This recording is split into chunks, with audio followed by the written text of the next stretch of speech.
You'll forget it when you're dead, and so will I. When I'm dead, I'm going to forget everything. And I advise you to do the same. Kurt Vonnegut, Cat's Cradle. 1. Most of the car is scattered across the highway. Dr. Klein is nowhere to be found, and without him, this fabled savior of the world, we are lost. As I look at what's left of it, a mutilated Honda Civic, I think to myself, this is all a wild goose chase.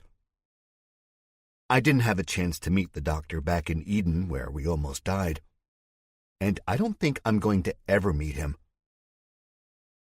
Herb gets out of the van, the passenger side, and moves slowly across the road, about 20 feet from the blinking taillights. He stops. None of us say a word. I look from Darlene to Abby to Norm, and they are all staring directly ahead at the wreck. This is not good. Not good at all. No, I can't think like this. I have to have hope. Hope is what has kept us alive so long, and what I think is going to continue to keep us alive. We've been traveling for approximately 4 days up I-95, heading to Washington, D.C., hoping to find any signs of life, Dr. Klein or otherwise. This is not the sign we wanted. We wanted to catch up to Doc Klein. We wanted to find him alive and determined to end this plague. We wanted to offer him help. We wanted for him to gladly accept our help. We wanted, or I wanted. Maybe we stumble upon the doc parked off the side of the highway, cooking up a nice meal of Eden leftovers. Maybe we recover the remains of that campfire, I don't know. Signs of life, that's all. Not signs of death. Not this. Our trip hasn't been a smooth one. Much like most things after the end haven't been smooth. Sure, there's no traffic, but a downside to that is the abandoned cars littered all over the roads. We have to keep bobbing and weaving through them, sometimes even going into the soft earth to get around. Each time we do that, Darlene closes her eyes and starts praying we don't get stuck. We haven't yet. Thank God. I told you, Norm says. I freaking told you. His wounds have already begun to heal. Well, the wounds that are healable. His index finger will never grow back. But the bruises on his body and face and under his eyes are a faint blue instead of red and black and puffy. He has a lisp when he talks. Anytime he says an S word, no, not meaning S word as in shit, though he does say that more than most people, there's a faint whistle from between his cracked teeth. The finest drugs can't fix a chipped tooth. And I've noticed he's more quiet, more reserved. Sometimes I see fear in his eyes, and that hurts me. Abby, Darlene, Herb, and I are in the same boat. Bruised, scratched, sore. We didn't get it as bad as Norm, but when the sun goes down and I'm sitting in the front seat of the van on watch, I hear their collective sleep talk, the pleads for their lives, and the whimpers. Eden may not have left physical scars on any of us besides Norm, but it's safe to say we'll have plenty of mental scars. Guys, Herb says. Guys? I told you as soon as we saw that pathway we should have turned around, Norm says. Guys, I'm scared, Herb continues. Abby punches me in the arm. Yeah, damn it, Jack. Don't hit him, Darlene says, looking up from the open notebook she is writing in, pen in hand. My mind is whirling. If we're any louder, the whole dead state will start coming for us. I don't know what's happened, and neither do they. The world has ended, and that sucks. But it's time to move on and quit being so pessimistic about everything. I survived Woodhaven. Got out of there alive with my fiancé and my brother. We survived Eden. Got out pretty beaten up, but otherwise okay. It's time to stop being downers, because if we can survive all of that crap, then we can survive seeing a wrecked Civic on the highway, right? Enough, I shout. Everybody calm down. Calm down? Abby asks. Calm down? I turn to her. She's frowning at me, her hair in a wild updo from sleeping with her head against the window and headrest. Yes, calm down, I say. Jack, Darlene begins. No, We gotta quit being so negative, I say. But that's Doc Klein's car, Jackie. It is, Herb says.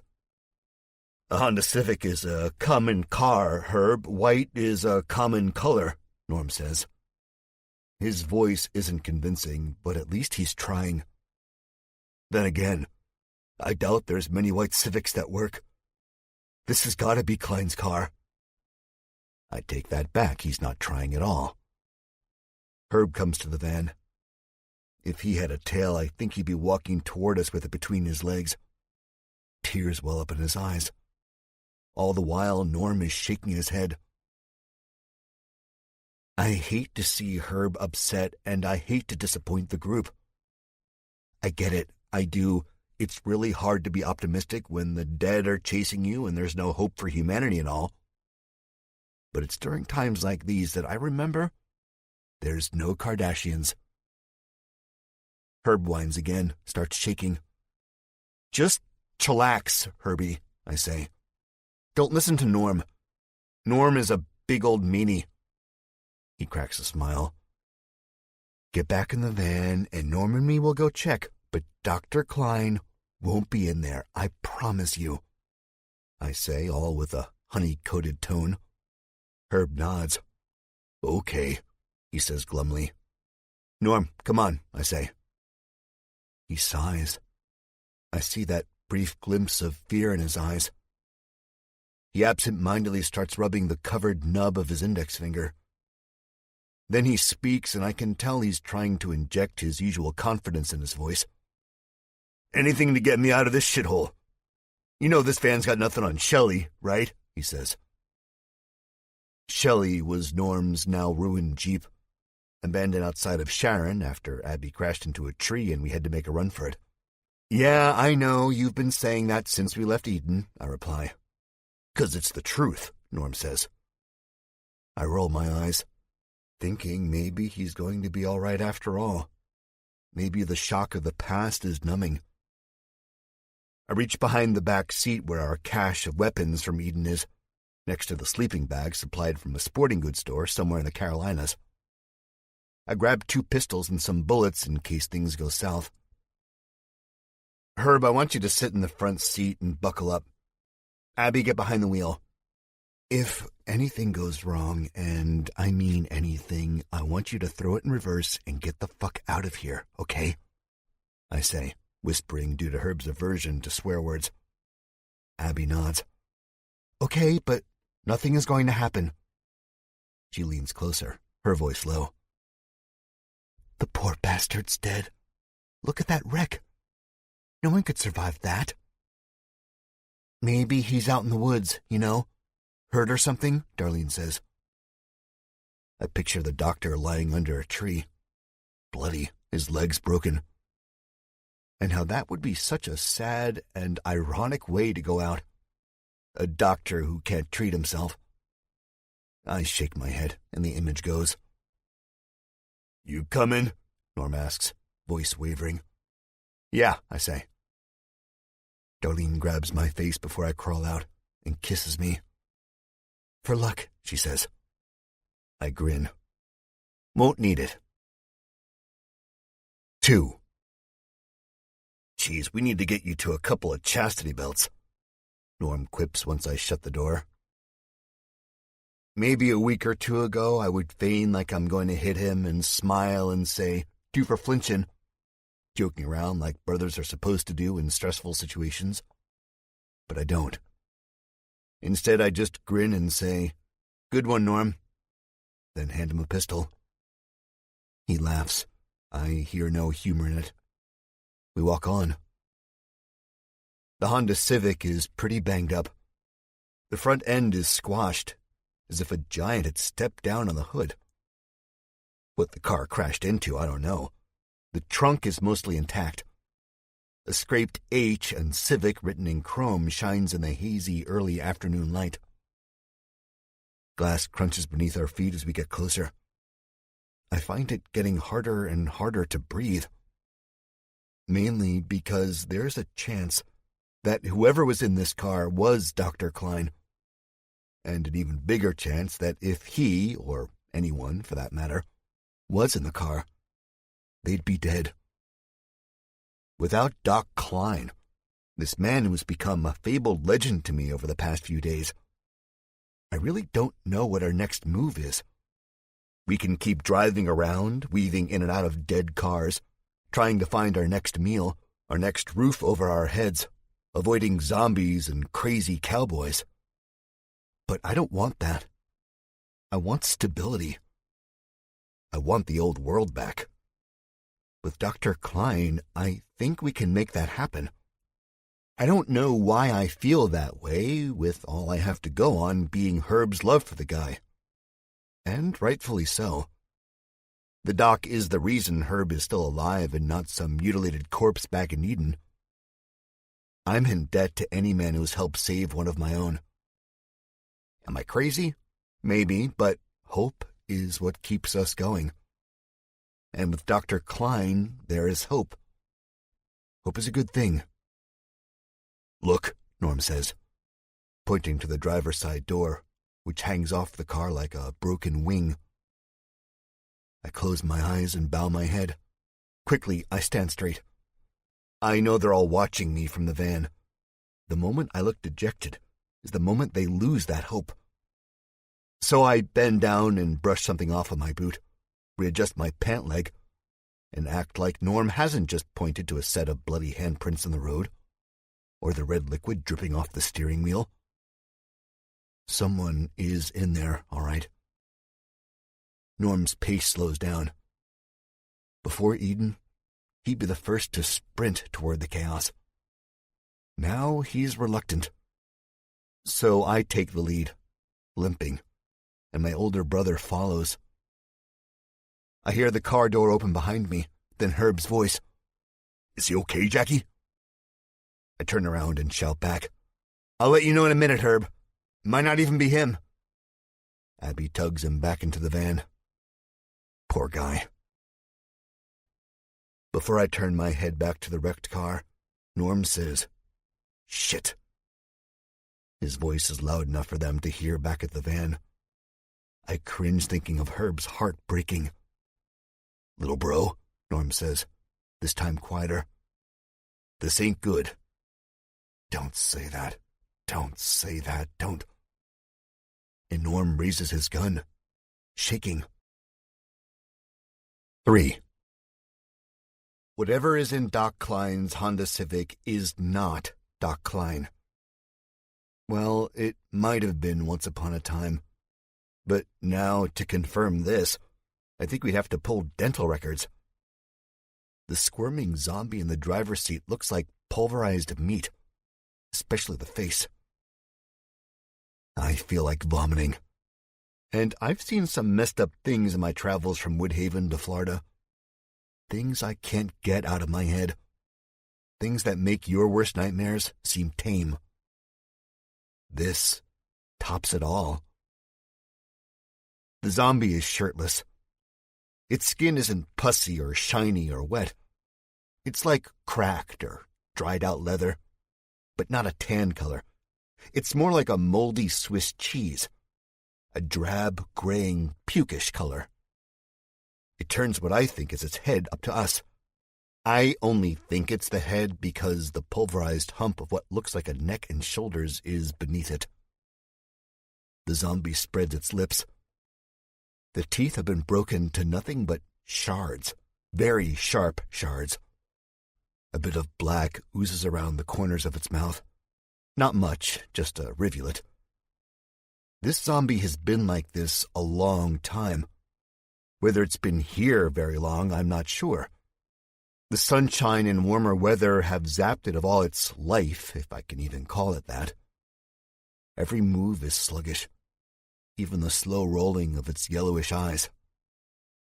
"Whoa," Norm says. "That's one ugly motherfucker." I can't look away from it.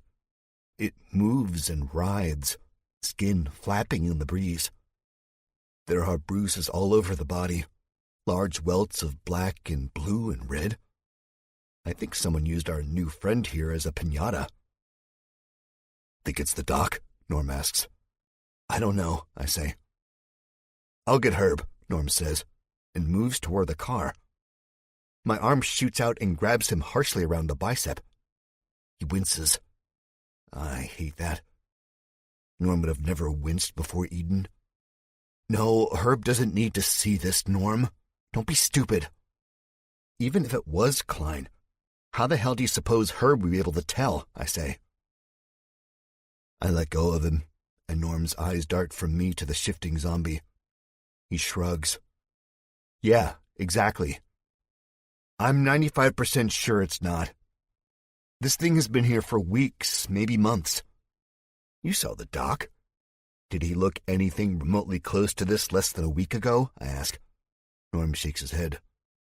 "Just help me put the poor bastard out of his misery," I say.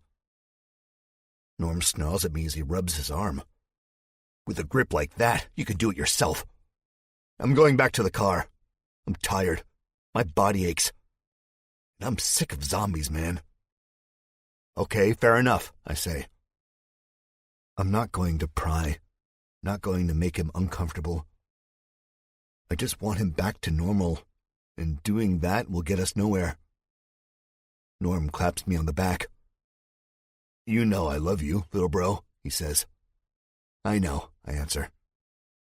He walks back to the van. "Was it the doc?" Herb says. "Just a zombie," Norm answers. I reach for something sharp to shove through this thing's head. I find a thick piece of glass long enough to reach the zombie's rotten brains. I pick it up carefully and shove it through one of its empty eye sockets. It screeches softly, then does something remotely close to a sigh. Maybe a sigh of relief. This thing is glad to have been put out of its misery, and that's sad. But it's a sad world we're living in. I head back to the van. Everyone watches me, somber looks on their faces, except for Norm, who just looks distant, like he's not fully here. The highway is pretty trashed for what seems like a half mile. We'll have to drive with 2 wheels on the shoulder and 2 in the grass. With this beat-up van, though, it's tough. We stopped off at a Jiffy Lube about 50 miles out of Eden, and were able to fix 2 of the flat tires, complete replacements.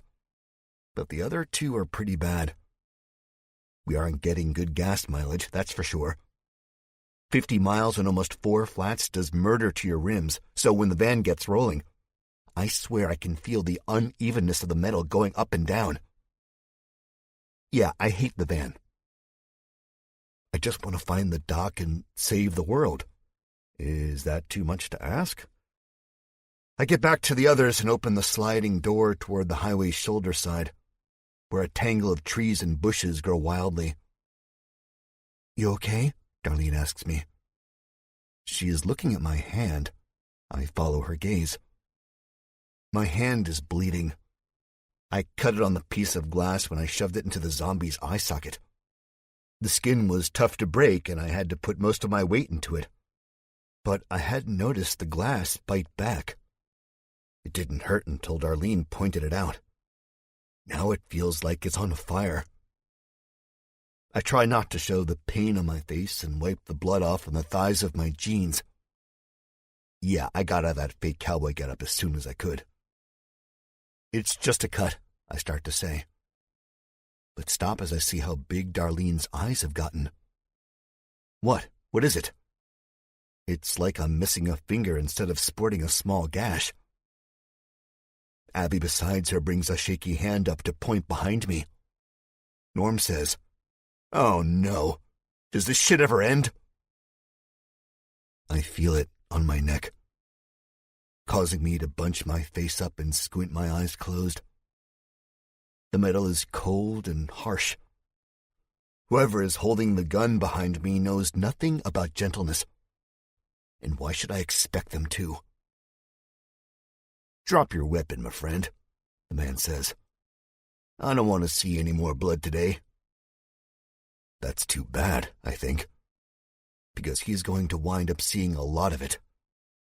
His own. From the other side of the highway, climbing over the wrecked and forgotten cars, coming at the van like a slow-moving tidal wave, is a group of people. All of them dirty, all of them wild. They hold weapons, mostly primitive things like swords and sharpened sticks. One thin man holds a shotgun, but it looks as ancient as the dead zombie in the Civic's front seat looked. Another man has a hunting rifle, a squirrel shooter, and a woman holds a pistol. I think of rebelling, but Darlene catches my eyes, and with that mental telepathy tells me, "Don't be stupid, Jack." The chance of failure outweighs the small chance of success. I might be able to kill a couple of these bastards, but they will most certainly take down a couple of my group too. I can't have that. I drop the pistol, and it clatters loudly as it hits the pavement, the sound carrying in the quiet of the abandoned highway. 4. "Get on your knees," the man says, still behind me as he kicks the pistol out of reach. I go to my knees, bleeding and more blood pumping through my veins at an alarming rate. I can hear my heartbeat pounding in my ears.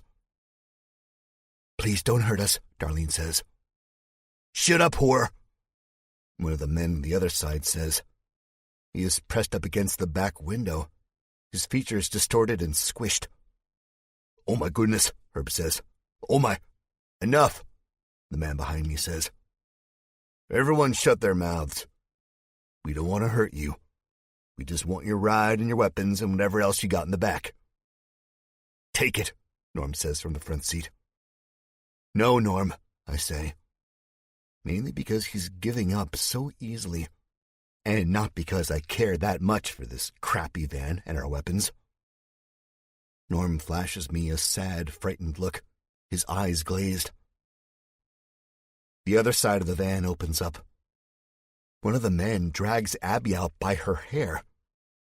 She hits the concrete hard and shouts out in pain. My body goes stiff.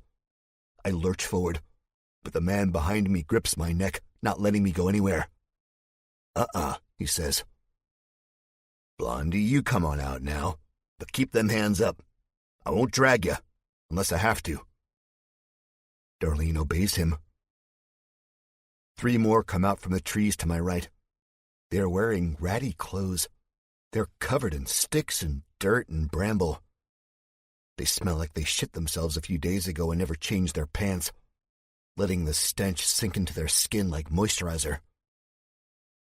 "Get the big one out," the man behind me says. "He's the dangerous one.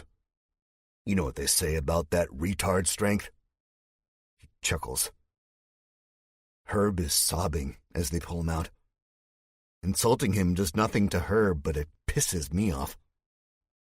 "Real nice," Norm says. "Real fucking nice." "Shut up," the man yells.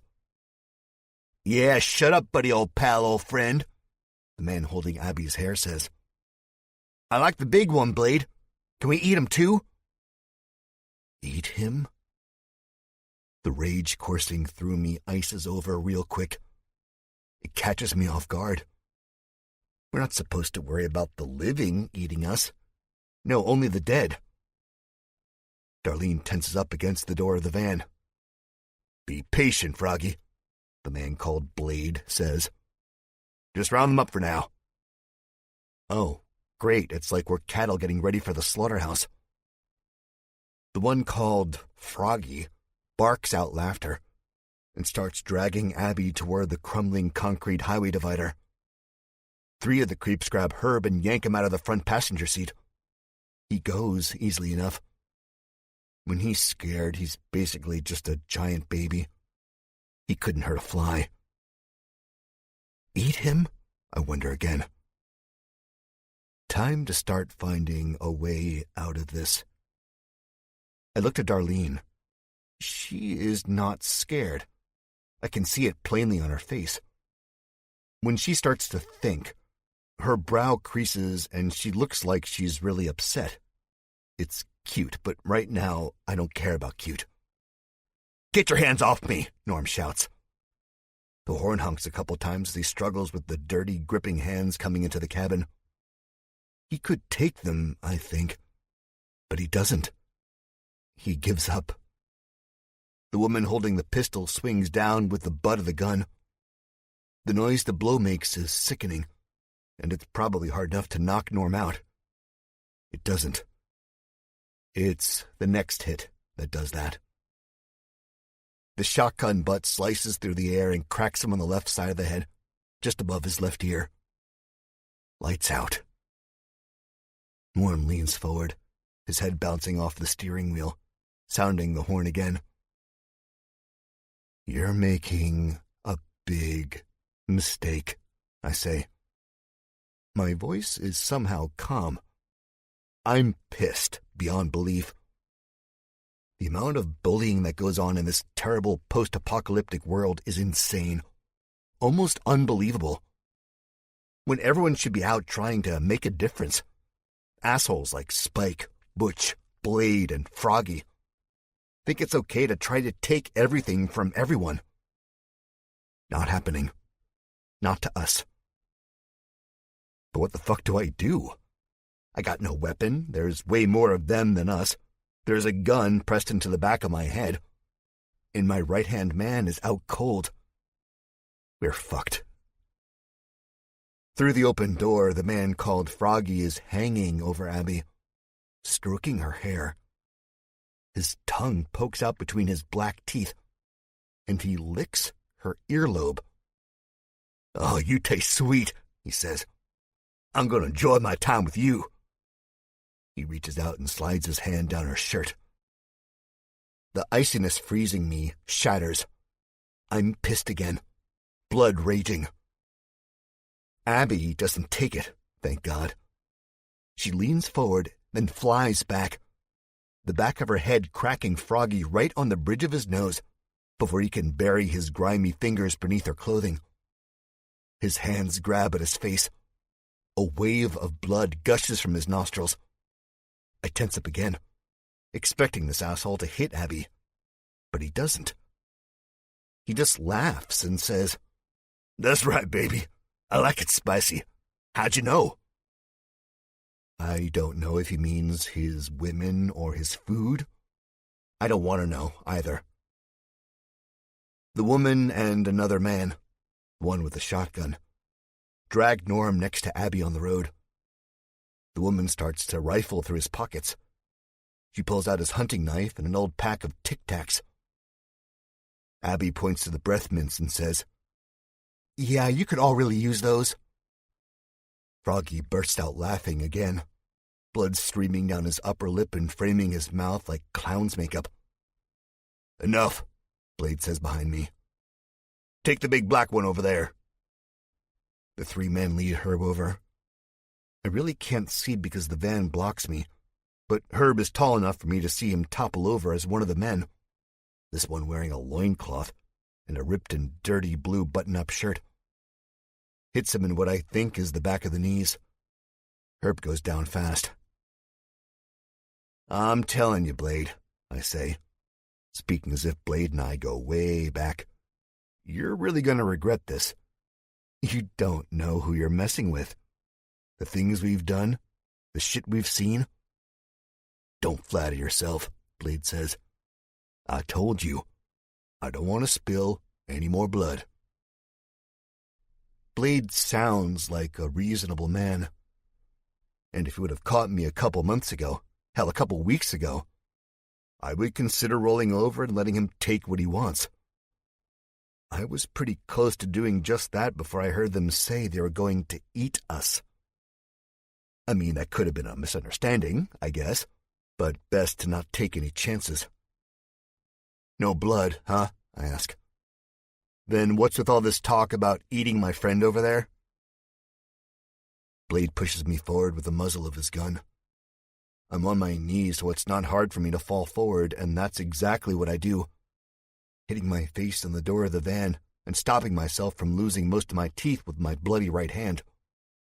I leave a smeary red print on the rusty paint. No blood is spilt if we boil it out of you, Blade says. What kind of savages do you think we are? Do you think we just eat you raw? I laugh. Honest laughter. Man, I must be going crazy to laugh at something like this. The laughter, I think, just hides how I really feel, and that's frightened to all hell. Jack, Darlene says. You're bleeding. Oh, my God. I'm okay, I say to Darlene.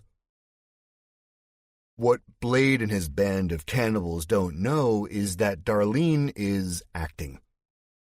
She spoke in her naughty librarian voice, one often used back in the bedroom before all this end-of-the-world stuff went down. She already knew I was bleeding, so I go along with it. No, Jack, here, she says, and she pulls her shirt off. The bra she's wearing beneath the pale yellow V-neck is brand new, one she picked up in a Victoria's Secret at some strip mall we drove by on our way onto the highway. It's one of those push-up jobs, which she doesn't need, but damn, does it look good. Wrap it around your hand, she says. Stop the bleeding. From the other side of the van, Froggy and the other men whistle and shout at her. She doesn't bother covering up. Instead, she pushes her chest out farther and turns back to Blade. The pressure of the muzzle in my back lessens. I risk a glance and see Blade is not some old geezer. He is a young man, probably closer to my age than Norm's. He's dirty and sweaty. He smells as bad as the rest of them. But if you gave this guy a shower and some better clothes, he might be a respectable enough fellow. Except for the cannibalism. That's kind of a deal-breaker, actually. Blade is looking right at Darlene's chest. I try to let the jealousy pass over me, and I think to myself that this is all part of the plan. No worries, no worries. All part of the plan. Wow, oh wow, Blade says, licking his lips. You are quite a beauty. Darlene smirks. Oh, really? She asks. Little old me? It's been a long time since I've seen a girl like you. All the women around these parts have rotten tits or they look like Frog Mom over there. Hey, leave my puddin' pop out of this, Froggy says. I see him give the woman an approving glance, but she doesn't acknowledge it. Blade ignores Froggy and puts his hand out to Darlene. The gun is about 6 feet away from me to my right. I risk another glance and start to reach for it. Now or never. I get a boot to the back. My head catches the metal body of the van with a thunk. Don't move, Blade says. Blade, let's get the hell out of here, one of the men says. We don't need the bitch. The big guy has enough to feed us for the rest of the winter. Come on. Blade puts an arm out to quiet the man and looks down at me. Plans have changed. I want the mall and the girls. Tie 'em up. He pushes his body up to Darlene, who is still wearing that fake, naughty librarian smirk on her face. Except now she squeezes her arms together, accentuating the cleavage. From where I'm at on the ground, I see Boots walking over to me, and a length of rope trailing behind it. Time is short. I poke my head up. The gun seems farther away now. On the other side of the door, Abby is struggling with Froggy as he ties her hands. Norm is already tied, blinking slowly like a man who's just woken from a drunken slumber. Herb is on his knees, his hands behind his back, his head bowed and lips moving a mile a minute in some sort of silent prayer. The man with the rope coming for me rounds the corner. He's grinning, solely focused on me and not on the great assets of my fiancée. Maybe I'll kill him last. I hear Darlene say from behind me, "Do you like them? Do you want to feel them? Oh, it's been so long since I've had a real man touch me." Okay, too far. She'll be hearing about this later. Naughty librarian is going to lose her job. If I'm still alive to fire her. Of course, Blade takes the bait. Who wouldn't? And he's not shy. He has big hands. And believe me, he gets a handful. And then some more. I feel my face growing hot. "What the fuck?" Abby shouts. "Jack! Jack!" "Simmer down, idiot," Froggy says. I don't see it, but I hear a blow landing and Abby going, "Oof." These guys really messed with the wrong crowd. Darlene is not only selling it now, she's serving it up on a cliched platter. Blade presses his whole body up against her, but he still has his boot on my lower back and his pistol trained on the side of my face. "Yeah, just like that," Darlene says. "She's definitely a keeper," Blade says, his voice muffled by my fiancé's flesh. We catch eyes, that unspoken communication saying, "Don't worry." And just as she looks away, I see her left hand slide down his back until her fingers drift to her own pocket, where the tip of a ballpoint pen barely sticks out. She's fast. Almost unbelievably fast. I'm reminded of a gunslinger whipping their weapon from their holster, hand a blur, lightning quick. Coincidentally, the pen is a gunmetal gray. She was using it to write poems in her journal on the way up the highway. She stabs down, her thumb jammed against the push button. Darlene is not strong by any means. If anything, she is frail. But she stabs the pen into Blade's neck at about 1,000 miles per hour. A blossom of red wells right under his right ear. He screams out. I am not expecting this at all. I thought it was a distraction, some diversion to free me up enough time to grab my gun and work. I didn't expect Darlene to do this. I take my opportunity because I know what happens next. The gun explodes, a thunderclap through my auditory canals. The bullet goes cleanly through the van's sliding door. A cloud of red dust and smoke drifts up from the hole. Now's my chance. With my head thrumming, the fear tight in my chest, I swing my right fist into Blade's groin. A low blow?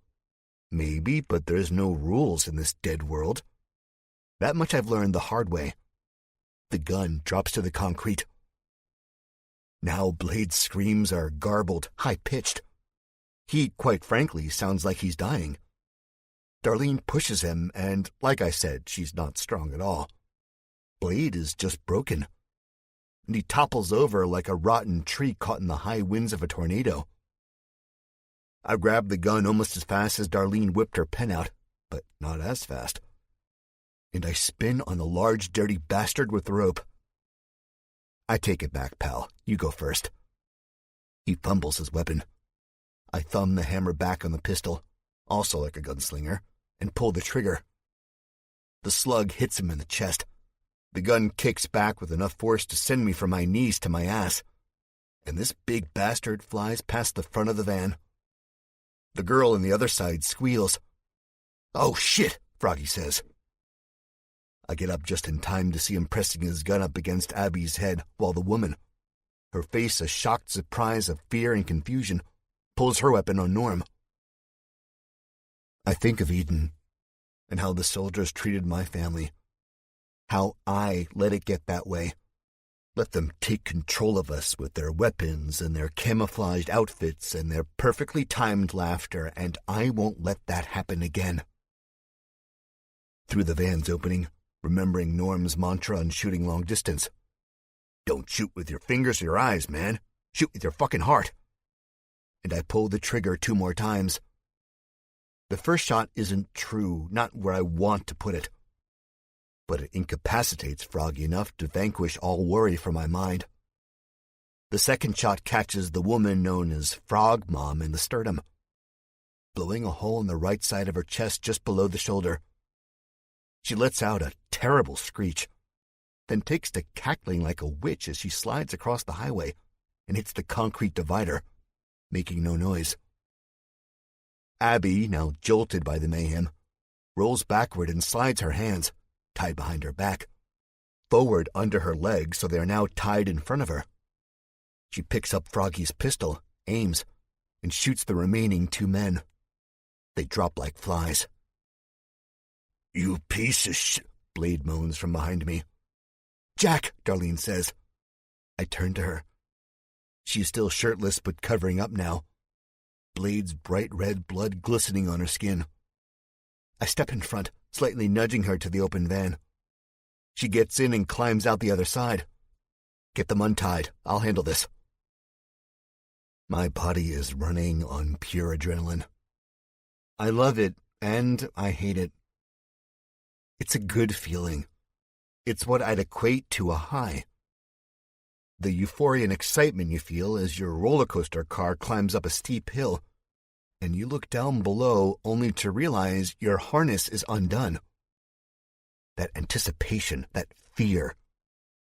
Then you drop, and as you drop, you realize what a mistake this was. That maybe you shouldn't be alive. Maybe you shouldn't survive this. But you do. You live to fight another day. You live to kill again, to ride that roller coaster of death. I don't love what I'm about to do. I just have to do it. Blade is on his hands and knees. He looks up at me with a pen sticking out of his neck, streams of blood and blue ink flowing and dripping from the wound. His eyes are bulging, his face is red. Veins zigzag onto the flesh of his forehead. He looks like a man choking, like a man about to explode. "You piece of shit," Blade says. "You piece of shit. You kill me, and the rest of us will find you. You think the dead are bad? Wait till you get a load of us. We'll fucking haunt you. Everywhere you go, we'll be there. My crew will find you and gut you and cook you and rape your women and make you watch while—" I pulled the trigger. His head explodes in a mass of red and pink and white. I don't turn my face away or close my eyes. I watch it all the glorified gore. Because I have to. What's left of Blade drops to the edge of the road, his pulsating, sizzling brains leaking out into the pale green grass. Yeah, that's the way this world is. This is who I am. 5. Darlene saws at Abby's ropes with a knife she took off the woman till the rope snaps. Norm is shaking. He is waiting to be freed, I think, so he can run far away. Herb is still on his knees. I am standing in the middle of a bloodbath. The gun smokes in my hand as I look onto the dead bodies Abby and I have piled up in a matter of seconds. "Fine shooting," Abby says. She points the pistol up and blows into the barrel. "Don't," I say. Killing zombies is one thing, but killing people? You know how I feel about that. This is the regretting stage. The end of the roller coaster. I feel terrible for what I did. Killing people when there's hardly any of us left. Well, it's kill or be killed, I think. You don't have to like it, Jack. You just have to embrace it. Besides, these weren't people. These were the cannibals Spike spoke of in Eden. "Sorry," Abby says. "It's okay," I say, feeling doubly guilty. Norm holds his hands up at me. I cut his ropes free. "Guys," Darlene says, and points over to where Herb is kneeling. I walk over to him, my hands and legs shaking, the dull echoes of the gun's reverberations crawling up my arm. He is shuddering, his lips moving in that silent prayer. "Herb," I say softly. I risk putting a hand on his shoulder. His shirt has ripped and his dark skin shines in the cold sunlight. He is sweaty, but his breath comes out of his nostrils in little jets of steam. A perfect dichotomy. As I stare at him, he looks up at me and screams, "Jack! Jack, you killed them! You killed them all!" "Well, that's not true," Abby begins, but she catches my glare. Now is not the time. I motion Darlene and Abby over. Norm comes too, but he moves like a kicked dog. "Oh, Herbie," Darlene says, "don't worry. Jack and Abby protected us. They had to. Do you understand?" Herb stares at the concrete. The wind blows, and as it hits me, I realize just how cold it is out here on this stretch of abandoned highway somewhere in the Carolinas. Nothing like Eden. Nothing like Florida. "Yeah, I understand. But they was just people like us," Herb says. "Kill or be killed," my mind says. "Even if it's people just like us." "Those people were like Spike and Butch, Herb. They weren't good people," Abby says. "They would have hurt us pretty bad. Much worse than the zombies would." She's right, and it helps lessen my guilt. Herb starts to cry, his big voice sounding like thunderclaps, tears rolling down the corners of his eyes. I kneel down on the concrete, though I don't have to because Herb on his knees is almost just as tall as me standing straight up. And I wrap my arms around him. Darlene comes from the other side and hugs him too. Then Abby. Norm sighs. "Oh, what the hell," he says. I can hear how much he needs a hug in his voice. He can't hide that. And here we are, a family, sharing a group hug in the middle of the apocalypse, surrounded by rusting, forgotten cars and dead cannibals. 6. "Thanks, you guys," Herb says. His arms are long enough to hug us all. "Real cute," a voice says. I snap my head in the voice's direction. It's Froggy. He's holding the shoulder wound, blood seeping from beneath his clamped hand. A spike of fear and regret runs through my system. How could I have forgotten about him? How could I have put my family at risk?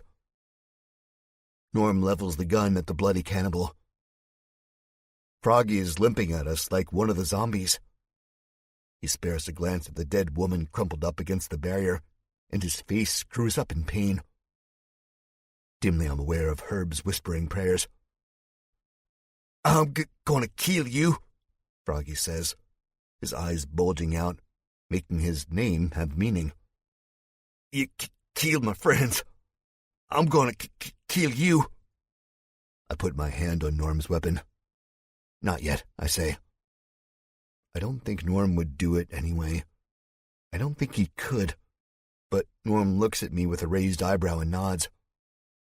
"That car," I say to Froggy. "Where's the owner?" Froggy grins, his teeth spotted with red, shining in the sunlight. He chuckles. "Dead." It was the answer I expected. "Because you killed him. Old Wrinkly was one of our tribe, and you killed him like the rest. Shoved a big old blade of glass through his skull," Froggy continues. Jesus, it's always the same with these people. He knew exactly what I meant. Froggy keeps walking toward us. I feel my muscles stiffen, ready to pull the trigger. "I saw you. Yes, I did. I see everything, pal," he says, eyes bulging as if on command. I see it all. I raise my pistol now. That's as far as you go. Froggy stops. Oh, you gonna kill me too? You should have already, huh? Yeah, you shoulda. I'm talking of the man who owned that Honda before you put your zombie in it. Now, I don't have time for bullshit. My voice comes out gruff. You tell me, and I'll let you live. How's that? You're gonna kill me no matter, he says. But not if I kill you first. Kill comes out like keel. Could be, I say. But do you really want to gamble? Even if I don't kill you, you're gonna die. That wound looks pretty grisly and all your friends are gone. No one is gonna help you. You're gonna walk along the highway for about a half mile, leaving a trail of blood behind you for all the zombies to follow. They're like sharks, you know? They're attracted to blood. I'm bluffing. I don't know this. I'm just trying to scare the poor guy. I hate this. His features change from cocky and in control to the features of a man who's just come to the realization that he's fucked. I got friends. There's some still alive. All over the US of A. I ignore him, knowing a bluff when I hear one. So I keep going.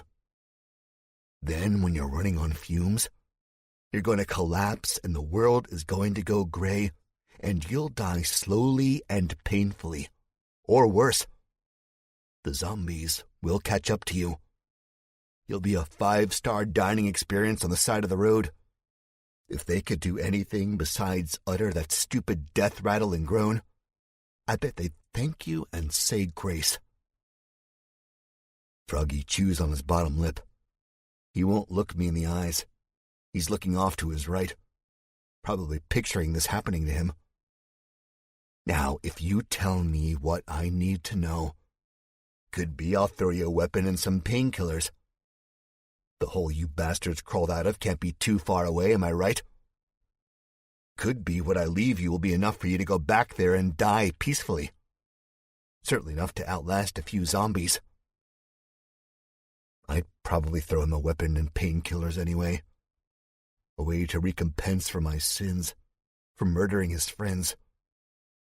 Just look at the poor guy. He's like a mangy dog, half-starved and near death. Put myself in his shoes, and I'd probably go a little crazy too. Froggy gulps. Norm is looking at me with his mouth hanging open. Always had a way with words, he says, shivering. Good, he's buying my act. Besides, I only speak the truth. There's no need for me to kill this guy. Not really. So, I say, what'll it be? A shot to the gut so you can bleed out with the rest of your crew? Or a chance at surviving? Froggy collapses, still clutching his shoulder. Fine, he wheezes. Fine. I pull the hammer back on the revolver. Fine, as in a shot to the gut? I'm thinking Clint Eastwood. I'm thinking anti-hero. The jerk that saves the day. Man, I'm totally going to hell. No! Froggy screams. His chest rises and falls rapidly. Blood trickles out of the hole in his jacket, staining the white stuffing of the winter coat red. You're talking about the nerdy science man, yeah? The one with the broken glasses and the lazy eye? I look back to Darlene and Abby. They're standing side by side with Herb. Darlene nods. That's him, she's saying. Yeah, I say to Froggy. Hope starts to blossom. Always dangerous.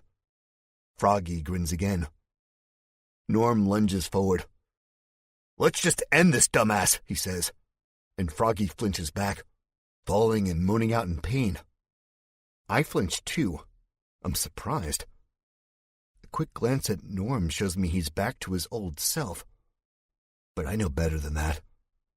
I know if you look into his eyes long enough, you'll see pain and fear. No, Norm, I say. Then to Froggy. Go on. He came through about 2 days ago. Fell for our little trap. Jumper saw him first. He points to one of the dead men on the highway shoulder. I am assuming that's Jumper. And when he saw him, he told Blade, and Blade said, "Dinner is served, boys." And we're about to light the fire and have a good meal. Then what? I say. Please don't say you ate him. Please, God. I find my feet gliding across the asphalt, the gun in my grip getting tighter. Froggy's face breaks open into a shrill scream. You kill him and eat him like you were going to do to us? No, no, Froggy screams. Then what? I shout. Old man was crazy, okay?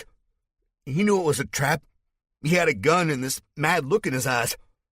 There was 8 of us and he shot 2. Blade wouldn't back down. I told him to. You bet your ass I told him to. Yeah, I'm sure you did, I say. I did. But Blade is the boss. Was the boss. We fought and lost. But the man left his car. Froggy looks on guiltily. I took it for a joyride. Did that to it. He coughs, and a wad of mucousy blood flies out of his mouth and lands on his chin. He wipes it away. Please, man, just help me out here. I'm burning up and bleeding out.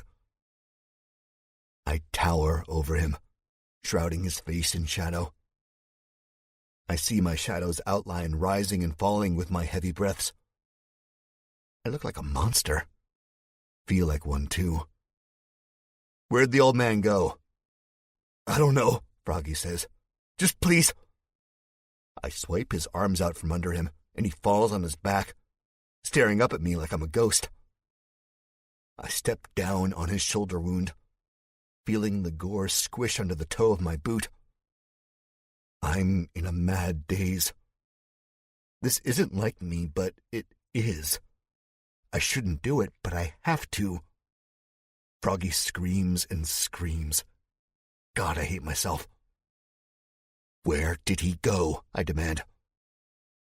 Jack, Darlene says. Behind me, I hear Herb's cries mixed with a constant la-la-la-la noise he makes when he doesn't want to hear something. Sorry, big guy, I think. This is just the way it has to be. He went toward the river, toward the Wrangler's village, Froggy shouts. Jack, the zombies are going to hear, Norm says. He sounds uneasy, like maybe my methods of getting information are going a bit too far. Best we wrap this up. This time, in the stern voice of an older brother. The one I used to hate but now miss. I blink harshly a few times, looking down at this odd man at my feet. I've come back down to earth.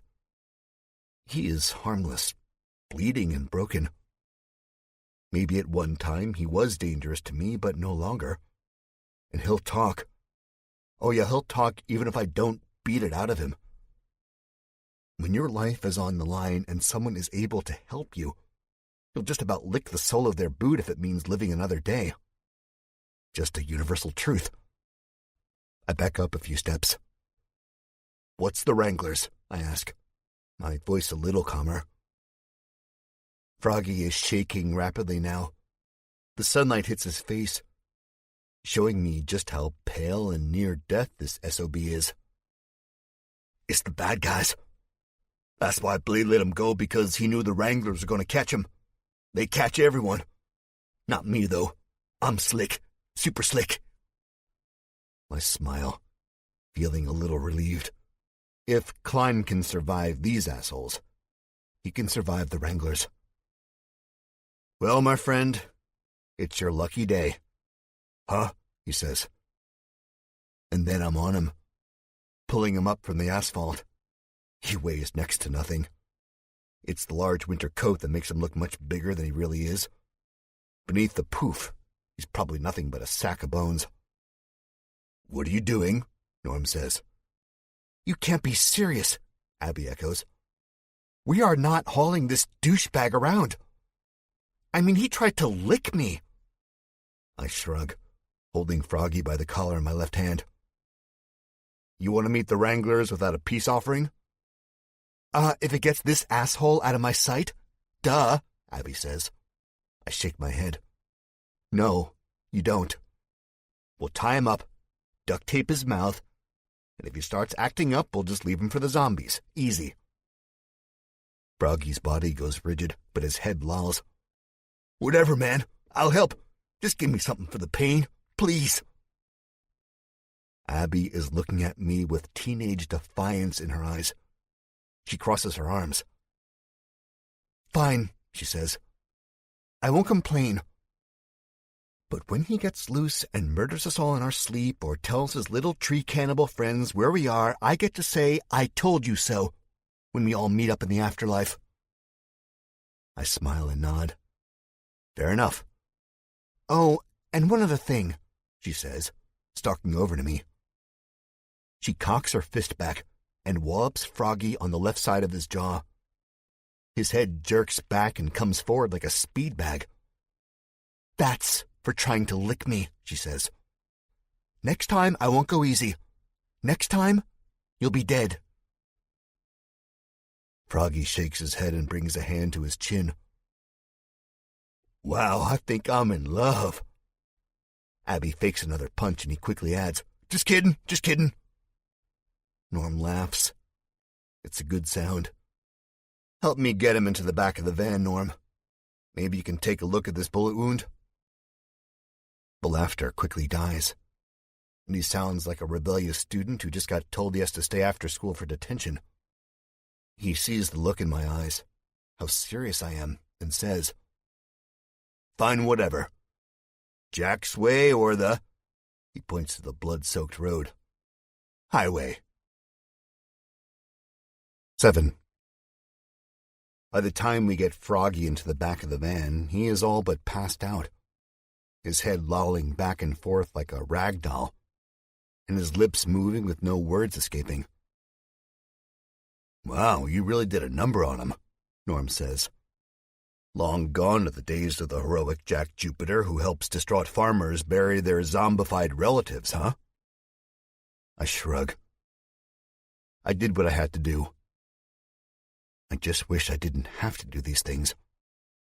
When I get down about this stuff, I just think of Doc Klein saving the world. I have to do these things for the betterment of a dwindling mankind, for the fate of humanity. So, with a length of rope in my hand, I begin to wrap it around Froggy's wrists. Norm takes the hunting knife and cuts the rope. Mommy, Froggy mutters, his eyes opening and closing. Darlene, Abby, and Herb are getting situated in the van, but when Froggy spoke, Herb turned around and looked at me. He looks like he's just crawled out of the grave, his skin ashy, fear in his gaze. I do my best to ignore it.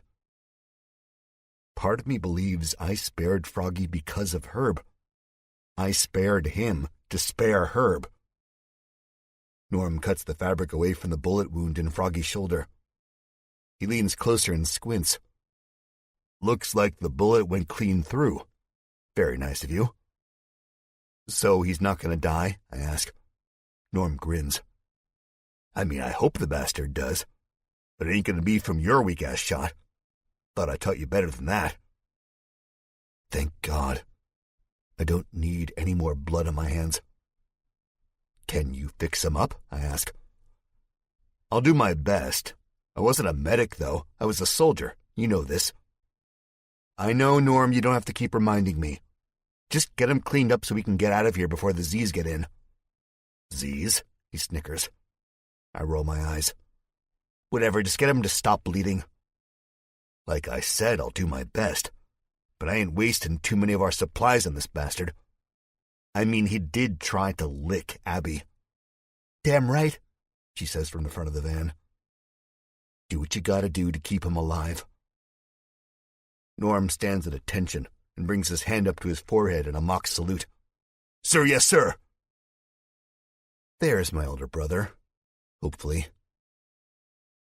I walk away from him and go to the front of the van.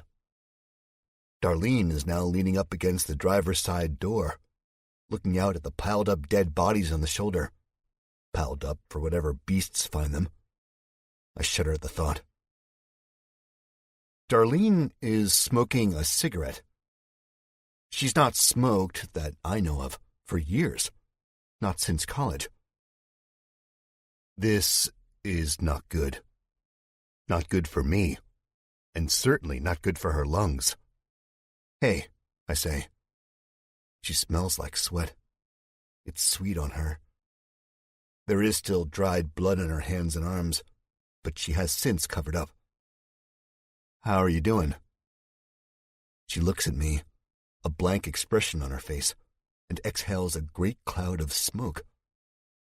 Normally I'd fan it away and make some snide remark like, "Why get cremated? We can just smoke yourself to death," or something stupid like that.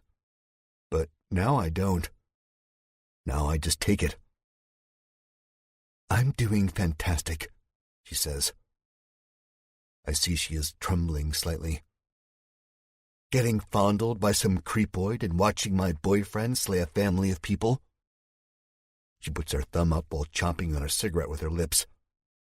I'm doing A-OK, Jack. I don't like this. Not one bit. Listen, Darlene, you had to. I know, she says, cutting me off. I had to, but I didn't want to. I did it because I love you and because I wanted to save us. That's exactly why I do these things too, I almost say. But jealousy wins out. Ah, men, right? But naughty librarian, Darlene, really? She's not supposed to leave the bed, library, I say instead. I didn't have a gun, Jack. I had my tits. And they proved to be a hell of a lot better than your bullets, wouldn't you say? I don't know whether to be happy or mad. This is the love of my life. She let herself get groped. No, I can't think like that. If it wasn't for her, I would be dead, and she'd probably be worse off. We wouldn't even be having this conversation. God, I'm such an asshole. Do you think I wanted to do that, Jack? Rhetorical question, dummy. No, I didn't, she shouts. I can sense Abby, Norm, and Herb watching us fight. It makes me uncomfortable. I'm sorry, I say. I'm just sick of it, Darlene says. She flicks the cigarette butt in the pavement and stomps it out with one blood-spattered shoe. I'm sick of the pain and the violence. I'm sick of it all. Darlene, I say in a quiet voice. That's why we are going to find Klein. He's going to fix this. Bullshit, she says. She stares at me, and I find it hard to meet her eyes. Bullshit, and you know it. Save the world? Yeah, right. He couldn't even save himself. Eden fell and he ran, just like us. We are chasing a ghost. Ouch. I know she could be right, but I don't want to let that thought invade my brain. I want to settle down, Jack. I wanted to do it before all of... She waves her hand, signaling the carnage. This. No more running, no more hiding. Just you and me and our happiness. I know, I start to say, but she cuts me off. No, you don't, she says, and walks away. Double ouch. 8. Froggy doesn't scream as Norm stitches him up. He is gone to the world. Norm isn't exactly a doctor or a professional seamstress, and the stitches wind up looking like something you'd see on a rag doll from hell. But it does the trick. I find the antibiotics we took from Eden and unscrew the cap off a bottle of hydrocodone. I pop 2 pills into Froggy's mouth and dump a little water down his gullet. He swallows them without a problem. They'll do the trick. Made Norm and I feel a lot better a few days ago. "Geez, man, hope he doesn't overdose," Norm says as we walk around the van. He says it jokingly enough. My brother is coming back. Slowly but surely. He'll be fine, I say. Because he better be. After the fight with Darlene, I don't know if I can feel any worse than I do now. Froggy dying, more blood on my conscience, probably wouldn't help. So let's not find out. Plus, we have a new lead on Klein and possibly on saving the world. I start to gather up the weapons we have in the back, keeping them out of the reach of this crazy cannibal, as my gym bag fills up with a couple of AR-15s and a few pistols, plus the revolvers and shotgun taken off the corpses outside of the van. I lean out of the back and close the door.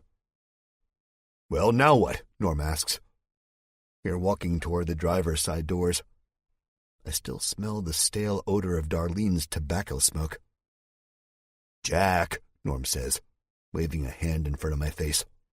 "What next?" "We find the Wranglers, and then we find the doc." "Not if those Wranglers find us first," Froggy says from the back of the van. His voice is grave yet slurring. "Shut up, creep," Abby says. He does. "Dude is right," Norm says. "I got this funny feeling like we're being watched." His eyes jitter to the surrounding woods. "Maybe," I say, but I really hope not. "Can we get going?" Darlene asks. "I'm cold." "Well, if you kept your damn clothes on, Darlene," Norm says and laughs. She flips him off. I shudder. I don't even want to think about that moment again. Naughty Librarian has officially retired. I kid, he assures, then sits down and turns the ignition. The car roars to life, shooting out a stream of blue exhaust that practically engulfs the van. The stink masks the earthy freshness of nature. I get in next to Abby, pushing her into the middle of the seat. I get the feeling Darlene still doesn't want to talk to me. Oh well, maybe a couple of hours of quiet will do us good. I turn back to Froggy and ask, "Where is this village?" "Keep driving up the highway until you see a bridge," he says. "About 5 miles or so." Norm steps on the gas, and we are off. 9. We get to the bridge as the sun starts to go down. There is no sign of zombies or humans. There is actually no sign of life at all. No birds in the skies or cawing in trees. The water beneath the bridge runs lazily and is fairly clear, but I see no fish or turtles. Just a piece of driftwood going God knows where. "Now what?" I ask. "Take the bridge. Hang a left," Froggy answers. His voice is thick with the drugs now. "I don't like this," Herb mumbles from the front seat. Darlene puts her hand on his shoulder. "Don't worry, Herb," she says. "Smells fishy," Abby says.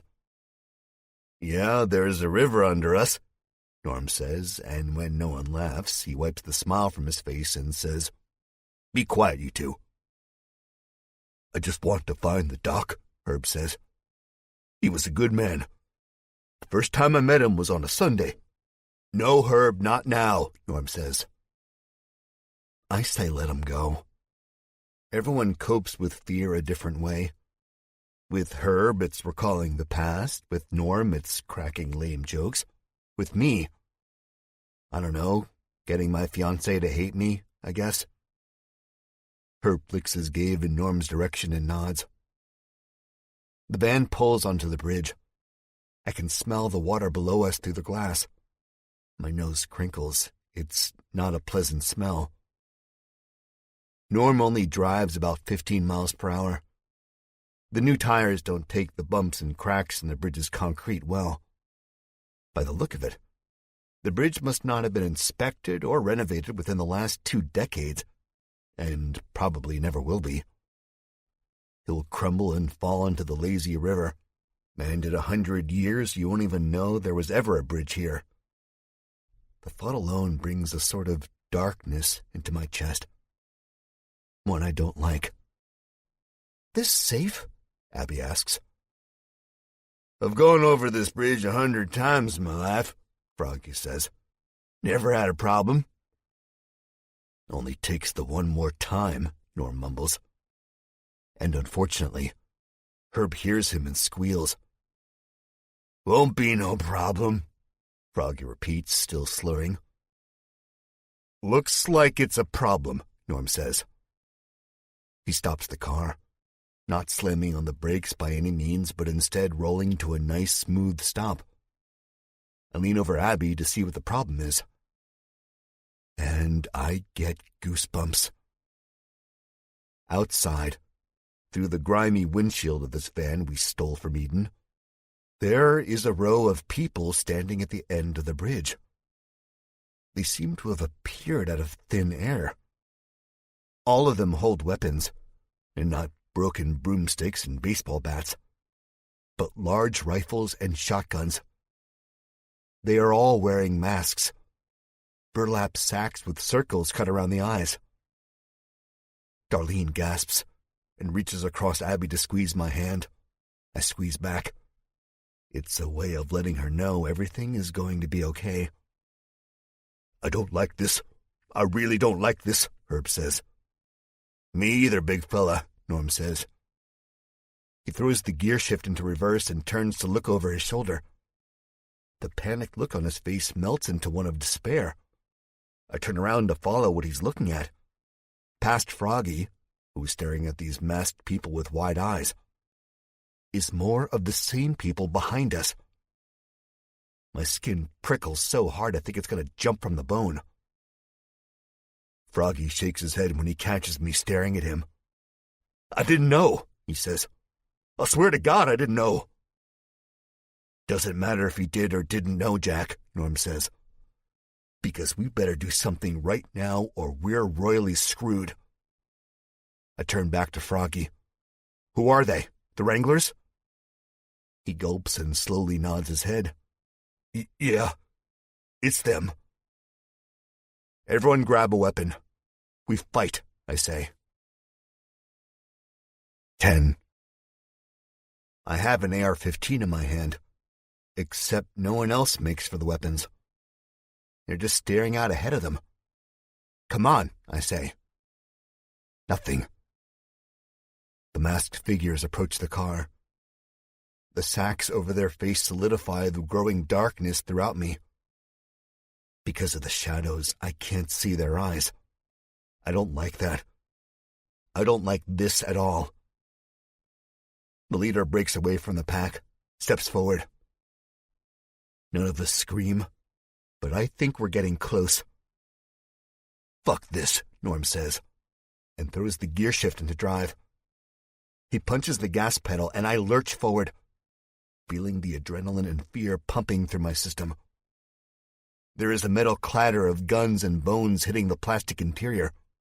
Now Darlene is screaming, and Herb does his la la la. The lead man doesn't flinch as the van barrels toward him. At the last possible moment, he steps out of the way, the other masked people with him. I grab Darlene and Abby and throw their shoulders down to get their heads away from the window. Outside, what sounds like 4 gunshots rock the van's foundation. We weren't going very fast, but now, somehow, we are going faster. The van fishtails and spins enough times to make me feel like I'm going to vomit. Glass breaks and metal dents and crumples as we slam into the guardrail of the bridge. Herb is taken to sobbing. "Oh, shit," Norm says. I lift my head up. For a second, I think that I've hit it hard enough to knock my vision for a loop.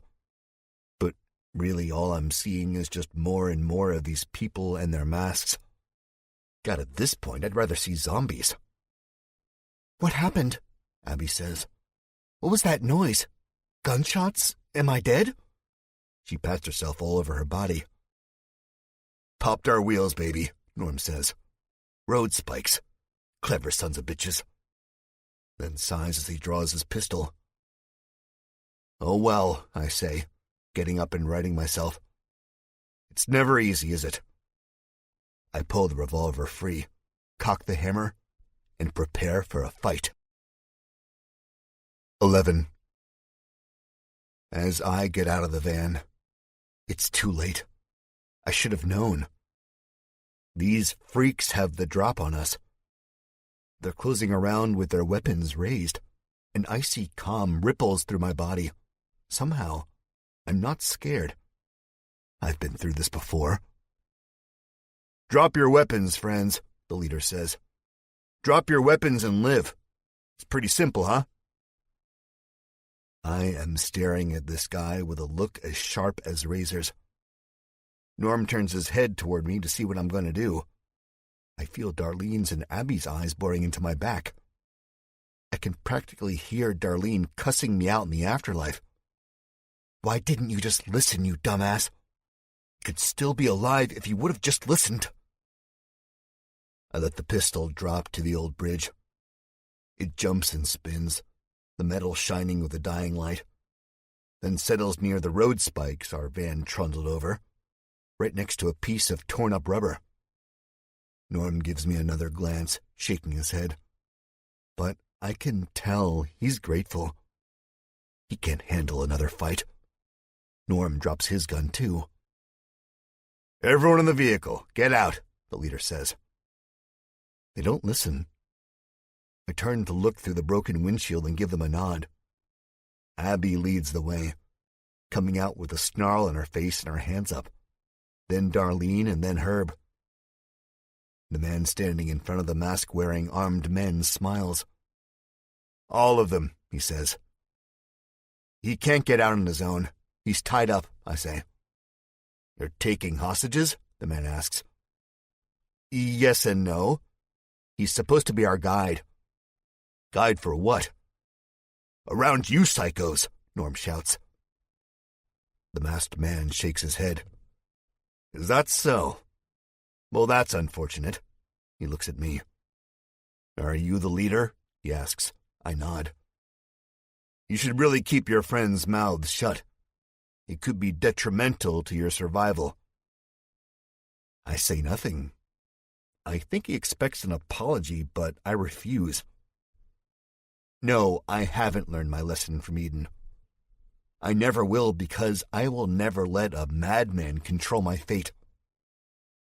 Well, I'm going to cut to the chase, the man says. My name's Krogan, Bill Krogan, and this part of the interstate is our country.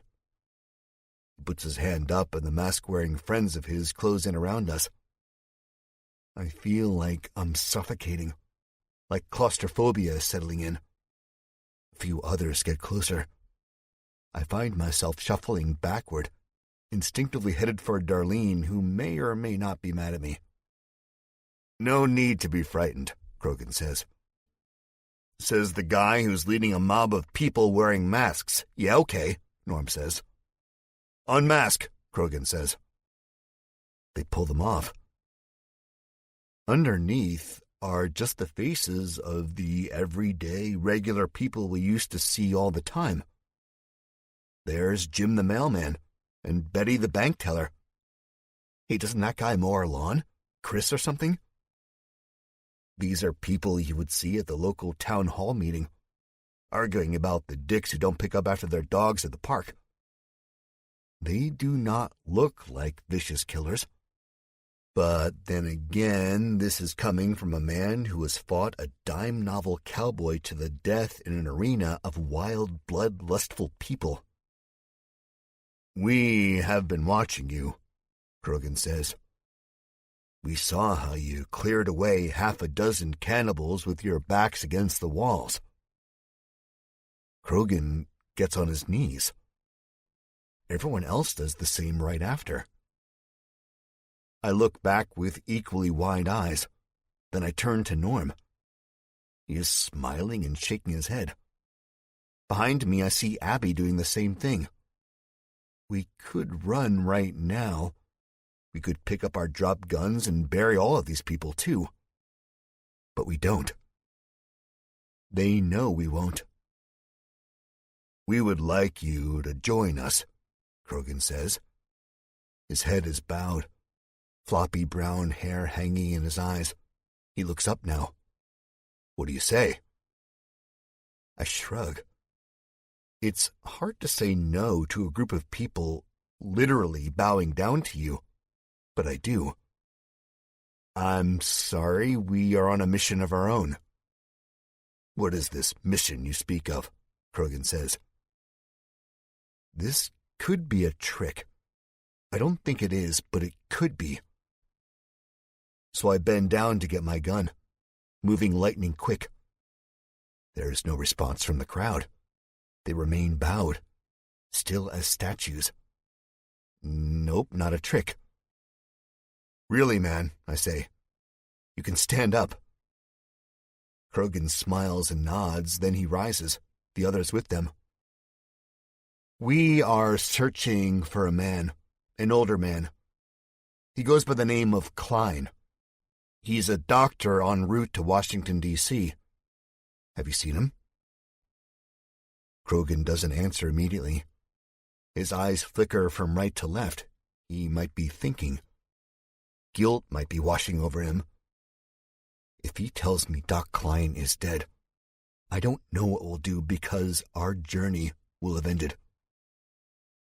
We have seen him, someone else says from behind Krogan. A large, older man steps forward. He passes his mask to an older woman next to him. The doctor came through about 3 days ago. And he left? I ask. The older man looks at me with shiny eyes. Then he turns to Krogan. Krogan nods. You better come with us, he says to me. Herb whimpers. 12. It's not far, Krogan is saying, and you'll be safe with us. We keep these woods clear. Our weapons, I say. Will we need them? No, but if they make you feel safer, you can keep them until we get to Mother. My ears perk up at this, mind flooding with thoughts of my own mother buried underneath the pile of ash that is Woodhaven. No, that can't be. Mother? I begin to ask, but think better of it. There is one problem, Krogan says. We cannot accept the cannibal you have tied up in the back of your vehicle. He must die. I feel my stomach drop. Why does it always have to be death? Why does, in this screwed-up world, execution have to be the norm? I look Krogan right in the eyes. No, I say. No, he will not be executed. Krogan stops and glares at me. I don't make the rules. There are no rules, Norm says. I don't think he cares if Froggy lives or not. He just has a problem with authority. Always has. Throw in what happened to him at Eden, the capture, the torture, the chopped-off finger. And Norm has every right to question someone talking of rules in the apocalypse. I don't blame him. In this neck of the woods, my friend, there are, Krogan answers. He snaps his fingers. 2 younger people, their masks hanging from their belts, right next to their hunting knives, advance on the van. I step in front of them. Now, gentlemen, we don't need bloodshed. There's no choice, Krogan says, smiling. Jack, I don't like this, Darlene whispers behind me. Now she talks to me. I don't like it either, and I'll do everything in my power to prevent it from getting past a point of no return. Just for Darlene. Just to make it up to her. Leave them alone, Herb says. Krogan's eyes balloon as if he's surprised Herb is intelligent enough to speak. Abby shushes Herb, but he ignores her. You leave us alone. Doc Klein was a good man, and you hurted him, didn't you? You hurted him like you're gonna hurt us. Kill the big one, too, Krogan says, turning away. Then we can talk like intelligent men. The 2 men with their hunting knives don't look like they want to follow these orders, but they also look like they have no choice. I feel for them. If they don't follow orders, I'm sure this Krogan fellow will kill them. Enough, the older man with his wife says. These are our guests. Let them do with the cannibal what they will. The two men and their hunting knives stop at the sound of the older man's voice. Don't listen to Jacob, Krogan says. Now, I don't stand idly by. I don't think deeply. I don't ponder the situation. I make a move for my holstered gun. I'm quicker. The metal fills my hand, and with it the power. As I look up at the men advancing and the rest of the wranglers gritting their teeth and pointing their own weapons at us, I realize there is no way around bloodshed. Krogan was right. If you were watching us, you saw what I could do, what we could all do. I can drop about half of you before you take me down, I say. That might be a lie, but my voice is convincing enough. I don't want to take any of them down, but I keep going. It's too late. The wheels are off the track, barreling toward chaos. I feel the tension, the fear, the stupidity. Geez, what happened to kneeling before me? I single-handedly took down Eden, I say. A few crazies wearing masks will be nothing to me. Someone's gun falls to the asphalt. The slight breeze in the air stops. No more leaves rustle in the trees. It is quiet except for the soft current of the toxic water below us. No way, Krogan says. Eden? His voice has lost the authoritative tone. We saw the flames, the older man named Jacob says. Didn't we, Marge?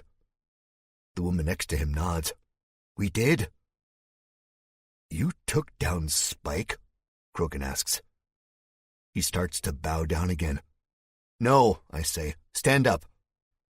Yeah, I took down Spike and Butch Hazard. The rest of it, I can't take credit for that. The flames and the destruction happened during the riots. Eden was unbreakable. How'd you manage to do that? Jacob asks. I'm a good shot, is all I say. I hope it sounds as cool to them as it sounded in my head. Yeah, he learned from the best, Norm says.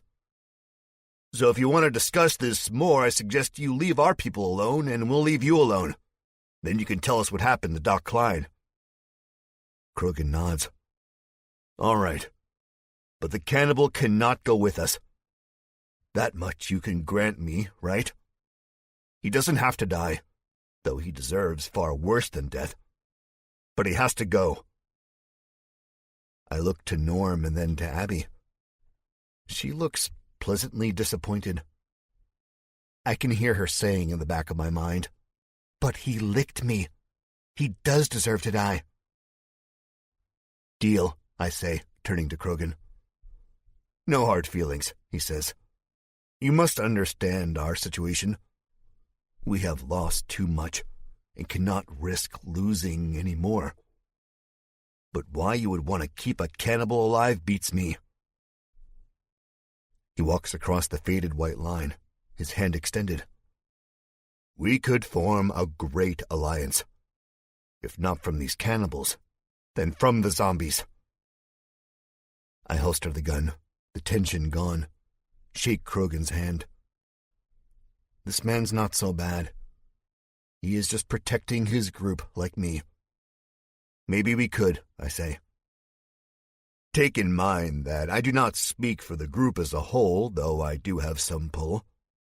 We will have to discuss it with Mother, he says. I exhale a deep breath. There's always a bigger fish. I nod and smile. Then I say, before we head to your court, can I have a word with my group in private? Krogan tilts his head, looks us all up and down. So be it. I may be in awe of you, young man, but that doesn't mean I trust you. I smile. You can call me Jack Jupiter, I say. So be it, Jack Jupiter. And he turns away from me, motioning for the rest of his own group to follow him. They go, but they are not looking ahead. No, they are looking at me as if I'm some type of extinct animal now resurrected. It makes me feel slimy. All my years, I've wanted to be noticed and loved. But not for murder. Not for destruction. 13. We are all around the back of the van, talking in low whispers. You trust him? Norm asks me. No, I say. But they seem harmless enough. You call wearing masks and carrying big-ass guns harmless? Abby asks, cocking an eyebrow. No, but I begin. And why the hell are we keeping this sleazeball alive? He tried to Yeah, we know. Tried to lick you. Heard it the first 80 times, Norm says. Then he looks at me, cocking his head. Wait, why are we keeping this bastard alive? I hate killing. I've done it, but that doesn't mean I like it, I say. The back of the van is dented, and as I pull the door up, it makes a terrible screeching noise. Froggy's inside, barely conscious. The meds he took hit him hard. He smells close to death already. Or maybe he just really stinks. Thanks, he slurs. I reach in and pull him out. You're lucky I'm feeling generous, I say. I pull him up by the collar, stare straight into his dilated pupils. If I see you again, Frogman, I'm going to do a lot worse than I did to your friends back on the highway. Got it? God, I sound dumb. He nods groggily. He's even dumber for believing me. I mean, we could just throw him off the bridge and be done with it, Norm says. No, I say. Darlene catches eyes with me. The stern look she had given me before is all but gone. Now her eyes are gentle, soft, accepting even. She smiles at me, then looks away. That's my guy, her telepathic voice says to me. She makes me feel all warm and fuzzy inside. Yeah, I'll admit it. That's love, my friends. I smile back, then turn to the van and start taking out all of the weapons and the medicines. There is a grocery bag, crumpled and ancient. I take it and throw in a bottle of painkillers and amoxicillin, a knife and a flare gun. With my own blade, I cut Froggy's bound hands and feet. You have about 30 minutes before the sun goes down all the way. And around here, I bet it gets darker than anywhere else, I say. Froggy stands up, his legs wobbly, his eyes fluttering. Yeah, I got it, he says. If you see me, you'll kill me. I nod. Good. Now get out of our sight. And if there's any more of you bastards back at your camp, you tell them Jack Jupiter doesn't mess around. I really try not to roll my eyes at myself. There's what looks like fear in Froggy's gaze back. Yet somehow I know it's fake. Maybe he can read that this really isn't me. I'm not a tough guy. I'm just a writer who got himself stuck in the wrong situations and had to defend himself. Froggy nods fast. Yeah, he says, as he slowly backs away down the bridge toward the way we came. I am staring at him, trying to muster up as deathly of a look as I can. And I think it's working because he doesn't linger long. Even with the painkillers making his muscles and brain muddy, he turns and starts running. While he runs, swerving back and forth across the road, I hear him giggling to himself, giggling like a madman. Maybe that's the last I'll see of Froggy, and the last I'll see of any cannibals. As if reading my mind, Abby says, Let's hope that doesn't come back to bite you in the ass, Jack. Yeah, let's hope, I say. 14. We walk toward the end of the bridge, our weapons and medicine in hand, toward the men and women known as the Wranglers. sucks our van is gone, but I get it. They were protecting what was theirs. And where we're going, I don't think we'll need a van. It was a sucky van anyway. Krogan drops back, smiling. I come up on him. That was an admirable thing back there, he says. Unfortunately, a man like the one you let go would not do the same. That's not how I use my moral compass. I did it because I felt it was right, not because I'd hope he'd do the same. I already know he wouldn't. He would have killed me and ate me the first chance he got. Not stupid, I say. This is the truth. This is how I really feel.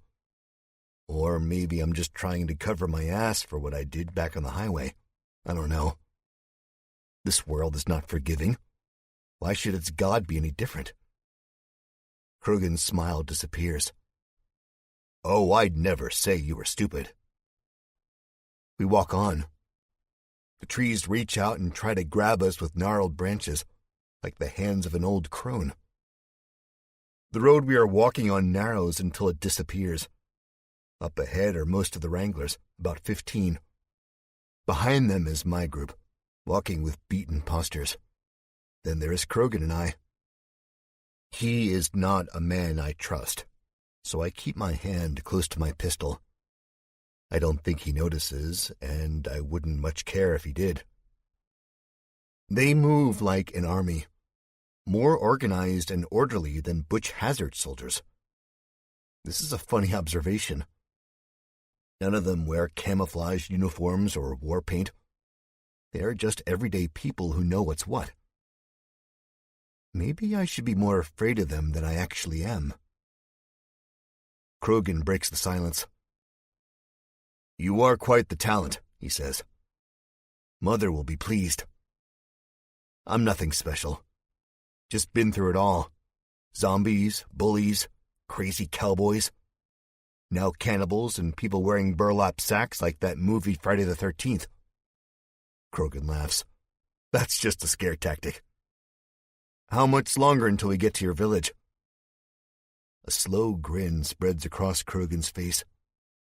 He stops walking, and before I realize I should stop walking too, I run into Herb's broad and sweaty back. The whole crowd has stopped. We are looking over a cliff's edge into a valley that seems to stretch for miles. There are tall trees full of leaves, stretching up toward us. But in between these trees is a small city. Buildings, roadways, abandoned railroad tracks. I see a babbling brook still frosted with ice. It's picturesque. It's art. Then my eye moves to the bottom of the slope where the fences are. The blood-stained rusty tips of spikes, the barbed wire, the lookout tower where a man stands wearing binoculars around his neck and a sniper rifle over his shoulder. And the feeling of awe and beauty fades. Not even a place as sacred as this was untouched by the plague. I should be used to it by now, but sometimes I long for the day without all of this. That's why I need Doc Klein. Welcome, Krogan says. 15. Did you hear that? Darlene says. She speaks in a whisper. I can barely hear her, but I recognize the fear in her voice. The crowd of Wranglers are already heading down the slope of the land toward the constellation of small huts and wooden houses. The man on the watchtower gives a wave. What? I say, walking up to Darlene. Her eyes dart around the beaten path. As the drifting voices of the Wranglers fall farther down the land, I focus in on the noises of the forest. Birds tweeting, the rustling of leaves, and something else. It's Bigfoot, Norm says. Don't you... Quiet, Krogan hisses. I step forward, my heart hammering in my chest. It never really ends, does it? There's always something. Always a cannibal, a mad cowboy, or a zombie. I push Darlene back and grip my pistol. The sounds of footsteps breaking across the twig-littered forest fills my ears. Snap, shuffle, shuffle, snap. "Deadhead?" Norm asks. I nod. Him and I walk toward the sound. He has his gun in hand. The sun is basically gone. The sky nothing but the last embers of a glowing fire. We cannot see much besides shadows, tree branches, and wild overgrown shrubbery. My throat feels like it's closing up. I don't want to move forward, but I have to. I always have to. If not for myself, then for my group, my family. Norm points at his eyes, then at the forest. He pulls his earlobe twice. My face screws up and I shake my head. "What?" I mouth. He mimes shooting a gun at his temple. There's the old Norm. I walk past the tree line, peeking my head around a large hollowed-out trunk. There are no glowing eyes, no glint of gold coins, no sounds either. And I'm not about to keep walking into the dark forest. I've read enough fairy tales and seen enough horror films to know that is never the right choice. "What?" Norm says a little louder. "Nothing. I guess it went the other direction," I say. "Let him go," Krogan says. He sidles up next to us and pokes his head around the same tree I did. "If it gets too close to camp, it'll just wind up impaled on one of our fences." "Wow, you guys got zombie-proof fences?" Norm asks sarcastically. "The finest," Krogan answers, not catching on. Darlene and Abby are standing side by side. Herb looks around nervously. "I can't wait to show you what we've got," Krogan continues. "Finest defense mechanisms from here to Timbuktu. Mother has done us proud." I barely hear him because I'm thinking of the snap, shuffle, shuffle, snap. The zombie gate. Darlene shakes her head at me and smiles uneasily. Probably because Krogan wants us to let the zombie go. Her and I both know you should never let a zombie get away. Never. They always come back to, well, bite you. "I'll only show you on one condition," Krogan says. "You tell our camp the story of how you survived Eden." I begin to move toward Darlene. I'm about 3 steps away from her, as her features go sour. Her mouth opens in a scream, but no sound comes out. Or maybe I don't hear it over the snap from a nearby tree branch. Herb's thick arm comes up shaking and pointing at something behind me. "Fuck!" Norm shouts. Then Krogan is screaming. I spin around, my revolver leveled and ready to take the shot before I even know the situation. My stomach clenches when I do see the situation. It's not one I'd ever want to see. 2 blood and dirt-stained hands have wrapped themselves around Krogan's neck.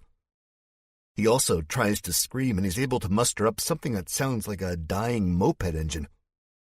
His own hands go up to the zombie's fingers, trying to pry them free as his weapon falls into the soft earth. Darlene is screaming now. I see Abby grab her out of the corner of my eye and try to shut her up. Noise. It just attracts more. 2 yellow orbs hang in the darkness. Krogan falls forward, the zombie falling with him.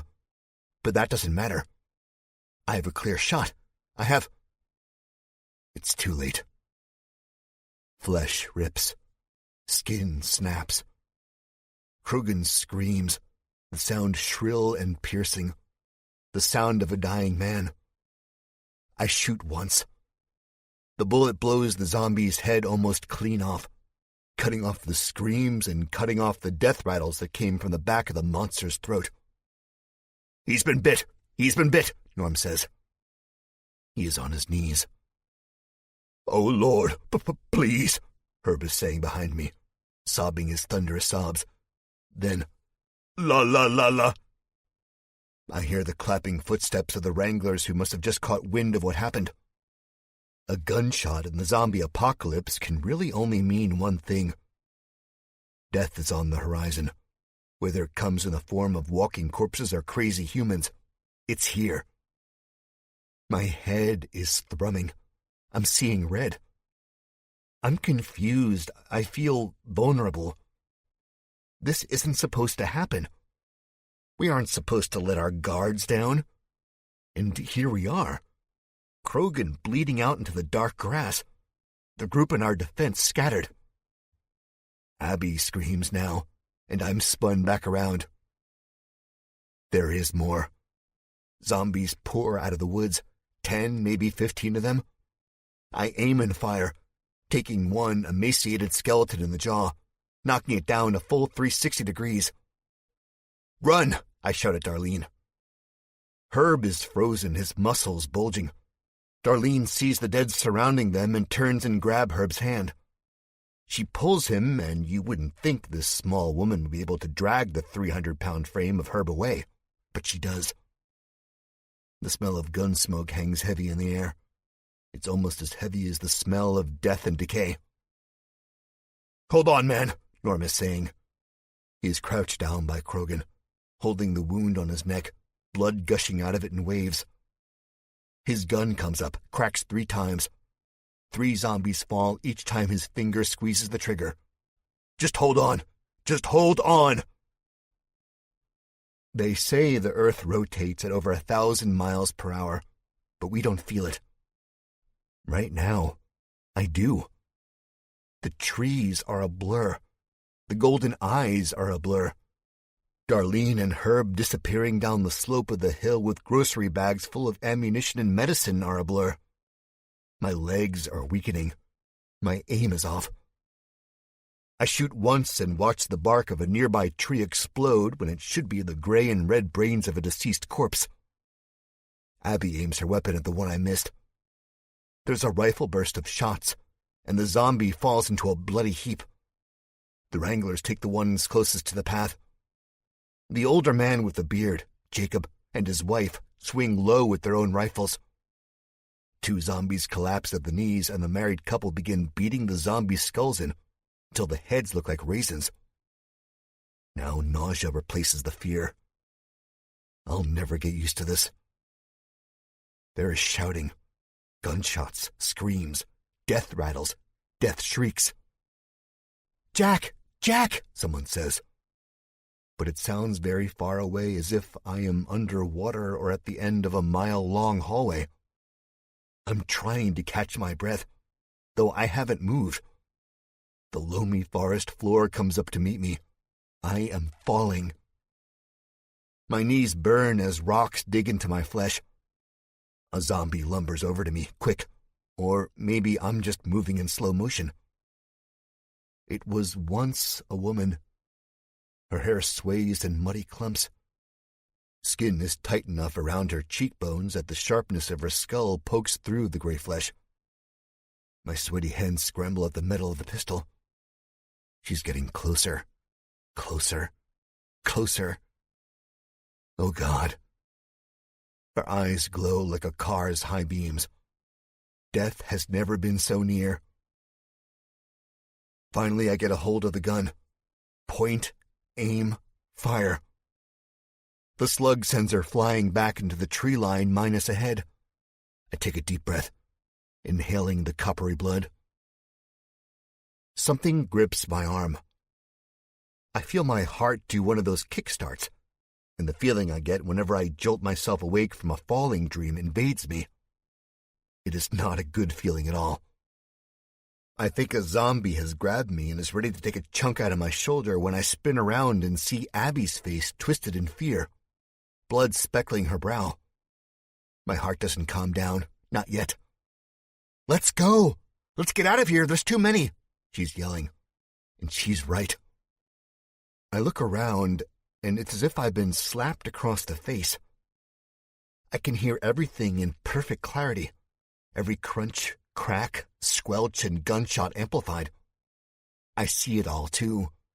The blood, the entrails hanging from gashed open stomachs, the jagged bones poking through pallid flesh, the sunlight looking on like a frightened eyeball, half closed by the darkening horizon, too afraid to see and too afraid to look away.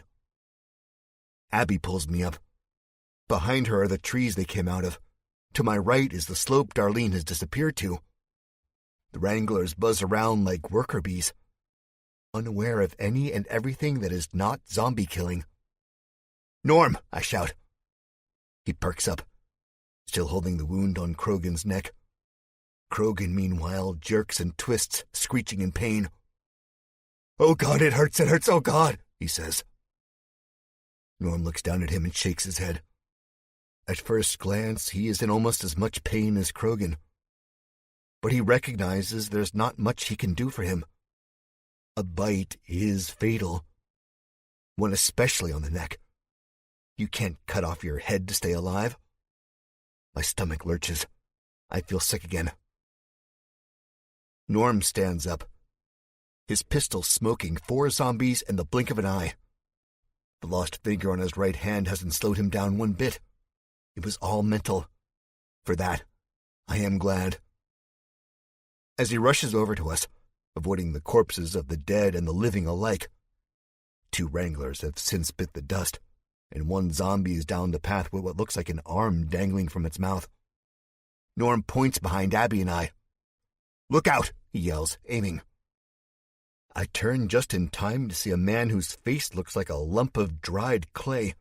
Shiny maggots squirm around his right eye socket where an eyeball should be. Teeth broken and sharp. Lips peeled back by rot. He falls on Abby. She screams. The fog invades my brain. I'm in that long, dark hallway hearing her shout. A chunk of Abby's arm disappears, and it is replaced with a fountain of red and stringy tendons. She screams like she is on fire. It is the loudest sound in the forest, louder than the death snarls and gunshots, and louder than my own screams. I'm quick, as quick as I can be. My gun comes up and blows the zombie's other eyeball away. It goes skipping across the beaten path, leaving a trail of black blood in its waist. Abby is bucking. Her gun is gone, lost in the wild grass. With her good arm, she squeezes the wound. I hold her, she convulses, my heart racing faster than my mind. She's going to be okay. She's going to be okay, I'm thinking. But that logical part of my brain, my own worst enemy, tells me what I thought earlier. A bite is fatal, Jack. It's always fatal. 16. I scoop her up into my arms just as the horde of undead close in around us. The Wranglers have lost the battle. We have all lost the battle. Now most are feasted upon, their guts hanging out of their bellies, their faces chewed away. I hear a young man shout, "Please, God!" and his voice mutes as 4 zombies come down on him. I weave through limbs and blood and corpses staring up at the dark sky with lifeless eyes. I'm not running down a picturesque hillside any longer. Now I'm running through a battlefield. World War III. "Darlene!" I'm screaming. "Darlene!" All while Abby's life force pours from just above her wrist and down the front of my shirt. More Wranglers are rushing toward me as I'm rushing toward the valley. They are armed with weapons. One man has what looks like a homemade flamethrower made out of duct tape, a lighter, hairspray, and one of those easy reachers immobile people often use. "Darlene!" Abby's eyes are clouding over. She looks like she has cataracts. What an odd sight, I think to myself. She's not old enough for that. Then I realize the insanity of that thought. She's okay. She's okay. She's gonna be okay. Darlene stands at the base of the hill near the fences and spikes, pointing at me. I'm running so fast the wind is whipping through my hair. People are actually getting out of my way. "Darlene!" I stumble and fall, but I turn my body so Abby doesn't hit the ground first. We go sliding down the dirt. Pebbles scrape my back. Mud cakes my elbows. She is already smelling sick, like bile and heat and death. It floods my nostrils, overwhelming the smell of the forest and the earth. Gunshots explode behind me at the top of the hill. Someone says, "Die, you bastards!" And then machine gun fire chases the words. Another person shouts, "Fall back! No!" More gunfire. Norm bends down. He's trying to take Abby away from me. "Let's go, Jack. We gotta move. We gotta move," he yells. People screaming now. My heartbeat thudding. Somehow I manage to bring myself up with Abby still in my arms. Mommy, she says. I'm sorry. In here, someone says. I look up and see the older man and his wife standing in front of an open door. The man is waving us in. Herb and Darlene aren't too far off. Norm grabs me by my elbow and pulls me along the rest of the way, which is about 100 feet. Once we are past the fences, their metal gleaming in the dying sunlight, the older man named Jacob leads us to what looks like a cabin. It's far. My legs are burning, joints screaming, but I keep going. I have to. There is light inside. And as I run in, holding Abby's blazing body, I realize how sweaty I've become. "Abby?" Herb says, poking his head out from the front door of the building. "Abby, no!" He starts crying. Darlene is right there with him, thank God. I take her and lay her on the table across the room. The older man clears a few textbooks off by way of swiping the back of his hand over the surface and sending them scattering to the floor. Abby whimpers. She sounds like she is dying. "Fuck," Norm says. "This is too much. I'm going back out there." "No, don't go, Norm," Herb says. Norm doesn't. Outside, I faintly hear the sounds of gunfire, but it's intermittent. I think the battle is over and we won. How many casualties there are, I don't want to know. Does that mean we really lost? "Turn away, Herb," I say. "Think about your auntie and your brother. Think about all the good things." His sobs soften, but he won't turn away. He can't. "Oh my God, what happened?" Darlene says. "Shit happened," Norm answers. "Shit happened real quick." "Help me hold her," the old man says. "Oh, Jacob, not in here," his wife says. Her face is drained of all color. She's shaking. I can't imagine how I look. If I look as bad as I feel, I'm sorry for whoever lays eyes on me. "What do you expect, Marge? Do you want me to wait until we're able to get to the med center? If we don't do something quick, just do it," I shout. "If it'll save her life, just do it." I hear my voice as if through a speaker. It's like my soul and consciousness has left my body and observes this gruesome scene from above. "There's no anesthesia," Darlene says. She starts shaking her head, then her hands start going through her hair. She's pulling it, kneading it. "What choice do we have?" I say. "If we wait, she dies," Jacob says. "Now help me hold her down." "Mama, I didn't mean to," Abby says. "And the cat? Simba, I threw him off. He died like me." Darlene is by the table now. Her arm is draped across Abby's neck, pinning the top half of her to the wood. With her other hand, dirty and grimy with blood, she pets Abby's dark hair. "Shh now, honey," she says. "Shh, it's going to be okay." Jacob runs around the room, his wife Marge bouncing from one foot to the other. Jacob knocks aside more books and chairs and a small card table in the corner until he finally stops. The racket inside is almost as loud as the one on the outside. "Here it is," he says, on his knees looking under a small cot. He pulls a scabbard out, handling it by a frayed leather strap. He unclasps the holder and pulls a blade free. a very sharp blade. "Margie, get me the vodka out of the top cupboard, quickly." Marge looks as if she'd been kicked in the ass. She waddle runs into the next room. I hear the rattle of pots and pans. A glass breaks. The noise of it shattering echoes throughout the cabin. One more gunshot goes off outside of the walls. I think it is the last one. I hope it's the last one. Marge comes back with a clear bottle of some cheap vodka.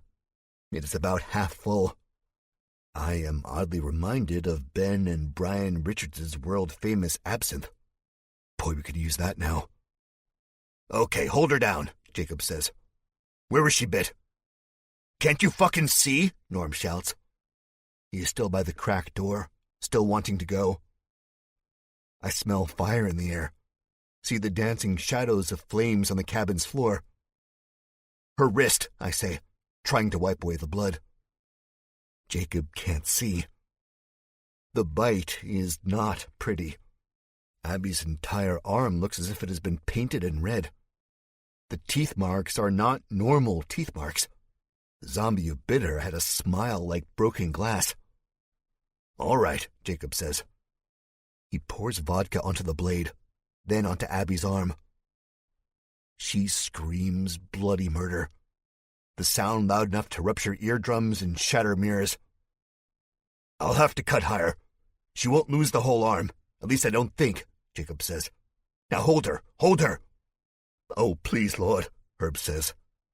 He is standing in the corner, one large hand hovering over his brow, trying not to look at the horrendous scene playing out across the room and failing. "Have you done this before?" Darlene asks. "Please say you have. Please." Jacob shakes his head. Then, like a butcher with a hunk of beef, the blade hand comes down, and Abby screams again. Not a clean hit.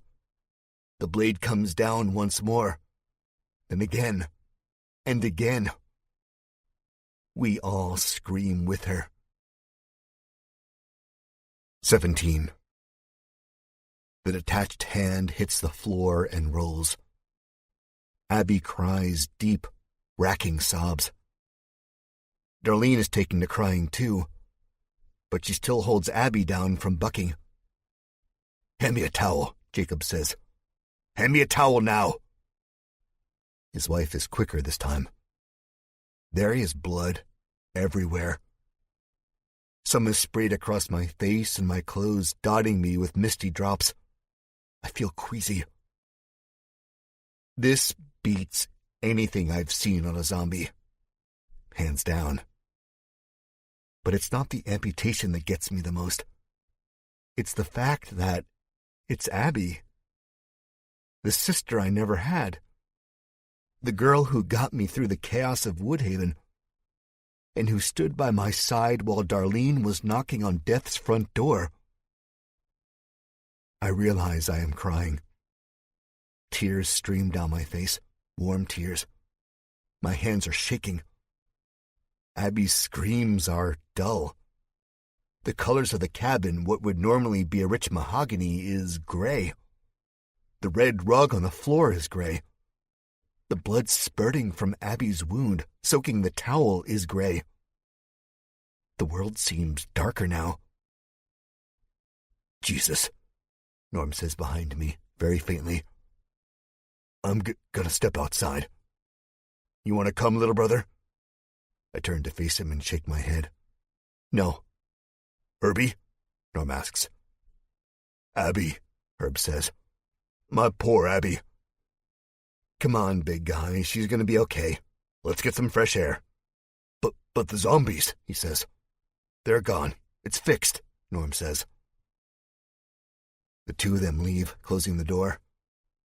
The flames outside have been put out. I smell the smoke on the wind. I hear the clamor of voices, not death rattles. The battle is over. Looking at Abby, I know we've lost. "Is she really going to be okay?" Darlene whispers.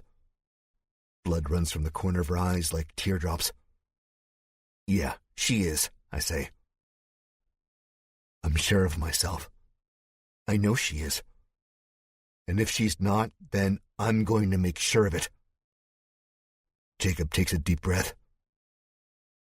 Abby has passed out, her eyelids fluttering. Her hair sticks to her forehead in sweaty clumps. I reach up and brush it away, the tears welling up again in my own eyes.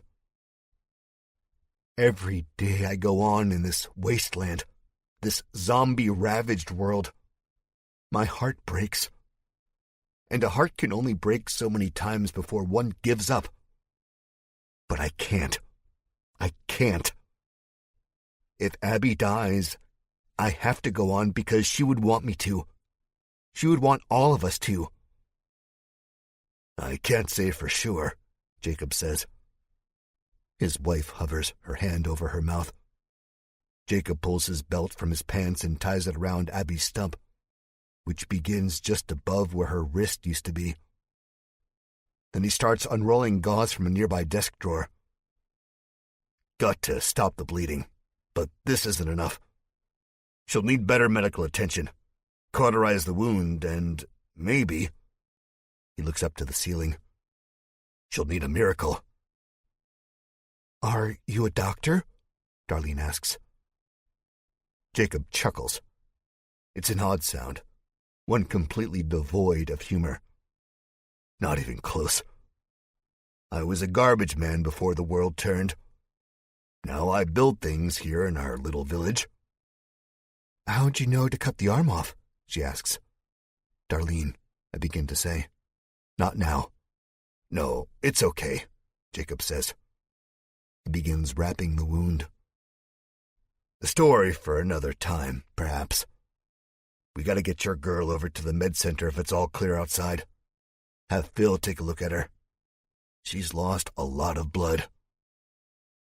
I stand up, and the movement causes Abby to stir. She doesn't open her eyes, but mumbles something I don't understand. Let's move then, now, I say. I can carry her. How far? Across the village, Jacob says. Come on, I'll help you. I shake my head. You've helped enough. No, he says. I'm helping. Life is the only thing that matters in this God-forsaken world. Okay, I say. Thank you. And we head out to the door. 18. Where are you going? Norm shouts as we barrel past him. The gates are closed now. I see the destruction, just a passing glance. Bodies scattered on the hill, rooted to the land like the trees. Zombies, people, stray guns, and blunt weapons. But that's not what draws my eye.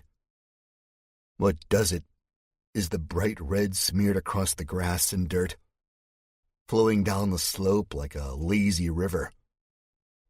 I only see this briefly before I'm weaving in and out of people with shocked looks on their faces. Soft people. People who've forgotten what it's like beyond fences and spikes. These are not like the people of Eden, though. Those people are crazy. Those people crave the blood. Had they seen what I'd just seen, they'd be jumping for joy, celebrating. The Wranglers, however, have tears in their eyes, looks of anguish on their faces. Maybe they haven't completely forgotten. Maybe the wounds are still fresh, not fully healed. I know exactly how they feel. It's times like these I think of all the ones I've lost. My mother, Kevin, Isaiah, the Richards family, and so many more I can't comprehend. Jacob is navigating through the sea of people, leading me to the med center. Up ahead, he says, pointing to a shabby-looking building with a gray and orange patched roof. Darlene is running with us. Not far behind, I hear Norm say, "Wait up!" Jacob moves quick for an older man. He's at the door, holding it open and waving us in. As I walk in, the smell of herbs and spices hit me. This place is not an emergency room. It's as cozy as a library. There's a waiting room and a woman behind a desk. She is cowering, though, holding a knife. "Brittany, where's the doc?" Jacob says. "I'm here," a voice says from behind a door. The door opens and the sterile white lights from a room beyond bleed out into the waiting area. "Phil, I got a bite," Jacob says. "I amputated the arm, but she's losing blood. You gotta help us." A young woman steps out. She's wearing a blue dress. "Phil?" I think to myself. "Phyllis?" But she's not an 80-year-old woman. "Jake," she says, "is it safe out there?" Her eyes are big, looking past us at the open door. "What was it? The cannibals?" Jacob shoulders past her and waves me into the room. "Oh, not Eden," she says. "Please tell me it wasn't them." "It wasn't them," Jacob says. I step into the room after him. It is not a hospital by any stretch, but it's trying to be. If anything, this is a glorified garage. There's cots lined up on the half of the room closest to the wall. There's a few tables for the patients, trays full of tools, a rack full of medicines and supplies. "What then?" Phyllis says, more like shrieks. I hear Norm and Herb come into the room behind us. Norm is out of breath, gasping for air, and Herb's heavy footsteps almost shake the very foundation of the building. Darlene helps me lay Abby onto the table. Abby is still zonked out. I hope from shock instead of blood loss. "It was the dead," Jacob says. "The zombies? They were in?" Phyllis says. "Did you hear that, Britt? The dead were in." "Oh, my God," the lady at the desk says in the other room. "No, they didn't get in. Just attacked," Jacob says. The doctor is staring at Jacob with wide eyes. Jacob grabs her gently by the shoulders and says, "Doc, I need your help. This young woman was bit, but I cut the bite wound off with the rest of her arm. Now she's lost a lot of blood. I need your help." "A lot of people are going to need our help," Norm mutters.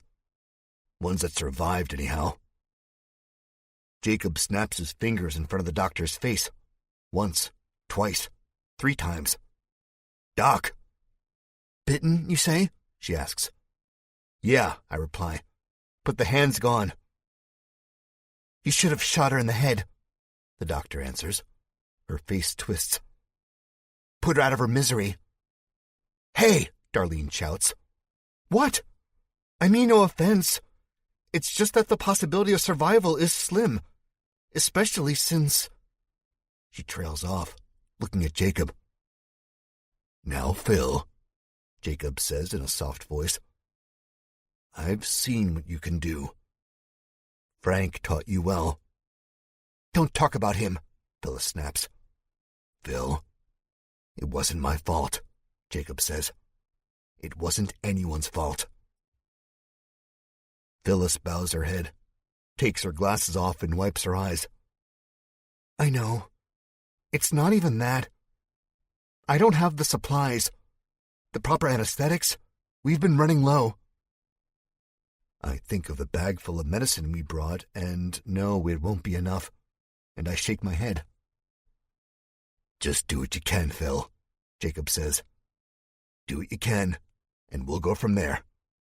Phyllis nods. "I will, but I'm not making any promises." "Thank you," I say. "Don't thank me yet," she says. "Now everybody get out. I can't work with you watching me like scientists watching some new species of bug." We file out. Norm claps his hand on my shoulder. Jacob says, "Phyllis is a little high-strung. Hell, we all are. But she'll do a good job." He looks out the door. A group of bloody and beaten people are walking toward the med center, led by one of the men I recognize from the bridge. He is younger but grizzled-looking, as we all are nowadays. "Any survivors?" Jacob shouts as he walks toward the door. The man grimaces. "A few, but some were bitten. Jones on the stomach, Krogan on the neck. Walter took it on the leg, but by the time we got to him, he He was already turning. I shake my head. It just keeps getting worse. I'm so sorry, Jacob says. We're going to bury them at sunrise, the man says. He looks up as if he was just noticing me. I saw what you did. That was good. We could use a man like you here. He looks at Norm. Saw what you did, too. We could use both of you. Thanks, I say, the word feeling like a lie. What I did out there is not what I want to be known for. Norm smiles, looking cocky. That's the look I missed. Welcome back, Norm. Each day our numbers get smaller. He pauses and sticks his hand out to me. Name's Grady, by the way. I take it. He moves on to the rest of the group, nodding and smiling. I'm sorry for your loss, Darlene says. Grady shakes his head. It's not as bad anymore. You get used to this kind of thing, but you never get over it, you know? Darlene nods. Is the doc in? Grady asks. In the back, working on a girl, Brittany says from the front desk. Okay, we're going to need some medical attention. Steve got grazed by a bullet and Emma took a nasty spill. Missed her leg all up. They're on their way. I can look at them until Phyllis is done, Brittany says. Bring them around back. She gets up to leave and Grady does the same. Before he goes, he turns to me and says, It was great to meet you guys. I hope your girl pulls through. Phyllis is a firecracker, but she knows what she's doing. Saved me from a gunshot wound a couple months back. He pulls down his collar and shows us a puckered scar right below his collarbone. Of course, I had luck on my side. A couple inches lower and my heart explodes. Sometimes you need luck. We shake hands again and he's gone. I find the nearest chair. My legs are wobbly. Darlene sits next to me on my right, grabs my hand and squeezes. I feel a migraine coming on.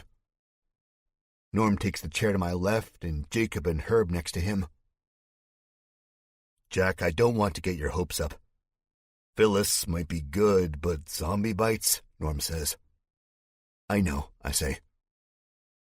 Darlene is crying silently. She puts her head on my shoulder. I had a daughter. She was a bit younger than your Abby, but she was bitten too, on the leg. We had to amputate, Jacob says. He leans forward and puts his head in both hands. Sad, I think. Everyone's got a sad story, and every day we add to the list of sad things weighing on our minds. It never ends. Our Abby is tough as nails, Norm says. I hope so, Jacob says. My own girl. Well, the infection got to her. I wasn't quick enough. I shake my head. I'm sorry, I say. It's not your fault. It was mine. I should have never let her go out there with me. But ever since she was a kid, she wanted to be just like her daddy. Fishing, hunting, hauling garbage 6 days a week. She was too smart for that, of course. Had a scholarship to Vanderbilt. Then the Lord swept the rug out beneath our feet. He clears his throat, trying to mask the sadness in his voice. And, well, here we are. I'm sorry, too, Herb says. Oh, thank you, Jacob says. The door to the patient care opens. I hear the hum of machinery, the beep of a slow heartbeat. Thank God. Thank you, God. Phyllis steps out and closes the door. I stand up and everyone follows with me. Jacob takes off his hat. Phyllis is covered in blood. She pulls her glasses off her face and hooks them around the collar of her dress. She is okay for now, Phyllis says. I cauterized the wound, disinfected it, and dressed it. But she lost a lot of blood. we'll be able to give her a transfusion, but... Herb springs across the room, a goofy smile on his face, and wraps Phyllis up in a big bear hug, lifting her off the floor and spinning her twice around the room. "Easy, big fella," Norm says. "We need her alive." "Thank you, thank you, thank you," Herb says, then puts her down. She is smiling, her hair sticking up out of her tight ponytail in little coils. "You're welcome. I did all I could for her, for now. As for the virus, I'm not 100% sure. Vital signs are stable, and she hasn't turned yet. Time will tell. We'll have to keep her here for a few days, maybe more until she is okay," Phyllis says. "Anything," I say. I resist the urge to start biting my nails, for my restless legs start pacing me around the waiting room. "Just make her better." "Please," Darlene adds. "She's my best friend." "She's family," Norm says. "Family," Herb echoes. Phyllis smiles. "I would let her rest for now. You can visit her in a couple of hours." She looks at Jacob, a frown pulling the corners of her mouth down.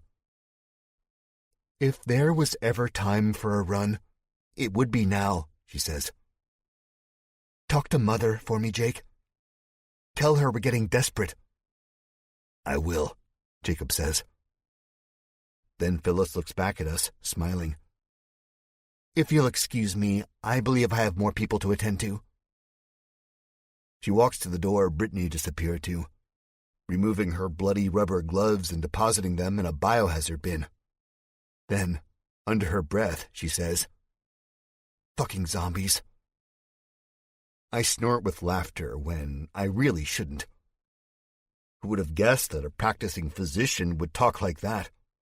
But hey, I guess in the zombie apocalypse, anything is possible. We're gathered in a tight circle, the four of us, Jacob on the outside. Darlene wraps her arms around me. "Group hug," Herb says, and joins Darlene and I.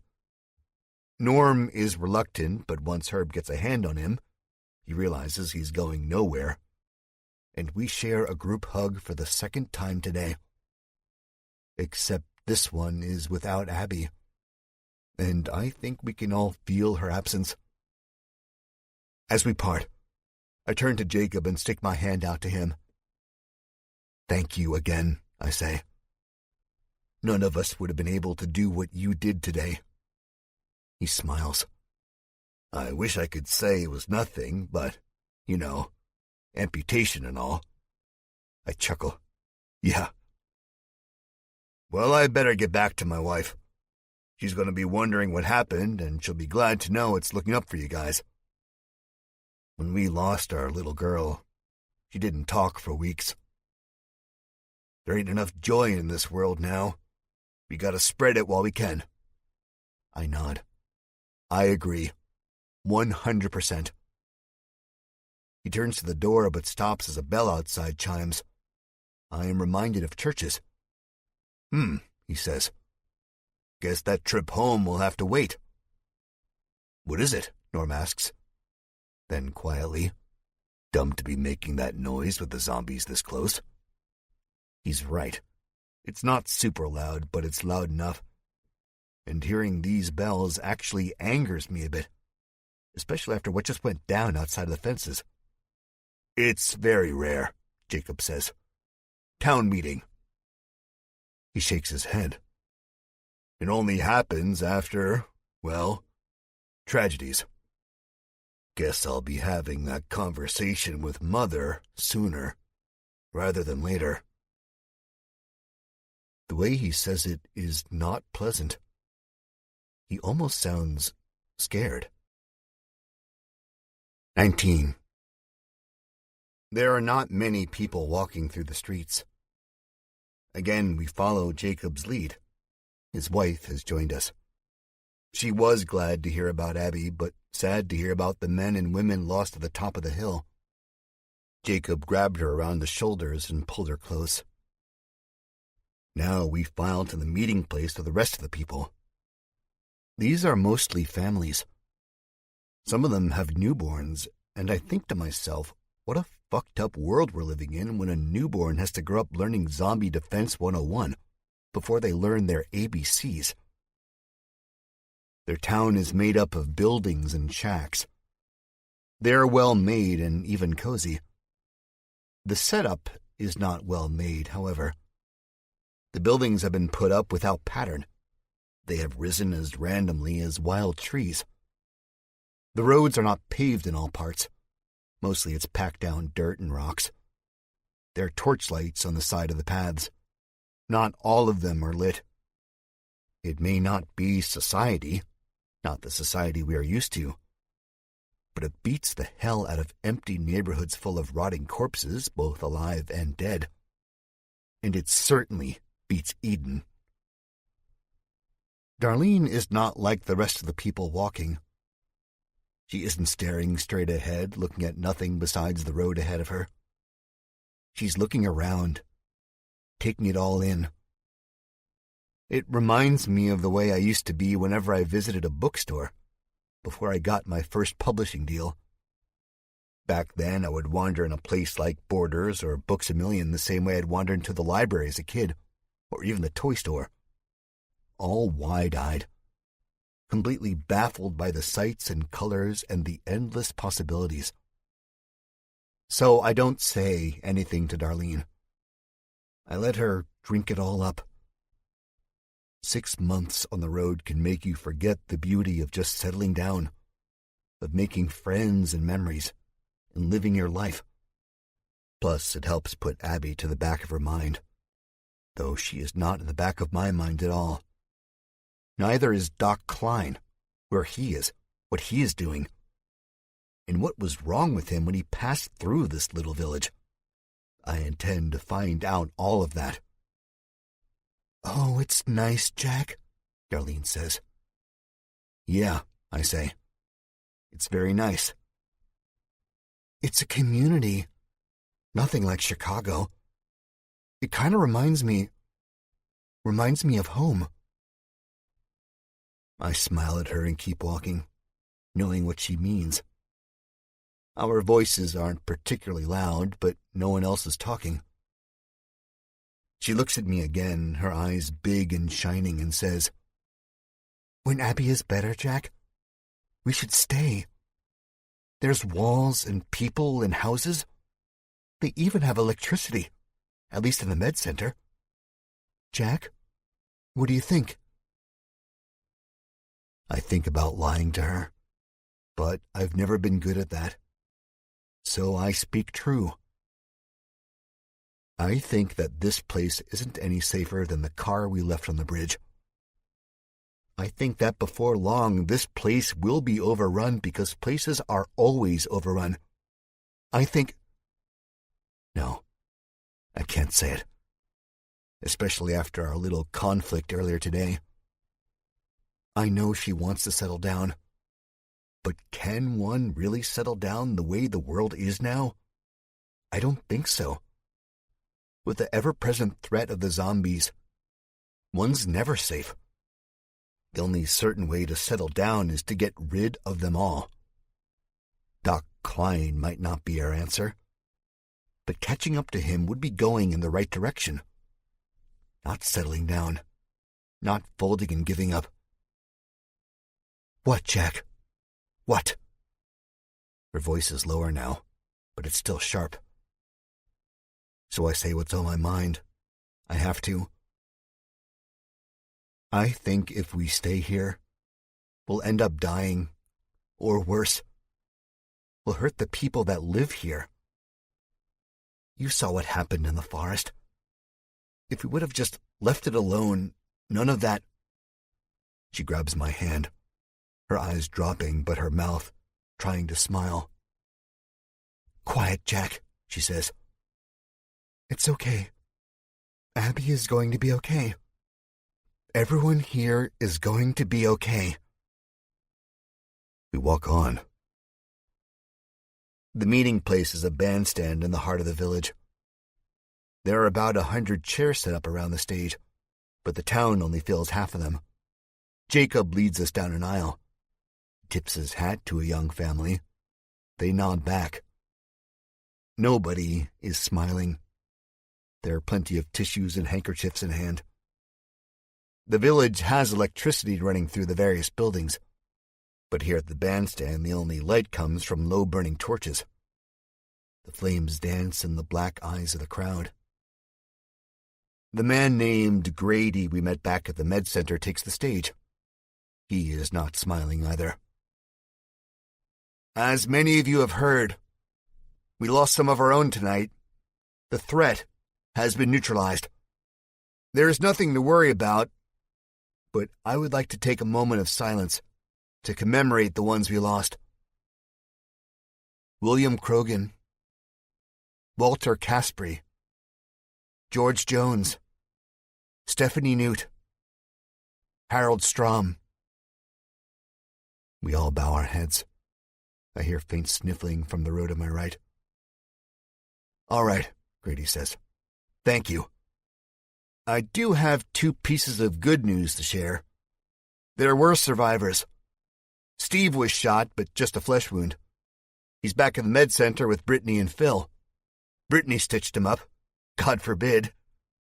This brings a chuckle from the crowd. Emma broke her foot, but nothing serious. She won't need surgery, but she'll be on crutches for the next few weeks. So if you see her hobbling around, open the door for you, if it'll do ya. He grins. She'll appreciate that. I'm all right, too, in case you were wondering. You're probably not. Bobby was a little displeased to see me after the incident since I took away his Game Boy and all. Little brat. He sighs. But what kid doesn't hate a stepdad, right? Another laugh from the crowd. I look around and see the balled-up tissues in hand now instead of pressed under eyes or under noses. People are smiling, looking at this man dressed in a ratty flannel shirt and mud-caked hunting boots. The second piece of good news is we have celebrities in our midst. And it's not too often we have celebrities in our little village, Grady says. He starts clapping. Come on, give a hand to Jack Jupiter and his gang. Nobody claps at first. Then Grady says, They took down Eden. They killed Spike. Here we go again, I think. No way, a voice says from the left of the crowd. Jacob pats me on the back. I feel my throat starting to seize up, my hands getting sweaty. Darlene is the first to stand. She climbs over me and makes her way into the center aisle. Then Norm, but he stops to let me out. Come on, little bro. It's your time to shine, he says. No, it's not, I want to say. I didn't do anything to be proud of. I saved my family and my own ass, nothing more. Herb trails behind him, his head pointed down, but his eyes darting all around the crowd who has turned their heads to us.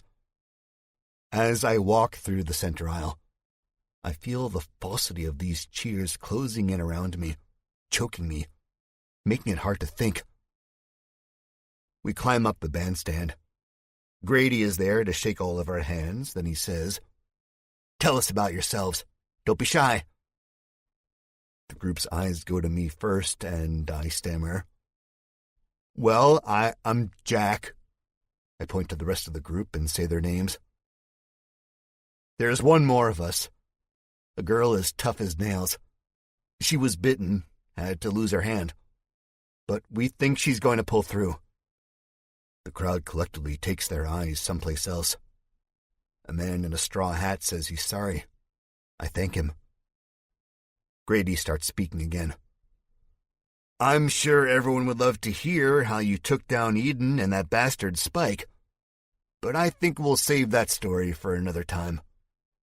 You've heard enough of violence tonight. The crowd nods. An older woman says, Amen. Besides, we have more good news, Grady continues. The crowd begins to rise out of their seats, smiles on their faces, eyes glancing to the nearest building adjacent to the bandstand. Their applause is thunderous, louder than the ringing of the bell. "That's right," Grady says. I see the tears in his eyes.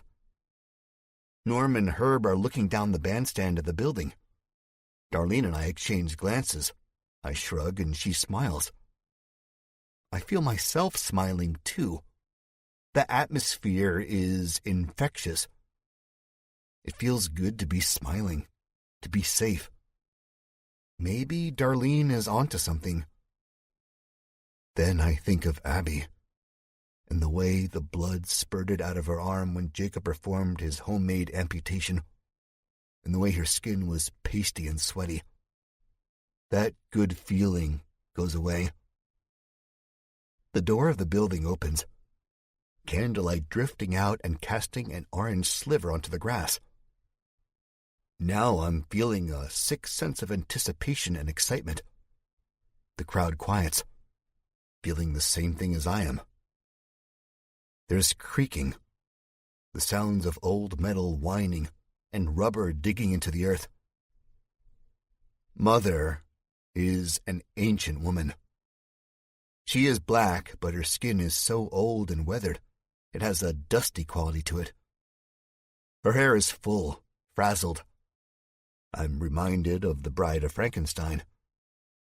Her arms are thick with ropey muscle, an odd sight on such an old body. She smiles, teeth too perfect to be real. The applause sounds again, and I find myself clapping my own hands together and beaming. This woman. There's something about this woman. A long time ago, I had read a book on ESP and psychic touch. One of the topics discussed were people's auras, and for much of my sophomore year of high school, I thought I could see faint glowing outlines around everyone. The teachers I loved, the English teachers who let us read modern authors instead of the classics, had beautiful, radiant outlines, like they had so much goodness it was spilling from their bodies. And the people I didn't like, people like Freddie Huber and his gang of friends who made gym class and lunch and study hall a nightmare for me, had outlines the color of rotting, cancerous organs. It was the next year I realized this was all my wild imagination. But this woman, her outline glows like diamonds in the sun.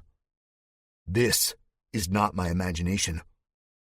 Each and every one of these people see it. It's undeniable.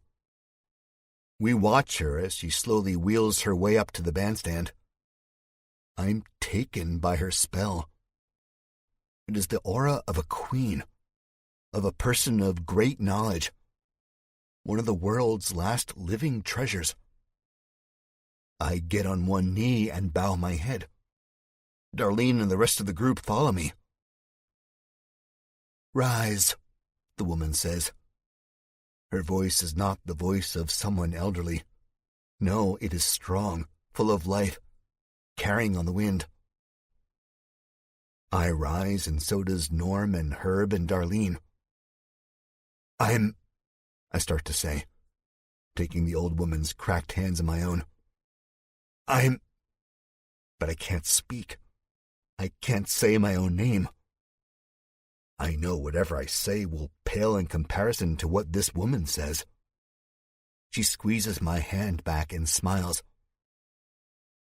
"I know who you are, sugar," she says.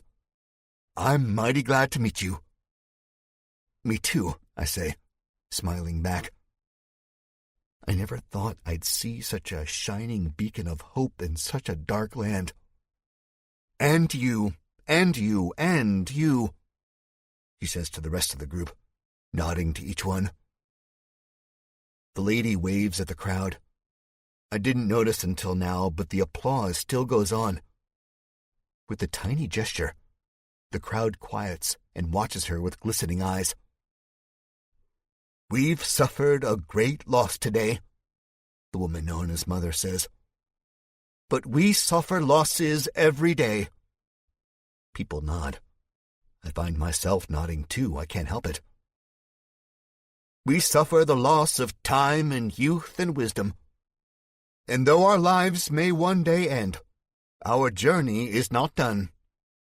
We keep going because we have to. Just as we keep going in life. We have to. I'm smiling wider now. I've said the same thing before, more or less, or at least I thought it. Darlene takes my hand and sidles up closer to me. I can't bring our friends back from the dead any more than I can stop the rotten ones from terrorizing us. But I can offer you the same words of wisdom my own daddy offered me when I was a little gal with a dead dog at her feet. My daddy, he said, "Be strong, baby." And by golly, there ain't never been truer words in the English language except maybe, "I love you" and "I'm sorry." But only those, if you mean them.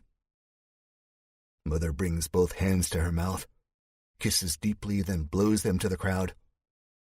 "So I leave you," she says. "And you might be feeling broken and sad and dejected and scared. But if you are, then remember, I love you. I'm sorry. And be strong, baby." She spins her wheelchair away from the crowd as they erupt into another burst of applause and whistles and cheers. Darlene lets go of my hand and wipes tears away from her eyes. Norm is clapping so hard I think he might break his fingers, or at least rupture his wound. Herb grins larger than the time we found a downed candy truck off the interstate a few days back. Mother waves Grady over to her and speaks into his ear.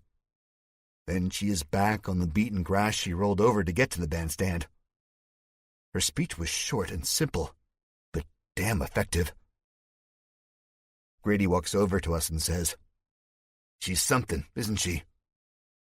I nod, looking over the crowd. The fearful, uncertain looks written on their faces are gone, replaced with smiles and hope. I like this woman. "Mother would like to speak with you four in her cabin in 10 minutes.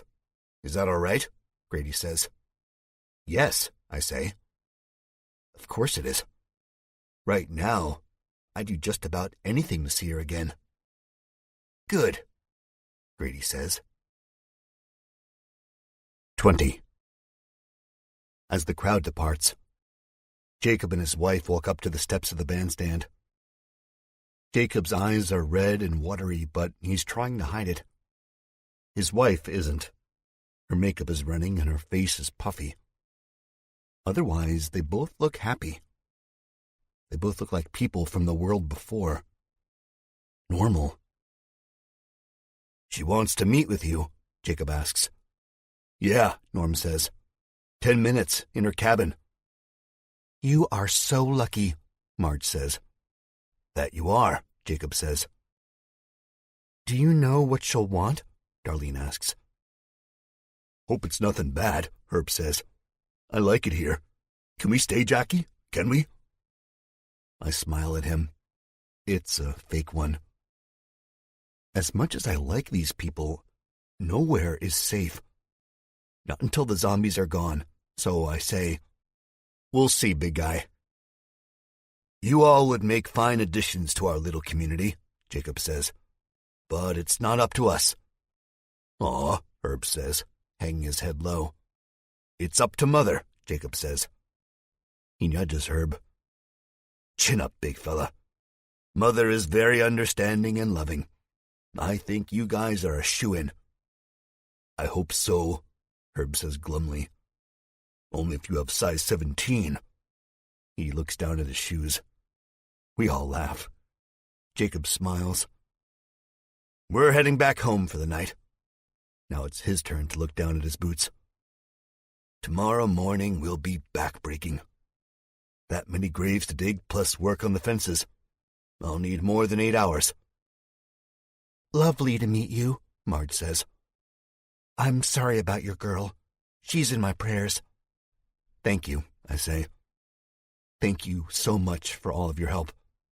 "Don't mention it," Jacob says, and turns to leave with the rest of the crowd. "Bye," we say simultaneously. "This place ain't so bad," Norm says. "I don't smell the rotters out here." He inhales deeply. "I smell pine needles and nature and stuff." Smells damn good. Plus, that Grady guy is quite handsome, don't you think, Darlene? Darlene arches an eyebrow. Norm, I'm still with Jack, she says, motioning to the way our arms are wrapped around each other. Oh, man, you didn't tell her? He asks me, his face reddening. I shrug. I didn't think you'd want me to. Man, when you were a kid, you never shut your mouth. I'm surprised, Jack, truly surprised. What? Darlene asks. What's happening? What didn't you tell me? I'm gay, Norm says. Norm's gay, I say at the same time. Darlene says. Cool. Cool, Norm says. That's all? I mean, it's not a big deal, Darlene says. Lots of people are gay. Yeah, man, I say. No biggie. The big things we have to worry about now are so much bigger. Abby's condition, the whereabouts of the doctor, the fate of the world, Darlene and I's wedding. Oh, God, it never really ends. Norm looks honestly surprised. It's another thing I attribute to his time in the Army. He served predominantly in the don't ask, don't tell era, and maybe all that time trying to showcase his manliness got to his brain. Times were changing before they changed for the worst. 50 years ago, Norm would have been hanged for being gay. I think he's stuck in that time. I love you no matter what, Norm, Herb says and hugs him. Norm wheezes. I love you too.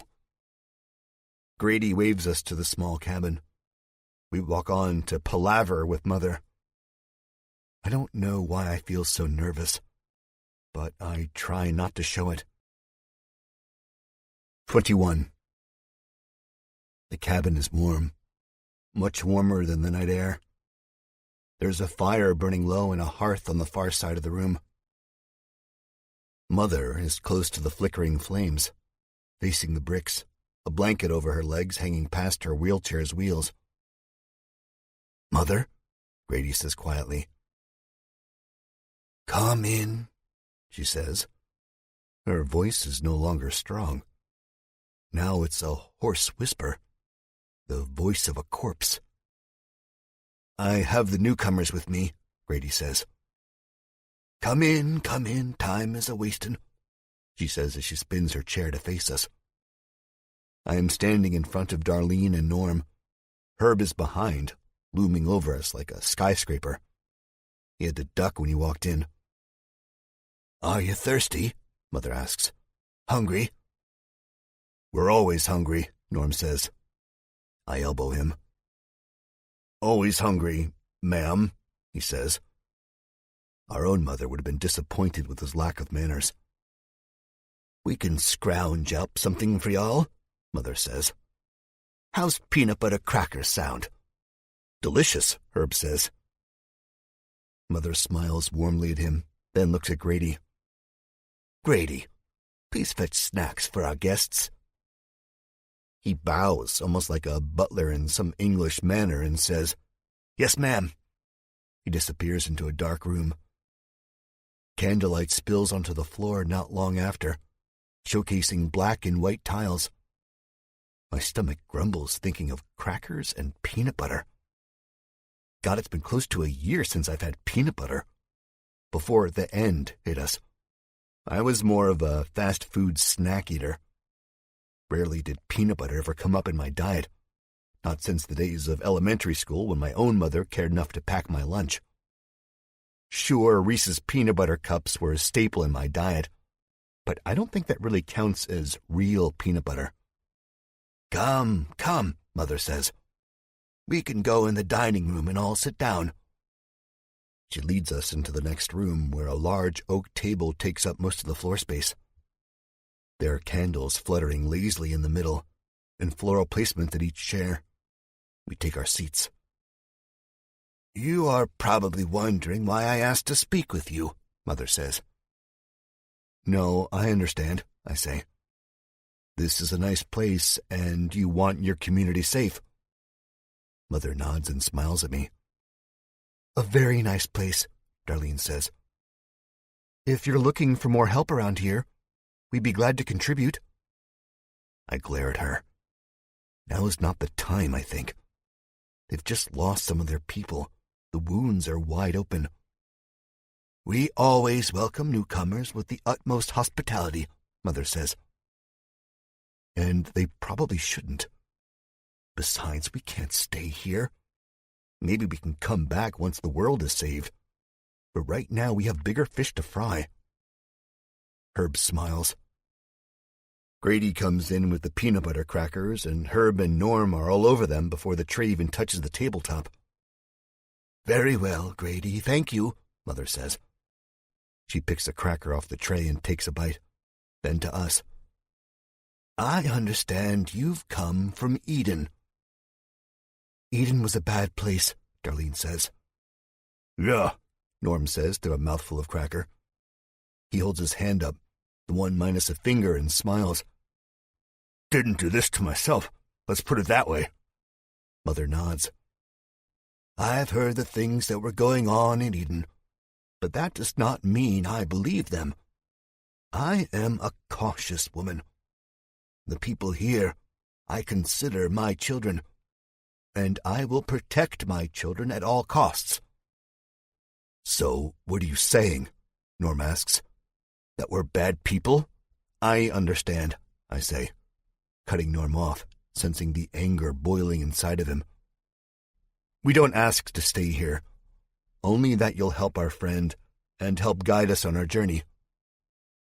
Your friend is taken care of, Mother says. Even if you were the enemy, she would be taken care of. I don't believe in looking the other way. But what is your journey? Darlene stares at me with sharp eyes. I look at her and see the disappointment on her face. She doesn't want to leave. She wants to settle down and quit running for our lives. But we can't. I can't. I have a chance to help the world, and I'm not going to ruin that for a shot at suburbia. Our journey, I say, is to help a doctor. Your man Krogan told me he passed through here a couple days ago. Mother nods. That he did, she says. He was not in his right mind. What do you mean? I ask. Krogan had said the same thing, yet he never elaborated. Hearing it from Mother feels like a slap to the face. I feel sweat starting to prickle on my skin. I don't want to have chased this man only to find out he's been bitten and has become the very thing we are trying to destroy. Was he bitted? Herb asks. Crumbs fall out of his mouth and onto his already dirty shirt. Oh, please don't let him be bitted. Bitten, Norm says. No, Herb shrieks. Mother laughs. No, honey. Your doctor wasn't bitten. But he wasn't right. None of us are, Norm says, making a peanut butter cracker sandwich and popping it into his mouth. Amen, Grady says from the doorway. I fear he was even beyond the normal amount of insanity, Mother said. He spoke of changing all of this, but I've seen it. I've seen the world is beyond saving, and we have to live with it. But it's not every day a doctor strolls through your village. You can never have enough doctors. So we tried to get him to stay and help, but he wouldn't. Because he has bigger fish to fry too. Because he's going to save the world. Yeah, sounds crazy, Norm says. Mother smiles. Precisely, she says. In exchange, we would offer protection, room and board, hearty meals. But he said no, Grady says. Kept rambling on about D.C., and that place is worse than hell right now. Yeah, he was a few eggs short of a dozen up here. Grady taps his head. If I do say so myself. And who am I to judge Grady's diagnosis? I never got to meet the man in Eden. The rest of the group had, and I trust them. But can I trust Dr. Klein? What if the end of the world just got to him? What if DC is gone and him with it? What if this has all been a suicide mission? I don't like how it's making me feel. It's making me feel, well, dumb. We offered him a vehicle and a weapon, Mother says. A peace offering. Really? We just felt bad, Grady says, chuckling. You take them? I ask. Most graciously. There's plenty of weapons and vehicles lying around. We had no problem offering him those, Mother answers, rolling her eyes at Grady. The car we gave him was a clunker. All we could spare, really. But the weapons were nice, Grady says. Well, maybe that's helped his chances of survival enough for me to catch up to him and bring him to home base. Final score, humans 2, zombies 1. Game over. Crowd goes wild. I certainly hope he hasn't had to use them, however, Mother says, scrunching up her brow. Oh, he definitely has, Norm says. It's rough out there. So what he says about his mission is true? Grady says. I look to Darlene and Norm, my eyes pinging back and forth. Finally, I say, as far as I know, yeah. Listen, Norm says, crunching up a cracker in the side of his mouth. I met Doc Klein. Without him, I'd be dead. And I've met Crazy. That Spike fellow was like a cowboy/robot/Brooklyn wise guy killing machine. And his wires were shorting out.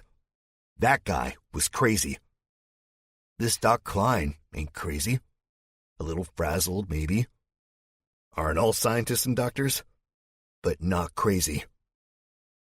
Should have given him a better car, Grady says, shaking his head. Maybe even medicine. Shoulda, woulda, coulda, Mother says. As much as it pains me to say it, we can't be giving out our supplies to people who proclaim themselves doctors wanting to save the whole world. It's a big, big place, and we have big, big problems. That's why I wanted to speak to y'all. Mother's face has gone serious. Gone is the geniality and warmth, now replaced by something fierce. The pearlescent aura about her seems to darken. I can now hear my heartbeat in my ears, my blood running cold, brain going to dark thoughts. It's always the same with these leaders in the apocalypse. They're drunk with power, and they will stop at nothing to keep that power. Think of Spike. Think of Butch. Mother leans forward and grabs my wrist. Don't worry, she says. I understand. You don't have to explain. I am not ruthless. I am not a killer. Of the living, anyway. A funny image of this wheelchair-bound woman dashing zombie brains comes to mind, and I smile. No one else is smiling. We aren't violent, Grady says. I nod at him, feeling stupid for my earlier thoughts. We wanted to talk to you because we needed your help, Mother says. She is still not smiling. She is still all business. Help? Darlene asks. I can't imagine we'd be much help to you. You guys have everything here. Walls, fences, smiling people, even a med center, thank God. If it weren't for you guys, Abby would be eated, Herb says, his eyes getting watery. I put a hand on his forearm and squeeze. But she's not eated. She's okay, I say. He nods and takes what's left of the peanut butter crackers in one massive hand and stuffs them into his mouth. Hey, Norm says. I wasn't done. Mother spares them a glance, then goes on. We have no problem treating your friend or anyone else, she says. She's smiling as she looks at Herb. Then she looks back at me and her face goes serious again. The problem is our reserve of supplies. Each day they dwindle. So does my men and women who fight to make this place as great as it is, Grady interjects. Mother raises a hand. Let me get there in my own way. He nods and apologizes. We need more supplies. We need drugs and equipment and food and, God forbid, more weapons. Now, I don't think lightning strikes the same place twice, Jack Jupiter. But I know an opportunity when I see one, and your friend Dr. Klein was a missed opportunity. I should have had Grady here tie him to a chair so he wouldn't leave us. Shoulda, woulda, coulda, Grady says. Mother smiles. I kid, of course. But what I'm getting at is that you, my friends, are the second bolt of lightning striking our little compound. You are another opportunity. I don't want it to be another missed one. Now, we may not be much, certainly not some sprawling metropolis or even a small town at that. We don't have enough electricity and resources to bring us back to the technological age you young folk were so keen of. We don't have fast food on every street corner. We don't have much. But we do have a community, a tight-knit one. And we have books and enough electricity to get us by. Oh, and Margie makes a mean veggie casserole. What I'm trying to say is that we'd love to have you. But if you want to stay here, you'll have to pull your own weight. I need men, Grady says. Good, strong, smart fighters. For what? I ask, narrowing my eyes. Not to protect the walls, right? Grady looks at the floor, scratches the back of his neck. Right.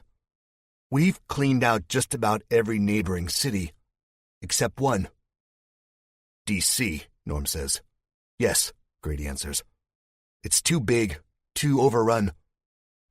Why now? I ask. Surprisingly, I don't feel fear. I feel intrigued. D.C. was always our destination. Now I can go and save the world with a bigger group. Because we have no other choices. We could drive to another state, hit another big city farther away, but the risk is more. We need medicine, and D.C. probably has more of it than anywhere remotely close. They say when one door closes, another one opens, right? But don't get me wrong. I loved my friends, the men and women we lost today, but they weren't fighters. They were school teachers and maintenance men and regular old people. Now, you come to our compound, and you've seen it all.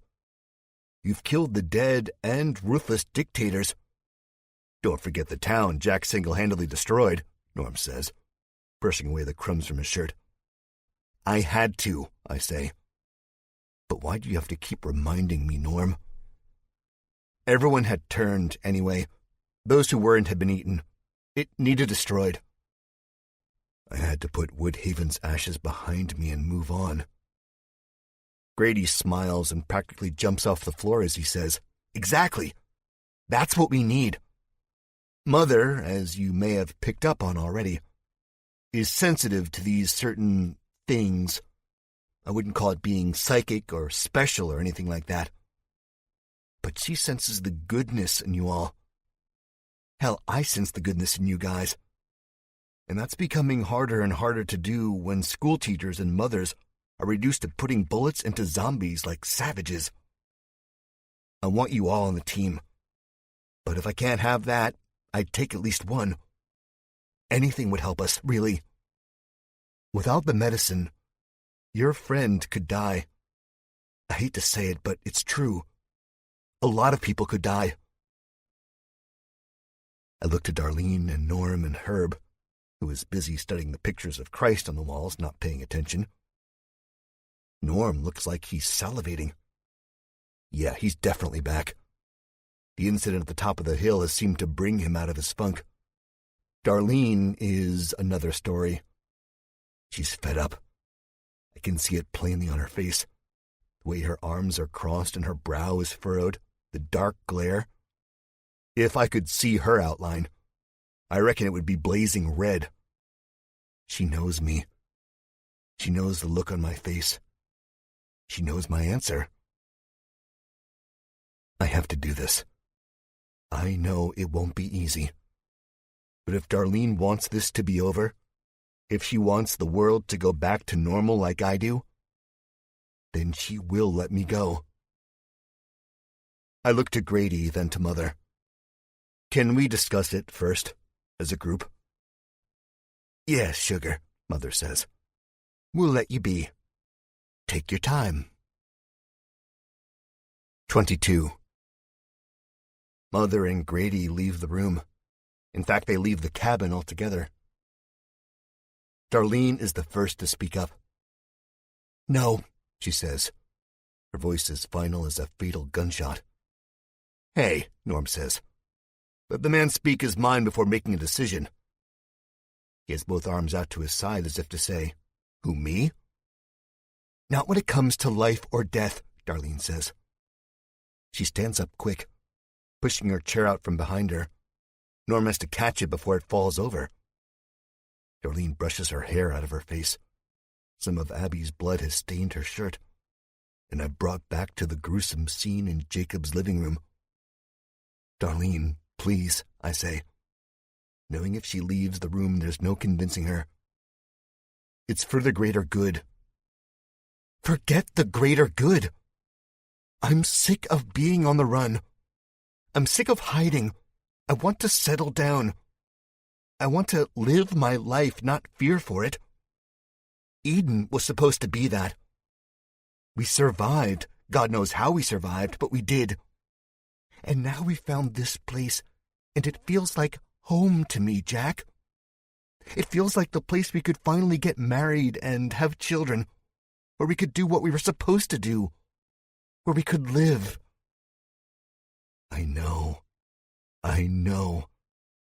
I know all of this, and each time she reminds me, my heart breaks. It's not my fault. I didn't bring this plague upon us. But I can help stop it. I can finally be someone, not just some hack writer who was once too afraid to send his food back to the kitchen if the waitress put the order in wrong. I can make the whole world safe. Not just a section of it, but the whole world. I don't know why you or anyone would want to have children in this fucked up society, Norm says. Of course, I've been saying that long before there was such a thing as zombies and crazy cowboys. He chuckles. Never thought I'd say those two things in a sentence again. Shut up, Darlene says. Stop it, Herb booms. Stop it, all of you. Norm and Darlene exchange a guilty look to one another. Norm whispers, Sorry, to no one in particular. You are right, Darlene. You are always right. And it hurts me to know you're right about this. But it's something I have to do. You don't have to, I say before she cuts me off. That's even worse, Jack, she says. Her eyes water now. I would rather die with you than you die alone. Don't say that, I say. The thought of Darlene dying is one I live with every day. I can't help thinking it's the way the world is now. But it's also one I push to the back of my mind. It's true, she says. Herb is sobbing. Oh, geesh, Norm says. It'll be a simple operation. It's the least we can do after Abby. You don't need to worry, Darlene, really. That's not true. We always have to worry. It's part of life. She rounds the table and wraps her arms around me, her face nestling in the crook of my neck, wet tears against my skin. I just don't want to be without you again, Jack. Woodhaven was torture. That small span of time in Eden was torture. Haven't I been tortured enough? Darlene, I say. She cuts me off again. Just hold me, she says. Just hold me like you're never going to let me go. That's not fair. We've all been tortured. Then there's a long silence as I listen to her and do what she tells me. Even Herb's sobs have stopped. Norm interrupts the silence. He says, Geez, I feel like you two should get a room. Yeah, I know, I say. Not what I was going to say at all, Norm says. I was going to say, you two should grow a pair. Darlene flips him off without turning her head from the crook of my neck. Norm grins. Oh, Darlene, bad, Herb says. Then we all share a laugh. Hearty laughter only good friends and family can share. Because that's what we are. We may be one short for the time being, but we still have each other. For now. Darlene, I have to go, I say once the laughter tapers off. I can help. Not only this compound, but the entire world. Abby won't survive. This entire place won't survive if they don't get what they need. I know, Darlene says. I know you are going to go, and you're not going to let me go with you. I just wish it wasn't like that. Me too. I'll be with him, Norm says, standing up and sticking his chest out. I'll keep him safe. You won't have to worry. I may be minus a finger, but that's just one less thing my brain needs to focus on, you know? No, I say. Norm's head flinches back slightly. What? No. I need you here. I need you all here. You have to watch out for each other. What if Abby wakes up and we're all gone? That can't happen. I think what you really mean, Darlene says, is what if these people can't be trusted? She's right, but I try not to show that she's right on my face. Better safe than sorry. I think this place shows promise, but then again I thought the same of Eden. I'll go. I'll be safe, Darlene, I promise. Norm has taught me well, and I'll be with Grady and the rest of his crew. You saw how they mowed down the zombies at the hilltop. They are as experienced as anyone. Jack, Darlene says, but it's my turn to cut her off. That's final. If you want to stay here, if you want the best life possible in this world, then you'll let me go. I kiss her. And I'll be back. I'll be back with supplies and maybe a way to help everyone. She nods, her eyes shiny. Herb says, "Group hug." And none of us resist. In fact, Norm is the first person to wrap their arms around me. It's going to be okay, I say. It's going to be okay. 23. Mother and Grady are in the grass, their eyes turned up to the glittering stars above. Mother hums a song. The sound is beautiful, and it carries on the wind. It's a sound that could change fear into courage. She turns around as I walk up to them, Norm, Darlene, and her behind me. Have you decided? Mother asks. Yes, I say, feeling that fear creeping back up my throat. I don't know why. I shouldn't be afraid. It's just a routine supply run. I'll be with experienced fighters who have big guns. I'll be okay. But there's that small voice in the back of my mind telling me I won't. It's a voice telling me things will go wrong because they always do. Woodhaven, Indianapolis, Chicago, Sharon, Eden, and now D.C. That voice is screaming. What choice do I have, though? I have to do this. We've decided that I'll go with you, Grady. The others will stay back and be with our friend, if that's okay, I say. Grady is grinning. It's an odd sight considering the news. God will be with you all upon your journey, Mother says. That I know. Grady walks over to me and shakes my hand. I wish I could take everyone, but if not, I'll take you, Jack. He looks to Mother and gives her a wink. The world-famous Jack Jupiter. I shake my head. Well, we move out after the burials tomorrow. You can stay at the Hartford's house. Jake and Margie got a room for you, and he said he'd love to have you. Jake's a good man. Anyway, we'll discuss plans tomorrow. That all right, Jack? Grady says. I nod. Great. Get a good night's sleep, he says. I'm beat myself. I'll see you all tomorrow. He bends down and kisses Mother on one wrinkly cheek. Good night, she says. And Grady leaves. When he is out of earshot, Darlene speaks. Do you really think so? She asks. What's that, dear? Mother replies. Do you think God will see them on their journey? Her face is wet with the tears she had shed in the cabin. I walk over to her and grab her by the wrist. Don't worry, I whisper. Look up, Mother says. Darlene does, and I follow her gaze. Do you see that? Mother asks. Do you see all those beautiful stars shining white light down on us? The black canvas sky looks as if it has been filled with diamonds. It is beautiful, and seeing it gives me hope. There's a lot of ugly in this world. I like the change. Yeah, Darlene says. Pretty, Herb says. That's God, children.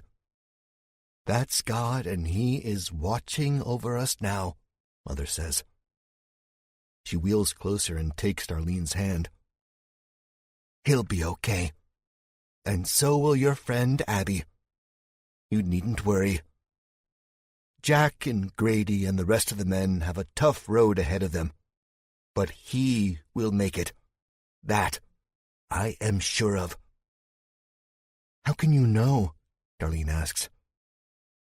When I have doubts, darling, I just look up at the sky and the doubts disappear, Mother says. You do the same thing, honey. You do it whenever you're feeling lonely or scared. Norm chuckles behind me. I shoot him a look over my shoulder and he shakes his head and rolls his eyes. Darlene says, Thank you, and bends down to kiss Mother on her cheek. Thank you. We leave her there in the grass, staring up at the stars. 24. The Med Center is the only building with electrical lights on in the circle of structures that make up this village's downtown area. Brittany sits at her desk reading a paperback fantasy novel. Something I've never heard of, but with great cover art. She looks up as we walk in. I'm expecting her to give us a grimace or some kind of look of despair, and for her to say Abby didn't make it. I'm relieved when she doesn't. Instead, she's smiling, and it causes me to smile too. She's doing fine, Brittany says. She opened her eyes and talked about an hour ago. Phil says she'll pull through if all goes well with Grady's supply run tomorrow. As if I needed to hear that. More added pressure to this job, but I can't show that. Don't worry, I say. We'll get what you need. Oh, you're going? Brittany asks. Yeah, just Jack here, Norm says. The apocalypse's very own superhero. This makes me cringe. I'm no hero, just a guy trying to survive, trying to do what's right. Well, be careful. We only have so many hospital beds here, Brittany says, winking. I laugh nervously. Morbid. I kid, she says. Grady is one of the best. I actually came here with him, and if it wasn't for him, none of our group would have made it. We lost a couple, but it would have been dozens without him, so you have nothing to worry about. I highly doubt that. Like I said, there's always something to worry about. Darlene smiles, a false smile, to cover the sadness. I want to grab her and tell her it's going to be okay, but I know she won't listen to me. So she changes the subject. "Can we visit Abby?" she says. Brittany tilts her head back and forth. "It's probably best to let her rest. But if you're quiet and you don't wake her up, I don't see the problem. Just don't tell Phil. She'll chew me out again." "Thank you," Darlene says. "Yes, thank you," Herb says. He starts around the desk to give Brittany a hug, and Brittany backs her chair up into the wall. Norm grabs Herb by the back of the shirt, stopping him. "Nuh-uh, buddy. You gotta buy her a drink first." Herb scrunches his face up. "Huh? I don't got no money. You know that, Norm."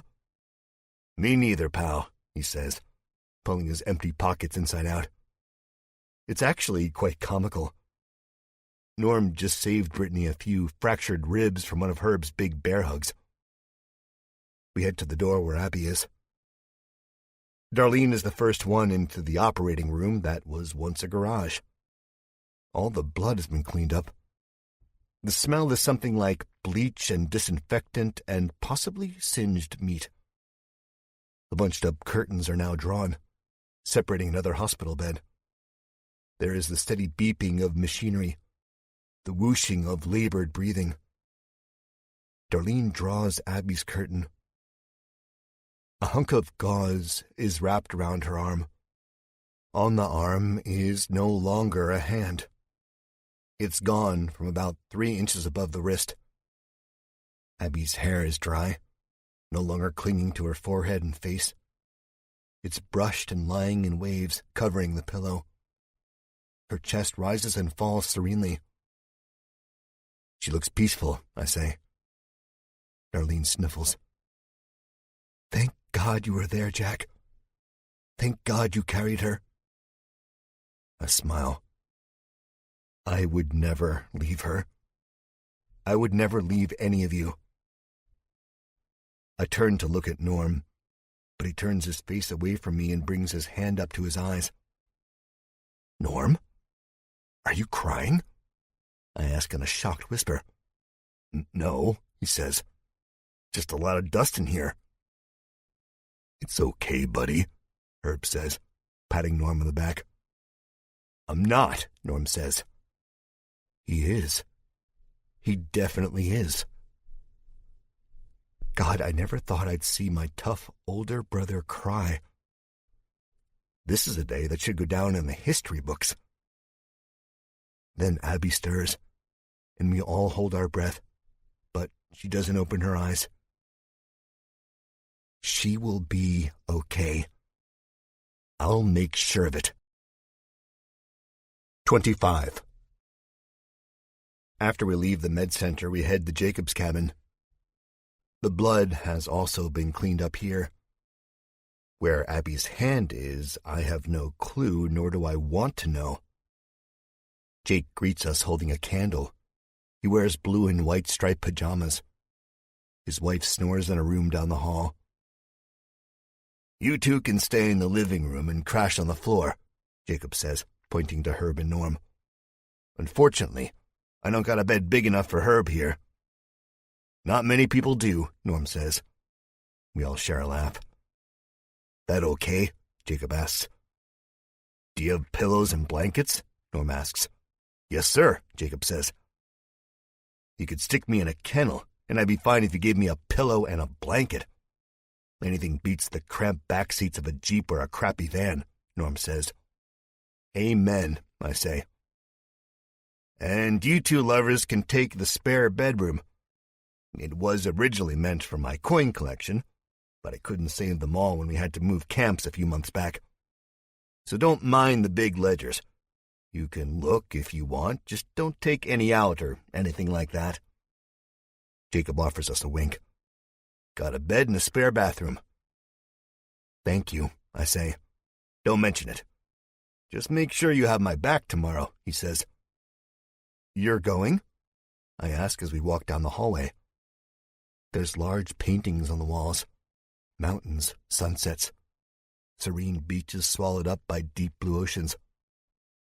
"I never miss a supply run. It's a way for me to unwind, Jacob says. Darlene looks at me and rolls her eyes. I can almost hear her saying, "Men," in her best feminist's voice. Jacob opens the door to the spare bedroom. It's small but pleasant. The bed is barely large enough for us to share, but we'll make do. There is a window on the opposite wall where we can see the stars settled into the night sky almost perfectly. On the walls is a painting of a huge tree, like the kind I helped bury the Richards family beneath. Vibrant greens, rich browns. It almost feels like home. I step in, the carpet feeling wonderful on my bare feet, and what I see almost brings me to my knees. Tucked away in the far corner on a small table is a typewriter. It's pale blue. The metal shines. The keys sit tall and proud. "Yeah," Jacob is saying. "There's spare blankets in the closet. The toilet doesn't always flush on the first go-around. You might have to jimmy the handle." His voice fades away. Faintly I hear Darlene saying, "Uh-huh, uh-huh." I am too enamored by this simple piece of technology. It's not a computer or a laptop or a tablet. It's just a fine piece of writing machinery. Something my grandfather might have written on many years ago when he was trying to publish sci-fi and horror shorts in magazines like Weird Tales and Ghastly. My heart swells to the point of me having to look away. It's been so long since I've written. I didn't know how much I missed it until now. I am under its spell. Worlds are building themselves in my head, knocking at the roof of my cranium, begging to come out and be shared. "Jack," Jacob says. I shake my head and blink stupidly. Yeah, sorry." "Down, boy," Darlene says, and squeezing an imaginary spray bottle. "You okay?" Jacob asks. Yeah, it's just I haven't seen one of those in a long time." "That old thing?" Jacob says, following my pointed finger. "I found it in a small-town antique store about 10 miles south of here. Grady wanted someone to type up meeting agendas, and I said I'd do it." "Jack was a writer before," Darlene says. "No bull. A writer like an author?" Jacob asks. His bushy eyebrows are almost stretched up to his hairline. "Yeah, I had a few books in print," I say. "Anything I would have read?" he asks. "Probably not. I wasn't too popular, but it paid the bills. In hindsight, with the zombies and all, I think I should have spent more time learning weapons and defense. It's 2020, right?" "All you need to do," he says. "Jack even wrote a zombie novel," Darlene says, saying zombie like it's a bad word, and I guess it kind of is nowadays. Jacob shudders. "No, I wasn't a fan of those horror books. Mainly I liked war stories and the occasional romance." "No way," Darlene says. "I love the romance books." Jacob shrugs. "What can I say? My wife got me into them, and I have a soft heart." He smiles. Let's hope that's not the case tomorrow when we're in D.C. Darlene looks at me with one of those, "Why can't you be more like him?" looks, then says, "You ever read Cain's Sweet Sorrow?" Darlene asks. "All 16 of them," Jacob says. He's beaming now. Next thing you know, he's going to start jumping up and down and squeeing like a girl. "I got the last 5 in my closet." "Where they should stay," I mumble. "Pardon?" Jacob asks.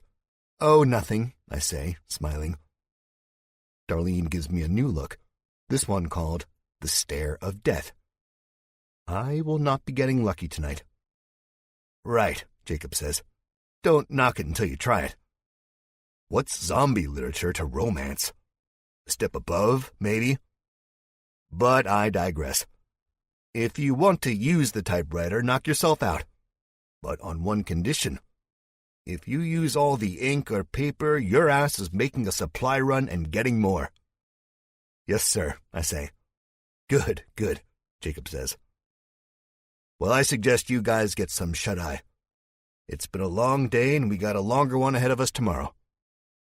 Thank you again, Darlene says. Yes, thank you, I say, half-heartedly, my mind on the typewriter. Jacob leaves, and Darlene shakes her head. You're not going to get any sleep tonight, are you? I'm grinning. Maybe. I sit at the desk and run my fingers over the keyboard. Darlene sighs. Johnny Deadslayer says otherwise. 26. I got a few hours. I wrote a lot, mostly crap, but that was expected. It takes a while to get back into the flow of things, and eventually my exhaustion won out. Now the dark sky glittering with stars is gone, replaced with a bright sun. Darlene is up and in the bathroom. The shower runs. The sound enough to jolt me to total awareness. A shower? Hot water? The only thing better than that would be bacon and eggs. I jump out of bed and into the shower with Darlene. The warm water sends chills down my spine. Then Darlene rubs my chest. We smile and kiss each other over and over again. Luckily, the sounds of the running water drown out her moans. I hope. We get dressed and head out into the living room where Norm and Herb are still sleeping. Margie boils coffee over the low flames of the stovetop. She smiles at us and says, Good morning. Jake's out in the back if you're looking for him. I'm too busy looking at Norm and Herb to answer back. Darlene does for me. Thank you, she says. Would you like coffee? Margie asks. Yes, that would be lovely, Darlene answers. Norm looks like a stuffed toy next to Herb. Herb holds him in one arm, while his other arm rests on his own chest, his thumb in his mouth. I burst out in laughter. Darlene laughs with me. Norm opens his eyes wide, and he looks around like he has no idea where the heck he's at. Then he looks down at Herb's massive hand and brushes it away as if it were a giant spider. Get off me, you big dummy! Herb stirs and rolls over on Norm, whose scream of surprise is cut short by the steamroller that is Herb's shoulder. I'm beside myself, almost on my knees. Herb wakes up, starts, and says, Oh, Norm, so sorry, so sorry. Norm coughs and crawls up off the floor. I told you to sleep with your head by my feet. I got scared, Herb says. So sorry. Yeah, you buffoon, I forgive you, Norm says. I'm wiping tears from my eyes, because seeing the two like that is too much.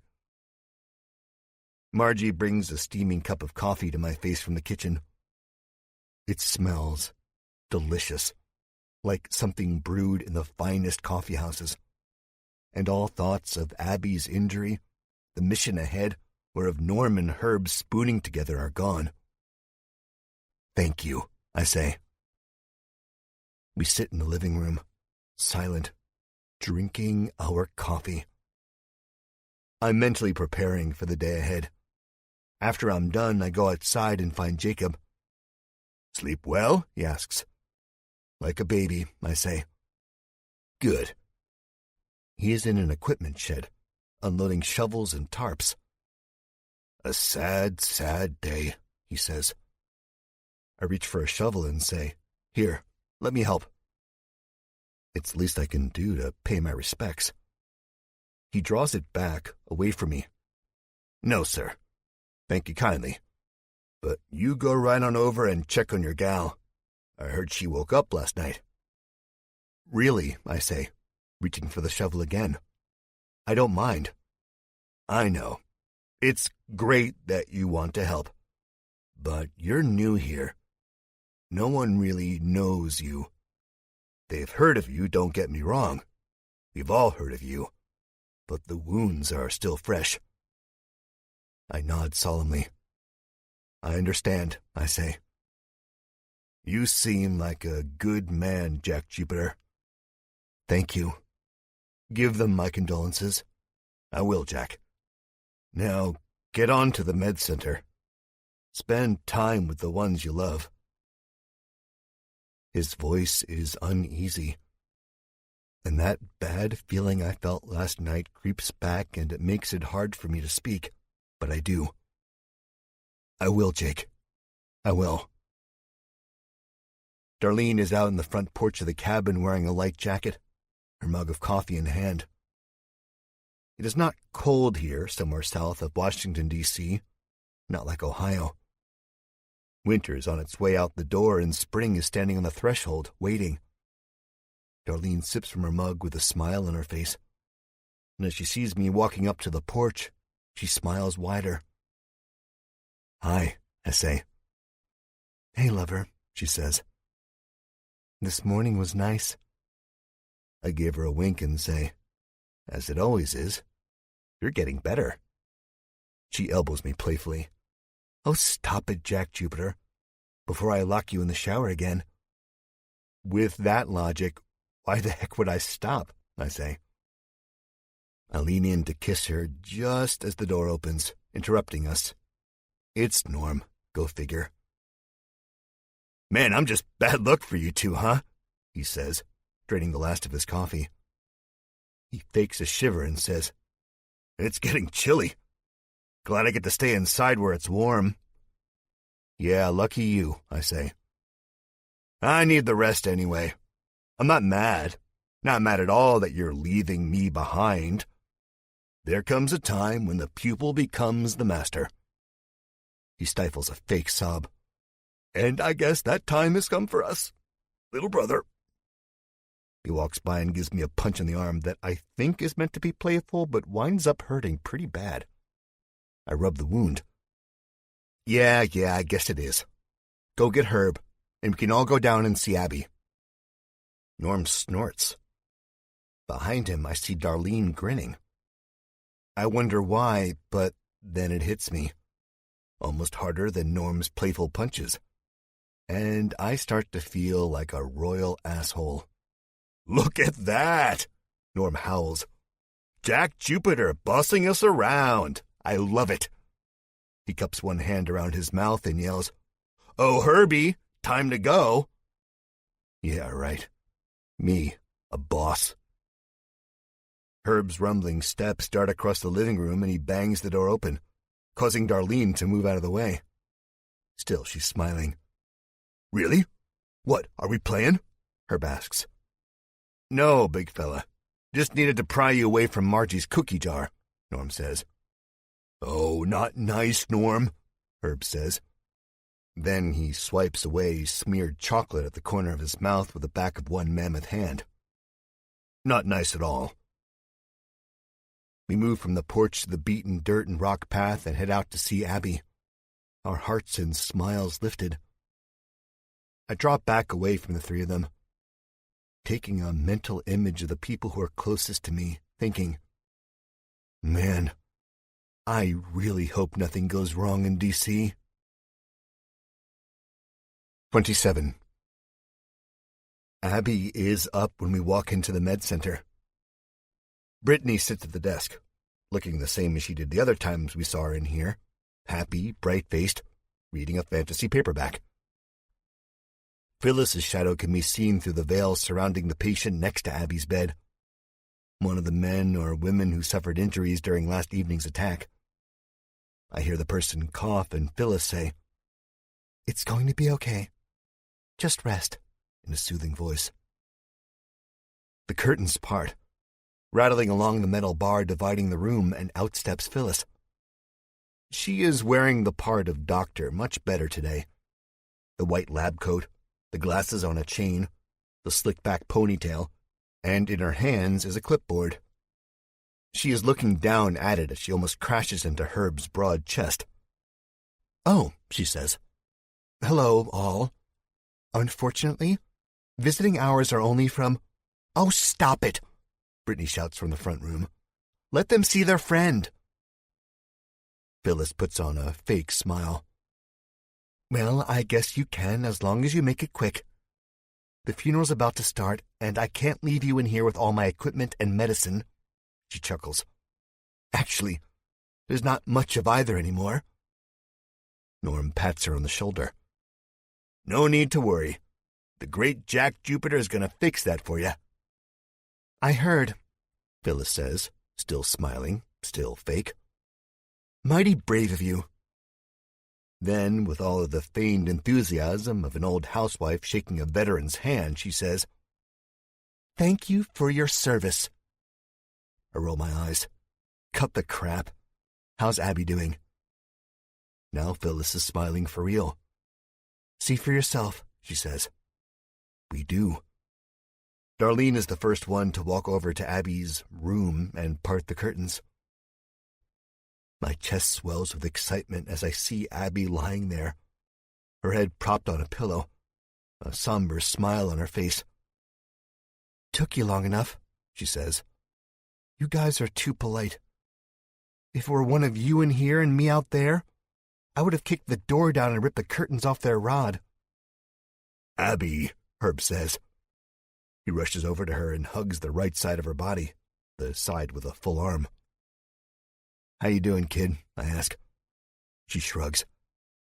I've been better. I've been a hell of a lot better. Yeah, I bet, Norm says. He walks over to where Herb is kneeling. I'm glad you're still alive. Never thought I'd hear you say that, Abby says. She looks at me. Thank you, Jack. Seriously. I remember it all like a hazy dream. The bastard came down on me.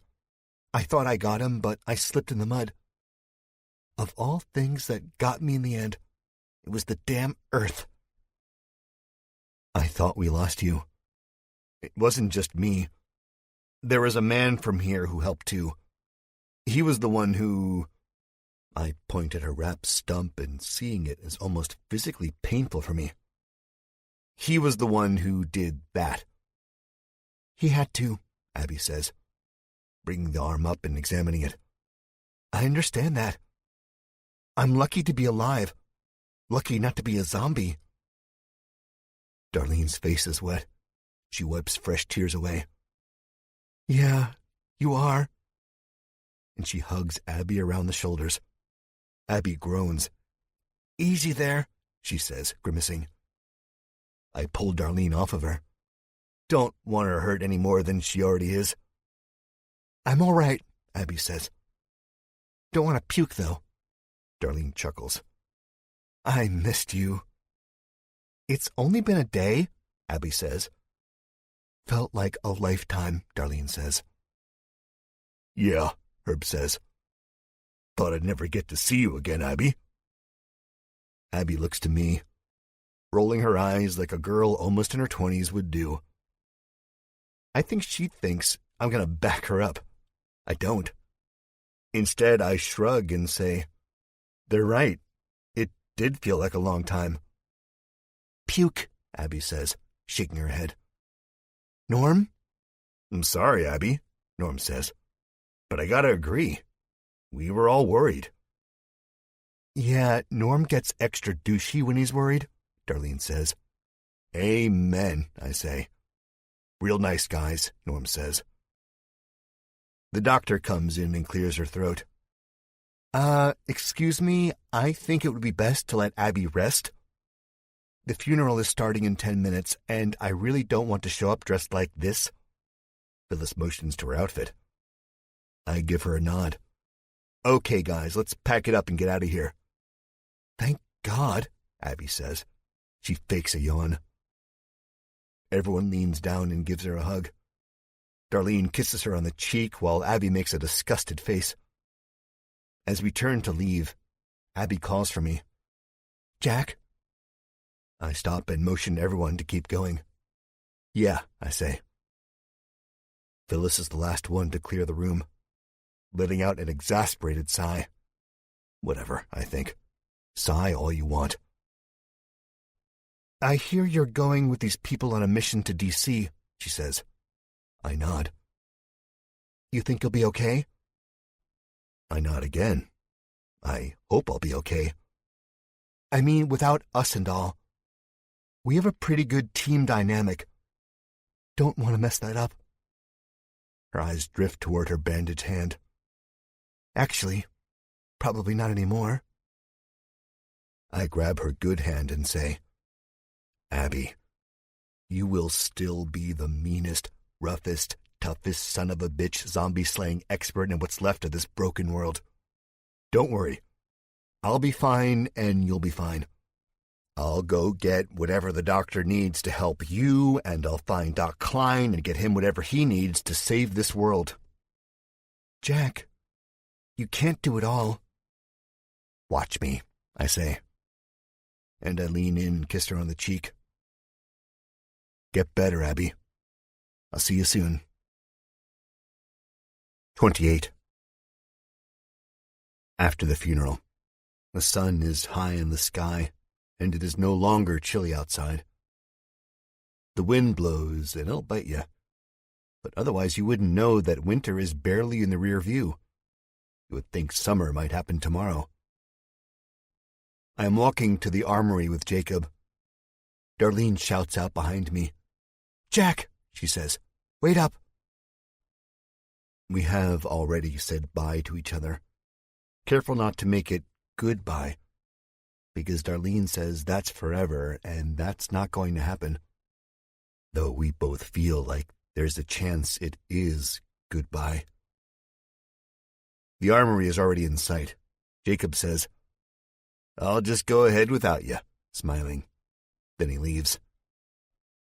Darlene jogs to me and jumps in my arms. I needed another kiss. I'm sorry. It's just... Don't apologize, I say. And I kiss her. We part looking into each other's eyes, trying to hide the sadness with smiles. The group is waiting for me as I enter the armory. The first thing I notice is not the array of weapons and ammunition, but their faces. There's 4 of them. The only ones I recognize are Grady and Jacob. The others are young men. Jacob is the oldest of the bunch, with his gray, bushy beard and many wrinkles on his brow. They're smiling. One of the younger guys nudges the man next to him. Girls, he says. Then he gives me a wink. Gentlemen, Grady says, walking toward me. This is Jack Jupiter. Jack, this is the boys. The 2 men nod. They look oddly similar. Like they could be. The fellows to your left are the Garfunkel twins. The one with the beard is Billy, and the other one with the cigarette is Sean. Sean, what'd I tell you about lighting up around here? Mother doesn't like it. Sean takes one long drag and flips the butt to the floor, stomps it out with his boot heel. Good to meet you, he says, blowing smoke out of his nose. Yeah, man, welcome aboard. Believe them feelings about girls at the door, the bearded one says, Billy. When you're out here with us, it's not every man for themselves. It's not fuck everyone and run back to your woman. No, man, none of that shit. We stick together and we fight together. And if one of us gets in a pinch, we get out together. Capiche? Yeah, I say. Can't argue with that. Go easy on him, Billy, Grady says. He comes up to me and pats me on the back and whispers. Shit goes down. He's the first one we let go. And he gives me a wink. I offer him an uneasy smile, then look back to the Garfunkel twins. I'll do my best. Billy shakes his head. Don't do your best. Just be fucking smart. That's all we ask. Krogan wasn't smart. The dumbass, God rest his soul, walked by the forest without sending scouts. If that was me out there... Come on, Billy. He didn't think they'd be so close to home, Sean says. No, fuck that, man. People died, Billy says. Yeah, people always die. It sucks, but it's not surprising. I'm lucky to be alive, and I think so is this Billy fellow. You're both just bluffing, Grady says. I didn't see the rotters either. Hell, no one did. We learn from our mistakes and we go on. That's how life was before the Zombpox, and that's how life will continue to be. Simple as that. The twins don't meet his eyes. They look like two freshly scolded students. Daylight's wasting, Jacob says. Let's gear up and get the hell out of here. Sooner we go, the quicker we're back with our gals. I roll my eyes. Everyone sees and the three men laugh. Right, let's go, Grady says. The armory is something like an apocalypse gold mine. The whole room is full of weapons. There are long assault rifles, the types I recognize as AR-15s. There's grenades, machetes, baseball bats, things that look like lightsabers from Star Wars, chainsaws, riot gear, katanas, axes, sledgehammers, weird blades, something ninjas might wear, and so much more. Something else, Billy says. Huh? Open your mouth any wider, a damn bat's gonna think it's his cave, Sean says. Billy runs his fingers through his beard, looking at the wall of weapons as he says, Bats can't see, dumbass. They use sonar. Haven't you heard the saying, you're as blind as a bat? God, to think Mom said you were the smart one. Sean punches him in the upper arm. Ow, Billy says. Save it for DC, Grady says. Then to me, well, Jack, since you're new, you get first pick. Typically we go with an automatic rifle, a handgun, and a melee weapon, but do what you want. Jacob here is the sniper specialist. Weird. I never thought of Jacob as a sniper.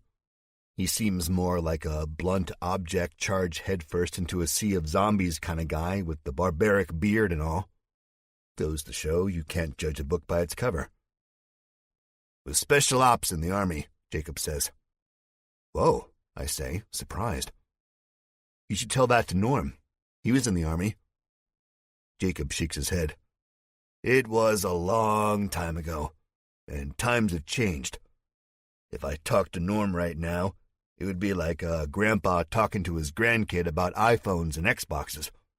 Only thing that stayed the same is the guns. He takes a sniper rifle off the wall and peers into its scope. Pretty much, he smiles. Yeah, Jake is an old fart, Billy says. We all get it. And we all get Billy is an asshole. But I don't say that. I look up at the wall of weapons. So, sniper rifle is off the table. Damn right, Jacob says. There's a handgun right in front of me that I grab. I really don't care when it comes to weapons.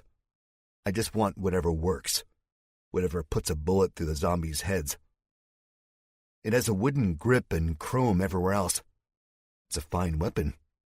The weight in my hand alone tells me that. Good choice, Grady says. The Sig Sauer P220. That baby will hit the target 4.5 out of 5 times. The half time you miss will still do some damage. I don't think that's how those numbers work, Sean says. Grady waves him off and says, Wasn't too good at math, but zombie slaying? That's another story. Good choice, Jack. He lifts up his shirt and shows me almost the same exact pistol on his hip. I keep mine on me at all times. Jack took down Eden. He obviously knows his weapons, Jacob says, grabbing ammo out of what looks like a large oak shoe holder. Yep, I say, feeling like a fraud. Really, I just picked the weapon because of the wooden grip. I thought it was the modern equivalent of something Clint Eastwood would use in a Western movie. Of course, I don't say that. Can't say that when the testosterone is flowing. I know Jacob knows of my previous job, but I really hope it never comes out among these guys. I'll get hanged. I bet they're all ex-military or police officers. Something cool and badass like that. The best of the best. That's why this group is smaller than the one I got into this village with. For rifles, your best bet is the AR-15, Grady says. Shoots true, and if worse comes to worse, it makes a hell of a bludgeoning tool. I look to the long black weapon. Sickly feeling invades my stomach because I'm thinking of the Edenites clobbering one of Butch's soldiers over and over with the tail end of a gun that looked exactly like the one staring me in the face. "What else you got?" I ask. "We got M16s, M4s. He points to the other guns below the AR-15. "M16 is good if you keep the selector at a semi-automatic. Don't want to waste bullets and make a bunch of noise if you're surrounded by those gutbags." "I'll take the M16, I say. "Not a bad choice," Grady says, "if you know what you're doing with it." He smiles and winks. "Just pulling your leg, Jack. Of course you do." I don't. Not really. I only picked the M16 because I remember using it in some first-person shooter game Kevin Crawford and I used to play in high school, when we were too busy being nerdy and lame to have friends or gals. And if high school Jack can do it in a video game, why can't real-life Jack do it in the friggin' zombie apocalypse? Yeah, I know I'm reaching here, but what else can I do? I pick up the M16, and it's much heavier than I expected. Grady talked about the selector, and I have no idea what that is. So I'm looking over the gun for something labeled selector and having no luck. Alas, I smile because I find it. It's a small metal tab with 3 words engraved around it: safe, semi, and auto. "Watch it," Billy says. "Can't be pointing that shit wherever you want." Billy jumps back, making a show of it. Quickly, I point the M16 to the floor. Even if I would have accidentally shot the red-headed asshole, it would have just hit him in the foot, and maybe that's what this guy needs. Grady snickers. "It's not loaded, Billy," he says. "Quit whining." Billy pulls a gun off the wall and points it directly in Grady's face. Grady's features melt right there on the spot. The happy grin turns into stone. "Don't worry, Grady. It's not loaded," Billy says, mimicking Grady's voice. He spins the pistol in his fingers and puts it in his empty holster. I want nothing more than to sock this guy, but I can't. I have too much to worry about as it is.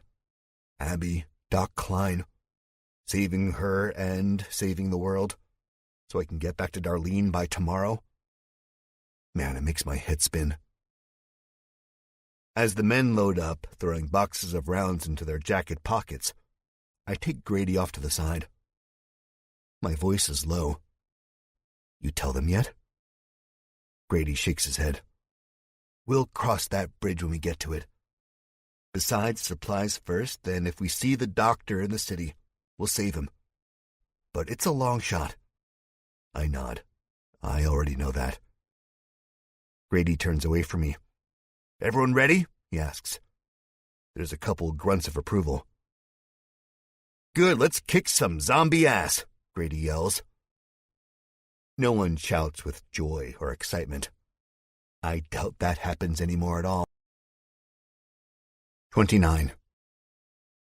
The garage this place has is almost as breathtaking as the armory. We take a Hummer truck. It's black. I'm in the back with Sean and Billy. Jacob is behind the wheel. Grady in the front seat, our gear in the trunk. We cruise at a steady 50 miles per hour on a stretch of untouched highway. We drive in silence. I think of Darlene and Abby, hoping they can hold off until I come back. Then I swallow hard with a dry throat, thinking I might not. The image of Johnny Deadslayer comes to mind. He would come back. Johnny Deadslayer always comes back. He wants out. Seeing Jacob's typewriter roused him. There's stories to tell. It might have just been safer to stay in Jacob's house and tell them. "So you know the plan?" Jacob says, leaning back. "The real plan?" I'm caught off guard. I stammer. "Yeah, we disobey everything Grady says because he's shit," Billy says. Outside of the windows, golden sunlight blazes off the blacktop. Wind rustles trees with hardly any leaves on them. Jacob chuckles. Exactly, though I wouldn't have put it so harshly, he says. Not cool, Grady says. I'll remember that when you're getting chased by rotters and I have the only gun. Grady, you seem like a good guy to me, I say. Yeah, I like you, Sean says, putting on a cheesy smile. Billy shakes his head in disgust. Thanks, Jupiter, he answers. But Sean, sucking up ain't gonna get you out of the 5 big ones you owe me when I whooped your ass in poker last week. Sean shakes his head. Man, he says. Jupiter, you only like Grady 'cause you're new, Billy says. You'll see how it goes, if we survive, which, somehow, we always do. Then you'll probably change your mind. I looked at Jacob, expecting confirmation. His blue eyes catch mine in the rearview mirror. He nods. Should be an easy enough job, he says. Only problem is the population. When places like Washington fall, the streets are chock full of roamers.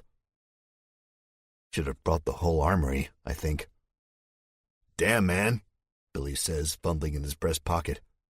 He pulls out a pack of cigarettes. We start to decrease speed. Over the horizon, I see skyscrapers and a glaring body of water. My breath is taken away by these dead monoliths and a river with no life. Headstones of the old world. Billy lights a cigarette and cracks the window. Air whips into the Hummer's cabin. It is not fresh. The other men don't seem to notice it, but I have to bring the back of my hand up to my nose. What, you don't like smoke? Billy asks. No, he doesn't like it in his face, asshole, Sean says. Jacob cracks his window, laughing. It's not the smoke I don't like. It's the death, the bile, the rot. With DC in the distance, each rotation of our tiles bringing us closer. The image of Johnny Deadslayer fades and fades. It's replaced by an image of a zombie. Of me as a zombie. I don't like it. 30. We walk from here, Jacob says. Really, we have no choice. The highway is choked with rusting dead cars. Piles of VWs, Caddies, Hondas, Hyundais, you name it. We can get around, Grady says, leaning out of the Hummer's window. Just go. Billy raises one finger and winks at me. That's one, he says. Jacob revs the engine and rolls over a PT Cruiser's hood. The sounds of crunching glass and screeching metal cut through the air. We might as well have set fireworks off. Billy raises another finger. 2, he mouths. But the Hummer has cleared a wide enough path between the cars for us to get around. Grady puts his arm out the window and fist pumps twice. Might have to take that one back, I say. Jacob slams on the gas. The Hummer pushes another dead car into the ditch. Metal whines. Glass breaks. From where we are, I can see the Washington Monument. I've always wanted to see it, just under better circumstances. Through the tinted glass, it looks like the monument has been scorched up the side as if it caught fire. I shake my head. Man, that's too bad. The path ahead is clear. Grab the map, will you, Billy? Jacob asks. It's been a while since I've been up this way. We're on 395, right? Billy grumbles a yes. We already passed the Pentagon, didn't we? Jacob asks. I've always wanted to see the Pentagon, too. Man, this is turning into a vacation. Actually, let's not call it that. A vacation means fun. This is not going to be fun at all. Fuck the Pentagon. This was probably all their fault anyhow. Always messing with shit, Billy says. He flicks his butt out of the window and pulls another one free. Jacob eyes him wearily as we stop in the middle of the road. Grady hanging out the windows, sizing up the angle to direct Jacob's steering. We stop about 20 feet from a huge pileup. Well, that's about it, I guess, Jacob says. Did better than we expected. Billy takes a drag off his fresh cigarette. We didn't expect much. Can it, Sean says. snatching the cigarette from his twin and sucking in a lungful of smoke. Still halfway over the... Jacob looks down at the map. 14th Street Bridge. Go, Jake, we can get farther along, Grady says.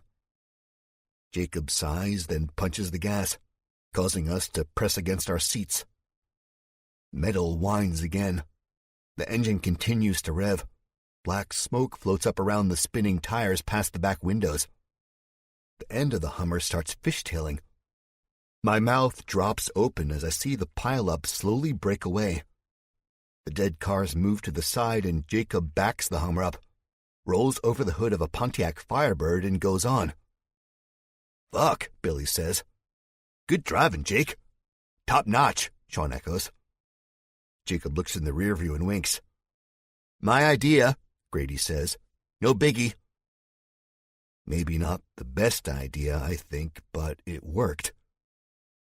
With the group a little brighter from this momentary victory, I open my mouth and say, Maybe you should take back what you said about Grady. You know, maybe I inspired him or something. Billy snorts. Good one. The rest of the bridge is pretty clear. We drive at a steady 30 miles per hour. The closest hospital, Jacob says, was taken by a few brave souls. A group of 10, but only 2 came back. And the ones who had told Grady the place was cleaned out. They were in a neighboring compound, now dead and gone. They had also said the place was overrun by zombies, but that was to be expected. Now we are heading to the next closest hospital. The CDC is too deep into the city. The hospital we are heading for is called Mercy Globe, and it's about 5 miles in. If you ask me, that's 5 too many. It really sucks, but I just hope we make it. As we near the end of the bridge, Grady tells Jacob to pick up speed. Jacob says something a tired husband would say to his nagging wife. Maybe next time you should drive. But he gives in, and the rumbles of the engine vibrate the Hummer's body. We head for another pile, going much too fast. I close my eyes. 31. The Hummer, much to my heart's content, barrels through the barrage of rusted cars with ease. Think of a Mack truck rolling through a cornfield. The noise we make is deafening and perhaps stupid. Jacob laughs again. I never felt so alive, he says. I have both my hands clamped on the overhead bar. Billy's cigarette flies out of his hand and lands on the floor with a sizzle. Jacob slams on the brakes. Maybe this won't be so bad after all, he says. The cars we've plowed through are up there, and parts of another one is over there. I notice a couple with their hoods hanging open. No engine. The stack we went through wasn't an accident. It was a barricade. Someone doesn't want visitors. My heartbeat speeds up thinking about that. I want to reach for my gun. Just holding that heavy steel makes me feel better. Engines were gone, Jacob says, reading my mind. That means there's people here. Well, no shit, Billy says, leaning back and picking up his smoking cigarette. It's fucking DC, what do you expect? I expect everyone to be dead, I say. Oh, you've been all over the world since this has happened, Billy says. No, but I heard things, I say. We've all heard things, Billy says. What's true and what's rumor are not always the same. He ain't wrong. I know for a fact. Eden was a rumor, a massively failed rumor. The Hummer slows to a crawl, then stops. From my seat, I can see the towering buildings. They look as infected as the people who used to inhabit them. Broken windows, black burns down the sides like the Washington Monument, chunks of brick completely gone like chunks of flesh from the zombies. We have rode into D.C., and I'm beginning to think it stands for Dead City. So much for a vacation. Grady gets out and looks around. Can't go any farther, he says. We walk from here. Walk, Billy says, You gotta be fucking kidding me. One cigarette-filled hand motions to the road ahead of us. We can get at least another mile. Sean shakes his head. Nope, Grady says. Closer we get, the less noise we gotta make. I am the first to get out. I don't even care about the fear practically freezing my joints. I'd almost rather have to fight zombies than be stuck in the Hummer with Billy in the smoke. Seriously? Billy asks me. I look over my shoulder at him. His eyes are wide, there's a grimace on his face, and he's twirling his fingers for the count. What is that, 3 or 4?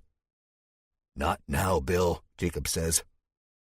What, we all follow Jack now because he took down the infamous Spike of Eden? Jeesh, give me a break, Billy says. I grit my teeth, then I take a deep breath. Grady knows what he's talking about, I say. The car will just attract more zombies or people or worse. He said the hospital was 2 miles from the bridge. 2 miles isn't that far, we can do it. And plowing through a barricade of cars won't attract attention, Billy says. I didn't want our only ride to be stranded on the bridge, Grady says. But I notice he won't make eye contact with Billy. He's absent-mindedly adjusting the strap of his AR-15. The bridges are old enough as it is. God knows how long it's been since they had proper maintenance. We're already at enough risk. Jacob nods and grumbles approval. I can't help but agree. It would really, really suck for us to be running from a horde of zombies only to find our way out of the city has sunk to the bottom of the Potomac. Jacob opens his door and gets out. Sean does, too, and rounds the other side. He opens Billy's door. Quit being a pussy, bro, he says, and grabs a handful of his twin brother's arm, yanking him out of the van. Watch it, Billy shouts. Everyone just cool it, Jacob says. I'm sure I could drive a waterlogged car if it came down to it. I'm that good. Jacob elbows me. I arch my eyebrow at the old man. Gotta love the confidence, I guess. But everyone does cool it, thank God. Remember that time at the blood bank in Richmond? Billy says, his voice less hostile. Jacob whipped that Corvette on 2 wheels and landed on the rotter before the damn thing could rip out Selena's throat. Grady laughs, shaking his head. Man, that was something else. Ain't no big deal, Jacob says, looking at his nails and smirking. Just doing my job. Speaking of, he continues, I'm going to move the Hummer into a getaway position. Grady puts his thumb up. Good idea. Jacob gets in the Hummer, and in the blink of an eye, he spins it around, tires kicking up rubber smoke. He pulls a maneuver I didn't think was possible. Parallel parking and doing a 5-point turn in 2 points. All that crap you hear in driver's education rolled up into one amazing feat. Told ya, Jacob says, hitting me after he gets out. I'm that good. All right, Grady says. He pulls a pair of sunglasses out of his breast pocket and puts them on. Billy snickers. For some reason, I think Billy probably does that every time Grady puts these on. They're not very flattering. Grady just shrugs and says, Can't look cool if you're dead. City sunlight can be harsh. Sunlight is sunlight, and although he looks like a dweeb, I guess I understand his logic. Darlene would kill me if she ever saw those sunglasses on my face. They're the type she'd call douchebag shades, and I can't say I don't agree with her. Best we get going before you won't need those sunglasses, Jacob says. There is a long stretch of road ahead before the buildings start to scrape the sky and shroud us in shadow. The road is choked with cars, bumper-to-bumper traffic. A brown Sebring's windshield is drenched in blood. I have to double-take because the blood isn't on the outside. There's no body or zombie laying nearby. No, the blood paints the glass from the inside. As we walk by, I'm the only one whose head turns to look at this gruesome scene. A bullet hole stars the glass on the driver's side, yet the glass hasn't shattered. I see the gaunt face of a man in a business suit. A chunk of his head is gone, the blood and brains long since congealed. No big deal, I tell myself. I'm used to this now. What about Mother? I asked Grady. I need something to take my mind off of death. Grady says. When did she come to your village? She was one of the first, Jacob says, turning to me. Grady, Mother, another woman who's been dead a few months. My wife and I were the founders. Well, I don't know if we can call ourselves founders. It was Mother, Grady says. I took care of her. He smiles. I don't look it, but I worked in a nursing home. Mother was there much longer than I was, but she was the brightest. And as the disease spread, and folks came to take home dear old Granny and Grandpappy, no one came for Mother.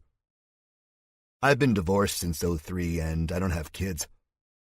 My mom died when I was 13 of a heroin overdose. Father was never there. I had no one. Not even friends, really, Grady says.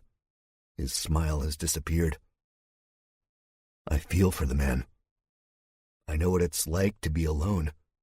Maybe not to his extent, but before I met Darlene. Loner would have been an apt term to describe me. We were now walking across a small bridge where the highway, also full of unmoving cars, stretches miles below us. A strong sense of vertigo hits me, making me feel queasy. Almost as queasy as when I looked into the bloody car. So I took Mother. I took her out of the home, and the day I took her was the day a fire ripped through our little town. My apartment complex was one of the first buildings to go, so now I really didn't have anything. I took one of the handicap vans, and Mother and I hit the road. She told me to stay away from the big cities. She told me our safety depended on it. The rest is history. Not really, Jacob says. We met each other on the road, not far from our little village. Mother started having the dreams. She always had the dreams, Grady says. You guys gonna yap all day? Or are we gonna actually haul some ass and hit that hospital? Billy asks. Hate to agree with him, but he's right, Sean says. I'm curious about the dreams. That's all that seems important to me right now. It's not far, Grady says. The faster we go, the more apt we are to make a mistake. Grady stops. Everyone keeps going, even Jacob and I. Besides, Grady says, looking over the bridge, and we aren't even halfway across the overpass when he stops. We're almost there. He points to a large building with a globe hanging crookedly off its facade. Mercy Global Hospital is written below the globe in electric blue.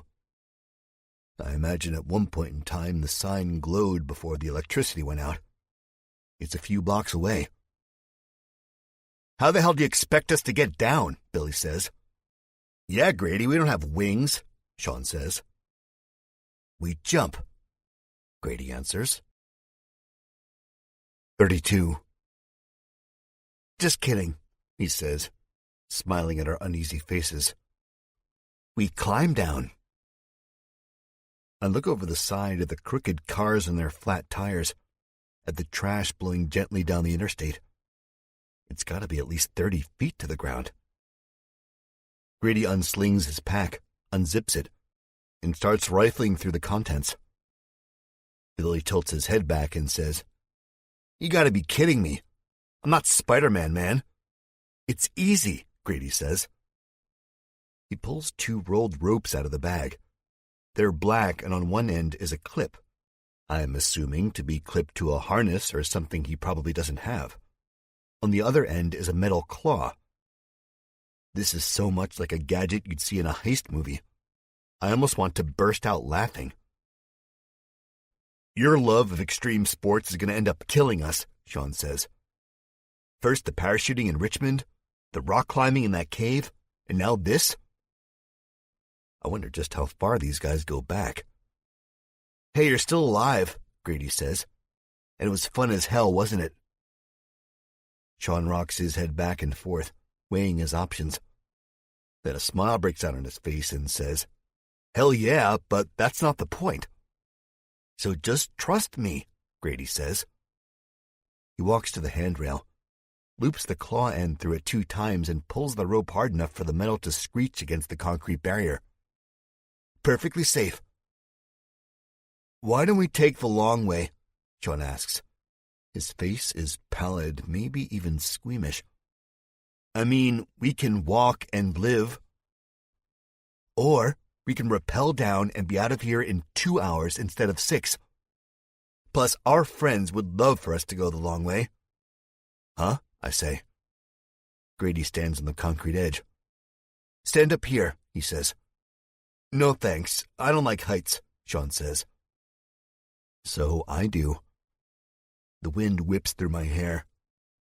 What was 30 feet now seems like hundreds. Grady points beyond the bridge, over husks of crumbled buildings and flipped cars. In the distance, I see movement, and as I narrow my eyes, I realize it's zombies. Hundreds of them all milling about like mindless farm animals. I jump down real quick, my voice shaky. "Yeah, let's rappel down." It's been a while since I've seen that many grouped up. The only thing separating us from them is really just a stretch of blacktop, and I don't like that at all. "Yeah, bro," Billy says. "Grow a pair." "That's the spirit," Grady shouts. He tosses the other claw to Billy and says, "Tie it up and let's get some medicine." Billy smirks and elbows his brother. "How about you, Jack?" Jacob asked me. "You ready for some fun?" No, but what choice do I have? Run from the dead by myself? Hell no. "Let's do it," I say. "I'll go first," Grady says. "Then you guys, but let me show you how it's done." He smiles and winks, then unrolls a harness. It's one of those harnesses that you step into and wear like a pair of shorts. He pulls it on seamlessly. Then he is on the edge of the bridge, probably looking down at the sea of rusting metal and dead bodies from 30 to 40 feet up. I get that feeling like I'm falling just by looking at him. I can't imagine what it's going to be like once it's time for me to put the harness on. I'm breaking out into a sweat just thinking about it. I mean, one wrong move, one slip, and I'm splat on the pavement. They'll have to pick me up with a spatula. Damn, if Darlene finds out I died bungee jumping off a bridge, she'll kill me. "Woo-hoo!" Grady says. And he doesn't ease his way down like I think he's going to. He just kind of drops, kicking his legs against one of the concrete pillars. It's so quiet up here I hear my breath hitching. Hell, I hear Grady's breath and the scrape of his boot soles against the rough surface. It takes him about 10 seconds before he's down. He stands on top of a Mustang that rear-ended a Kia. The door is still open. My skin prickles, feeling both excruciatingly cold and warm at the thought of the driver still being inside of the Mustang's cabin. The image of the red-drenched windshield a half-mile back up the bridge comes back to me in a flood of blood. Kind of like that scene in Kubrick's The Shining. Except seeing it for real and seeing something like that on the silver screen is way different. But I've been thinking that way since this whole Zompoc happened. "That easy," Grady shouts up. I snap my head to the other guys. Grady shouldn't be shouting.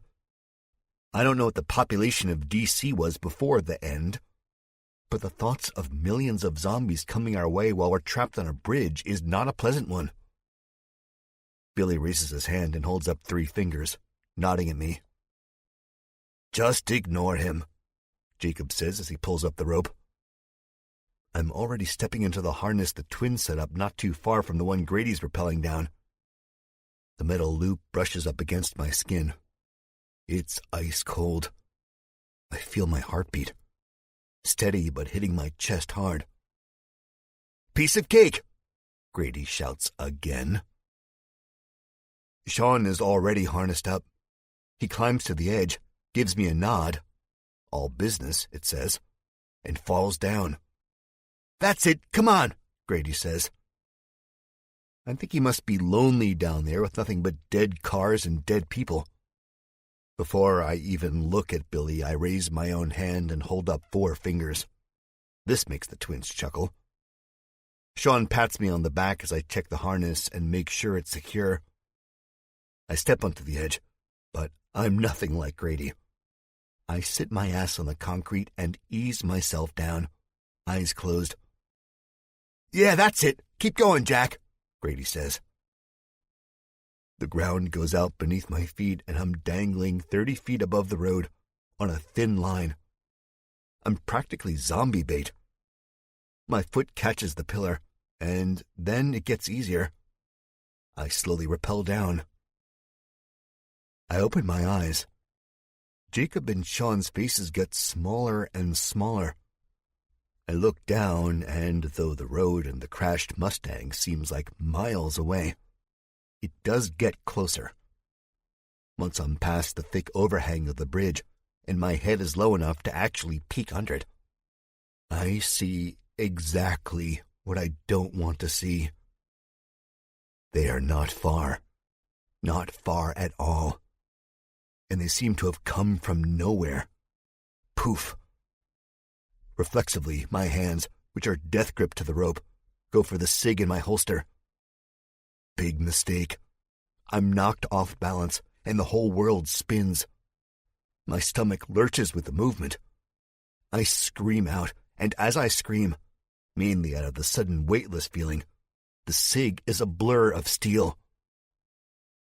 "Zombies!" Jacob shouts. "Shit, shit, shit," Sean says. Gritty has moved back up to the Mustang, his AR-15 in hand. Don't shoot! We can outrun them!" But a shot goes off. Not good. I'm trying to right myself as the lead zombie's head explodes simultaneously with the gun's blast. I'm relieved and pissed at the same time. I grab the rope, get my balance, and start to climb back up. It's almost impossible, but I'm making leeway. 2 more shots. Not from below. From above. Double shit. Ahead, no zombies drop. They're not misses, though, because 2 dead men wearing tattered business suits go over the bridge and land with a wet plop. One hits the road. The other... triple shit. An alarm wails through the air. The other hits a minivan parked crookedly off the shoulder. How the hell the car battery still has enough juice in it to sound the alarm, I don't know, but that doesn't matter. What matters is that in the quiet, dead city, we have basically just let everyone know, dead or otherwise, where we're at. Not to mention all the dead at the end of the overpass. And this mission was supposed to be easy. So much for that. Sean aims his pistol as he swings back and forth on the rope. "Kill the alarm! Kill the alarm!" I shout down to Grady, not even worried about the fact I'm still dangling like a worm on a hook. Now a sea of dead sweep up the roadway. Again, it comes from nowhere and everywhere at the same time. It's an actual solid wave. A mass so disgusting and bland and gray and bloody. I think to myself how it can't be real. Sean squeezes the trigger, drops a few, but it makes no difference. We'll need a fucking rocket launcher to even make a dent. "Grab my bag, Bill," he shouts. The bag! I've got..." But Billy ignores him, or doesn't hear him. It's too late. "More on the bridge! Help, Jake!" he says. His pistol pops off 3 more shots. I can't see up there very well with the sun beaming down on us, illuminating every gross and dead thing with fire. But I hear the grunts. The sounds of meat mashing against a blunt object. "Overrun," Jacob says, struggling. Gotta go over. Come on." Suddenly the rope lurches and twangs. Jacob, who is not a small man by any means, slides down it until he crashes into me. No harness. Up on the bridge, zombie heads pop over the edge, their yellow eyes searching for lost meals, mouths open and dripping with gunk and blood, They snarl and growl. Rabid. Billy has done the same thing. He now shares the rope with his twin brother. He aims the gun up and shoots at the zombies looking down at us. At the same time the shot goes off, so does the alarm. Way to go, Grady. We gotta go, I say. We gotta get the fuck off this rope before they surround us. Grady pumps lead into the oncoming crowd. The shadows beneath the bridge are lit up with bursts of lightning. 2 rows of shambling dead drop are trampled underfoot, tripping others. But most keep going. The allure of fresh meat, bright lights, and explosive sounds are too much. They don't know any better. No one is on the bridge to feed us the rest of the rope, so with my gunless hand, I grab my knife off my belt and I saw at the harness. I figure it'll break easier than the rope, which looks to be entwined with some sort of metal. Let go, Jake, I say. The old man shakes his head, blubbers something. His face is beet red. The dead are getting closer. I can smell them right under us. Drop now or drop when they're below us with their mouths open, I shout. This convinces Jacob. He screams as he drops. The hood of a car pops and then Jacob groans. I see him scrambling up, aiming his weapon. Now the harness is more exposed. I saw at it with the speed of a jackhammer. It's not easy, but I get through it. It's my turn to scream. Then, as has been the case since I stepped into the harness, all sense of gravity leaves me, and I'm falling. It's about a 10-foot drop. I hit the same car Jacob hit, and I hit it hard. No time to feel pain. Time to run. Time to get the hell out of here. And the dead shambling toward me, toward us, look a whole lot more scarier this close. 33. I don't have time to catch my breath. I'm up in a flash, already searching for my pistol and unslinging the M16 off of my back at the same time. I could just leave the SIG and take off, but any and all bullets go a long way, especially when you're trapped. Especially when zombies are coming after you. I find it. Jacob takes longer to get up. He's wobbly, not okay. As I'm bent down and picking up the handgun, I grab him by the collar of his shirt and pull with all my might. Veins pulse and coil beneath the skin of my forehead. My face gets hot. Let's go, Grady shouts. He pulls the trigger of the AR-15, cutting up another row of the dead. But they are legion. They keep coming and coming. We're about 20 seconds away from being swallowed up whole by these motherfuckers. And that's not counting whether or not more are coming from behind us. Stuck, Sean wheezes. I look up at the twins dangling, kicking their feet. Fuck. Billy drops down, screaming as he falls, but he mostly lands on 2 legs, his eyes wide. The cockiness scrubbed from his features, replaced with fear. A zombie breaks away from the pack, arms outstretched. It walks as normally as any of us, and that unnerves me. With the M16 set to 3-round burst, I aim him down and pull the trigger. A fountain of brains explode out from the holes I put in the bastard's head, and he collapses. Sean cries. Fucking rappelling off a bridge, what a terrible idea. Might be quicker, but look at us now. We either run and lose one of our own, or we stay here and die together. Fuck this. I let the M16 drop from my grip so it hangs around my shoulders, and I aim the SIG at the zombies coming for us on the highway. I drop 3 with practiced ease. Don't move, I say up to Sean. Grady and Jacob have broken rank, the bastards. They're gone. It's just me and Billy looking up at this piece of meat who happens to be a part of our group, and Billy's twin brother. I'm gonna catch you, bro, Billy shouts. The dead on the bridge are getting braver. Greasy hair hangs down as they lean over the edge. One long-haired former man, the hippie type, hangs the farthest. And before I can even pull the trigger of the cig, the zombie's smeared John Lennon glasses fall from his face and clatter off of the same smashed car in front of me. "Hold on!" Billy shouts. He shoots once and misses. A puff of dust explodes from the concrete. Pebbles rain down on Billy and the cars. Sean is sobbing, rocking back and forth violently, kicking his legs. His hands scrabble at the harness. I shoot now, but not at the rope. I shoot at the zombies hanging over the edge. I blow the scalp off a wrinkled, ragged woman. Blood rains down on us, repainting a gray VW. Third time's the charm, I think, as Billy aims at the rope again. But it's swinging. It's a tough target. The moaning zombie's breath engulfs us. They are mere feet away. "Steady!" Billy shouts. His gun goes off the same time mine does.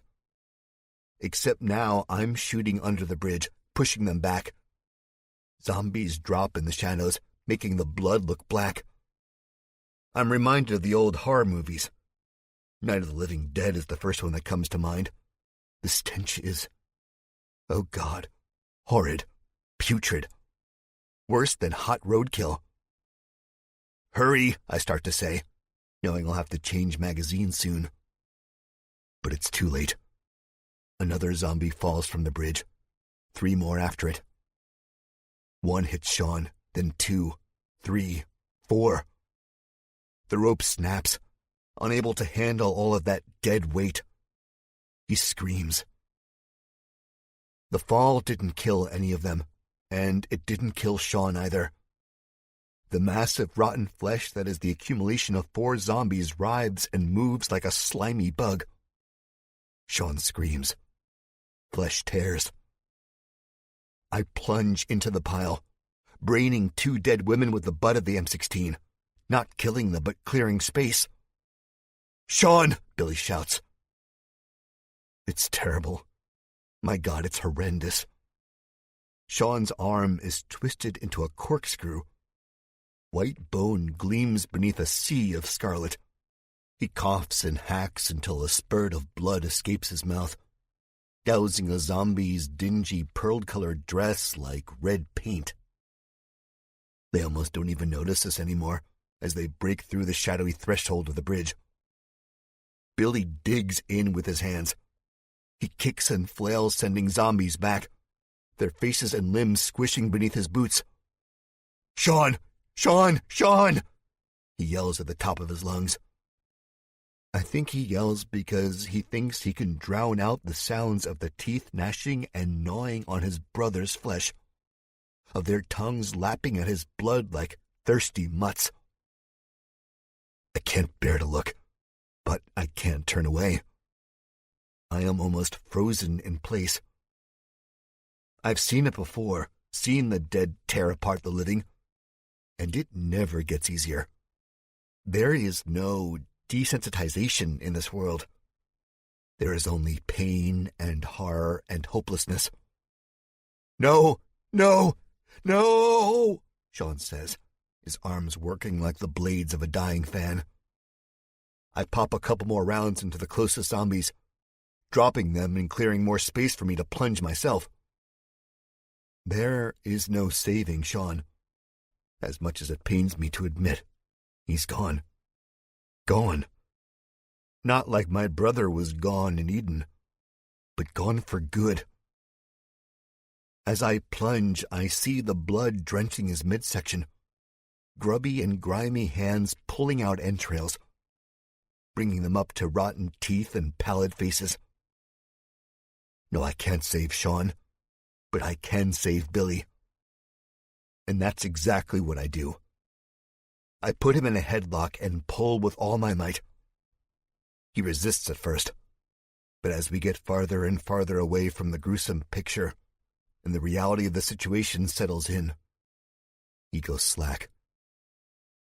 Billy sobs, crying out for a brother that is no longer his, a brother who belongs to the zombies now. 34. A few stragglers spot us, and lumber through the maze of cars. We are far enough for me not to feel an immediate urge to turn tail and run. The meal that was once Sean, a red-haired man with a sly smile, will keep them occupied long enough for us to get clear of the mess. With Billy still in my grip, his legs barely working on their own, we round the corner of an exit. The sign above has fallen and lays face down across the road, a few cars under it like unfortunate bugs beneath a boot. I have my cig raised, ready to blast whatever awaits for us on this road. But it is empty. Empty? That's not good. I've lost Jacob and Grady. I take a deep breath. It's going to be okay, I think to myself. A-OK. They might be dead, but I'm not. And right now, that's all that matters. I need to go back, Billy says. His voice is small, barely a whisper. No, I say, my own voice strong and with sudden finality. You go back, and the same thing is going to happen to you. I grip his arm and pull him forward, up the steady slope of the freeway exit. He resists me. I have to go back. That's my brother, he says again. The docility on his face transforms into harsh lines of anarchy. He looks mad. Blood dots his forehead and the skin beneath his eyes. His red hair is pushed up in tufts like a clown. I don't know what it's like to lose a brother, but I've been close. And I remember feeling the way Billy probably feels right now. I remember that sense of hopelessness and despair, feelings all too prevalent in this day and age. I remember thinking of an honorable form of suicide, of storming the gates of Eden by myself. At the time, it seemed like a good idea. Looking back, I know I would have failed. I would have been cut down before I got within 50 feet of the place. Billy doesn't realize that going back is suicide. But if I can keep him alive long enough, like Ben Richards did for me, then Billy will. I'm going, he says, and he rips his arm out of my grip. And don't fucking touch me again. I'm just trying to help. I don't need your help, Jupiter. Maybe you're the savior from Mother's dreams. Maybe you're not, but it doesn't fucking matter. I saw what your help does. I should have... His voice breaks. He closes his eyes and turns his head down to the fractured concrete. I should have jumped in there and... He trails off, the fire inside of him going out. He no longer looks like a cocky Irish asshole. Now he looks human, defeated. The sobs come like a rolling wave of thunder. Slowly at first, but then the cloud bursts. Tears stream down his face. His chest heaves, breath hitches. It breaks my heart to see it. And there's nothing I can do. Nothing I can really do to make it better. I walk up to him, and he doesn't turn away from me or back up or anything. I put my arm around his shoulders and say, Come on, Billy. Come on, let's go. Okay, he says, stuttering, barely a mumble. Let's get as far away as possible. But Sean...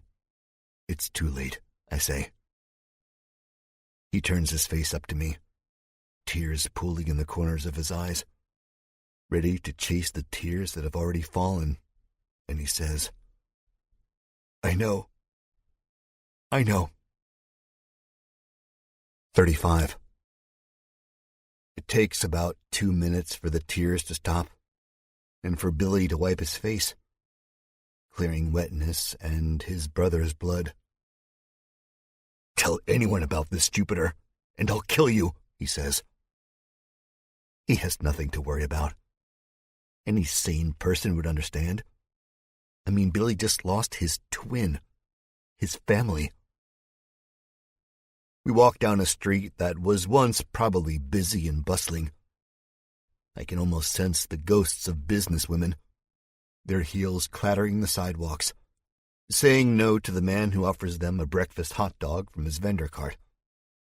I can almost sense the three-piece suits passing by, their eyes glued to smartphones that are now as dead as the world, briefcases swinging.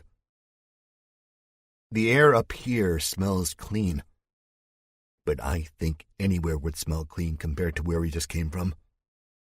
We walk in silence, our eyes peeled wide open. A paper blows across the street and thwaps against a bus stop overhang just ahead. I bend down, pick it up, and read the headline. It almost makes me sick.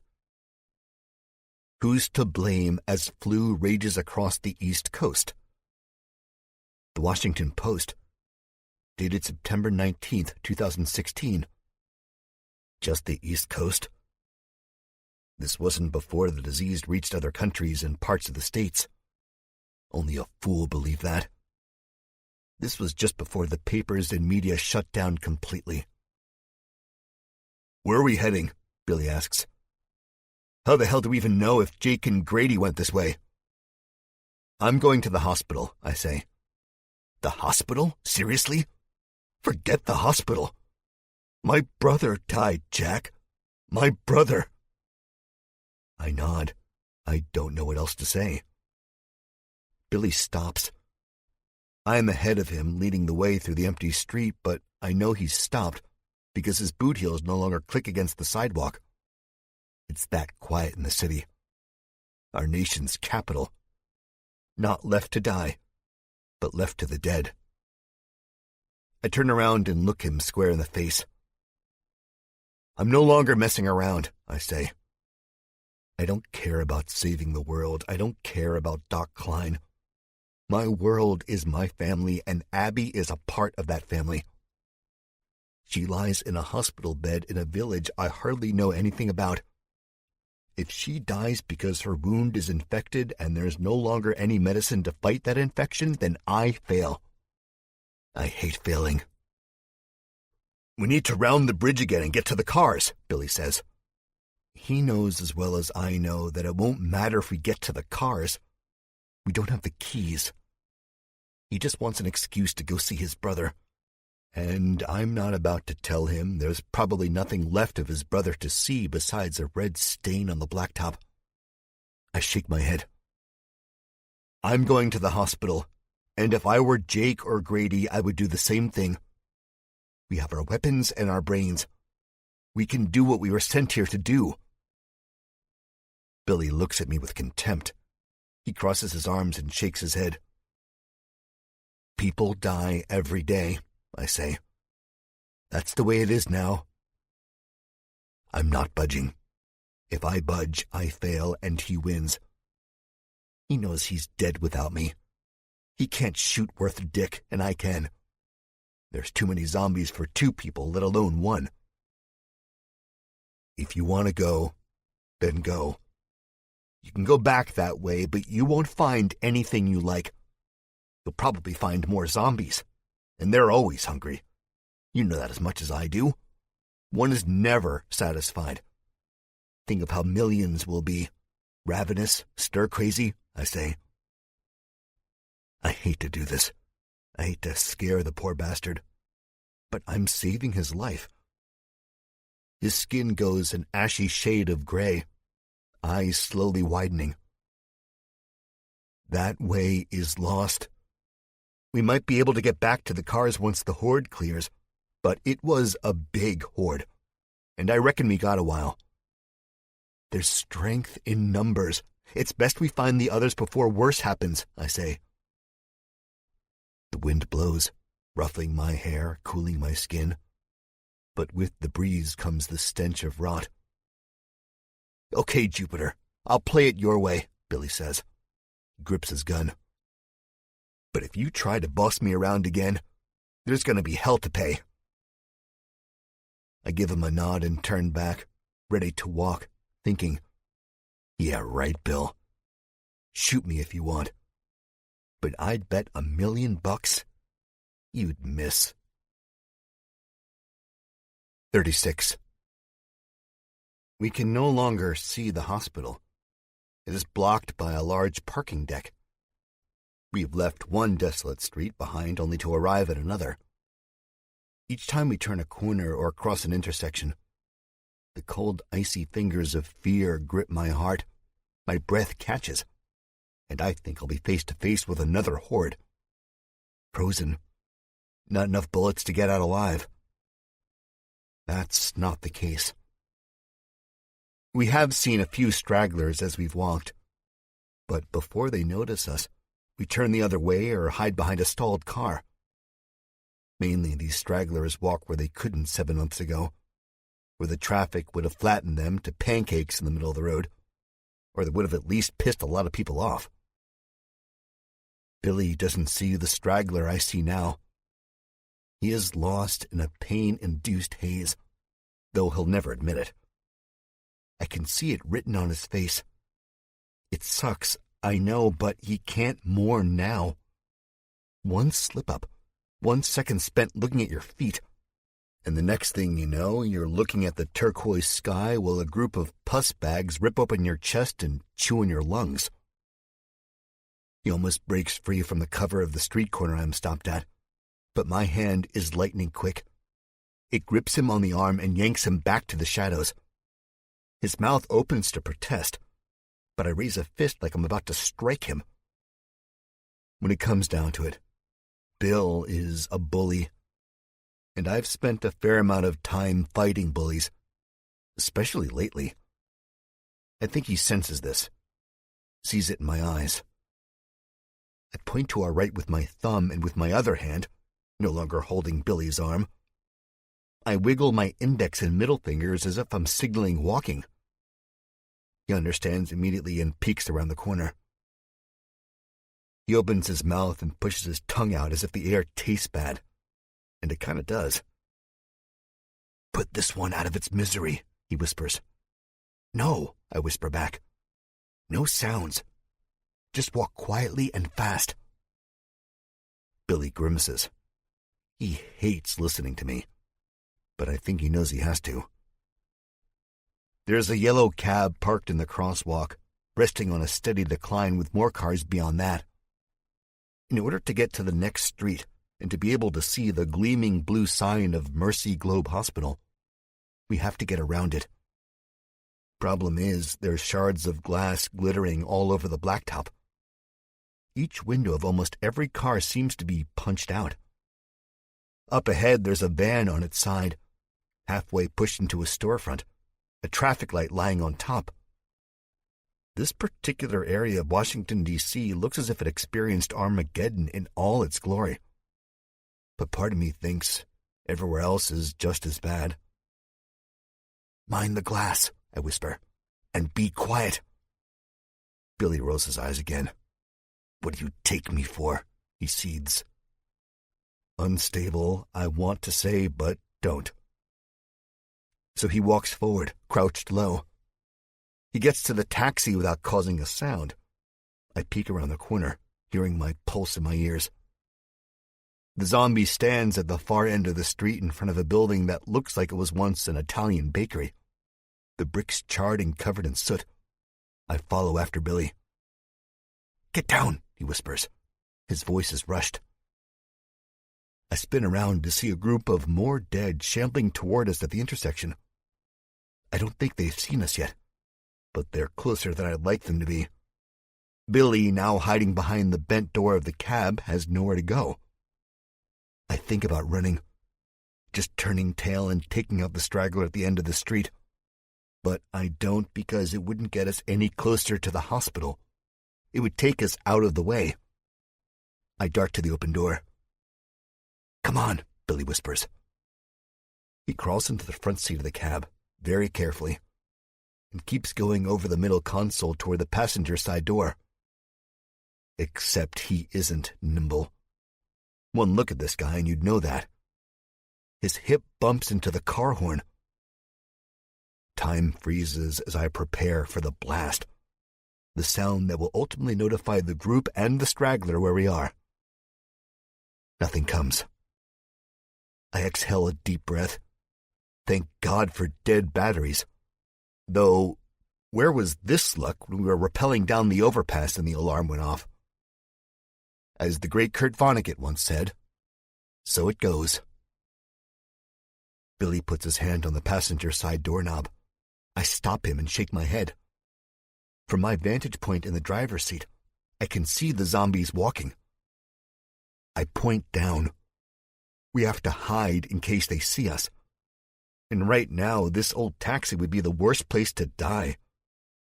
It still smells like a mixture of rotten sub sandwiches and farts, forever trapped in the seat cushions. I don't want to die here. Hell, I don't want to die anywhere, but definitely not in this cab. We both scramble down to the floor. We are much too big to be hiding here. My back jingles the key still in the ignition, and I'm careful not to move again as my hands settle into caked dirt and old candy wrappers scattered on the rubber floor mat. The plastic makes an electric crackle. They move by the open door, not as open as when I crawled in, without ever turning their heads. Through the crack I watch them, and something strikes me as odd. They don't walk like any zombies I've ever seen. No limping, no gait, no gut dragging, no gnarled look about them. Sure, they're covered in blood and dirt. Their clothes are raggedy and grungy, hair frazzled and chunky with bits of mud. But they move just like you and me. Smoothly. Billy must see this too because he pokes his head up higher to get a better look out of the dusty back windshield. Then, as one of the zombies leans in and says something that isn't a death rattle or a guttural grunt to one of the other zombies, both Billy and I look up, and all I can think is, what the fuck? 37. Now we glance at each other. The zombie who was talking whistles toward the straggler at the end of the road by the ruined bakery. This one puts their hands up and says, "Thought you were never going to make it." It's a female's voice. I am totally lost. "Find out who was making all that noise?" one of the not zombies closest to us asks. The woman by the bakery shakes her head. They'll show up. But the dumbass blocked the highway with a damn horde." They talk in regular voices. Seriously, what the fuck? The sounds carry through the dead streets, echoing off empty buildings and hollow cars. Billy tries to lean over the back seat, pressing his face up against the smudged partition, and as he does, his boots kick backward. One almost hits me in the face and I hiss, "Watch it." He doesn't apologize. Just keeps trying to get closer to see what the hell is going on. I don't blame him.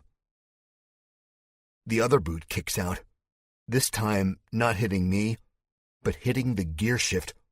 The cab lurches. Oh, shit. I spin around to try to put it back in park, but it's too late. We are rolling down the steady decline of the hill. The feeling of weightlessness I never wanted to feel again in my life invades my body.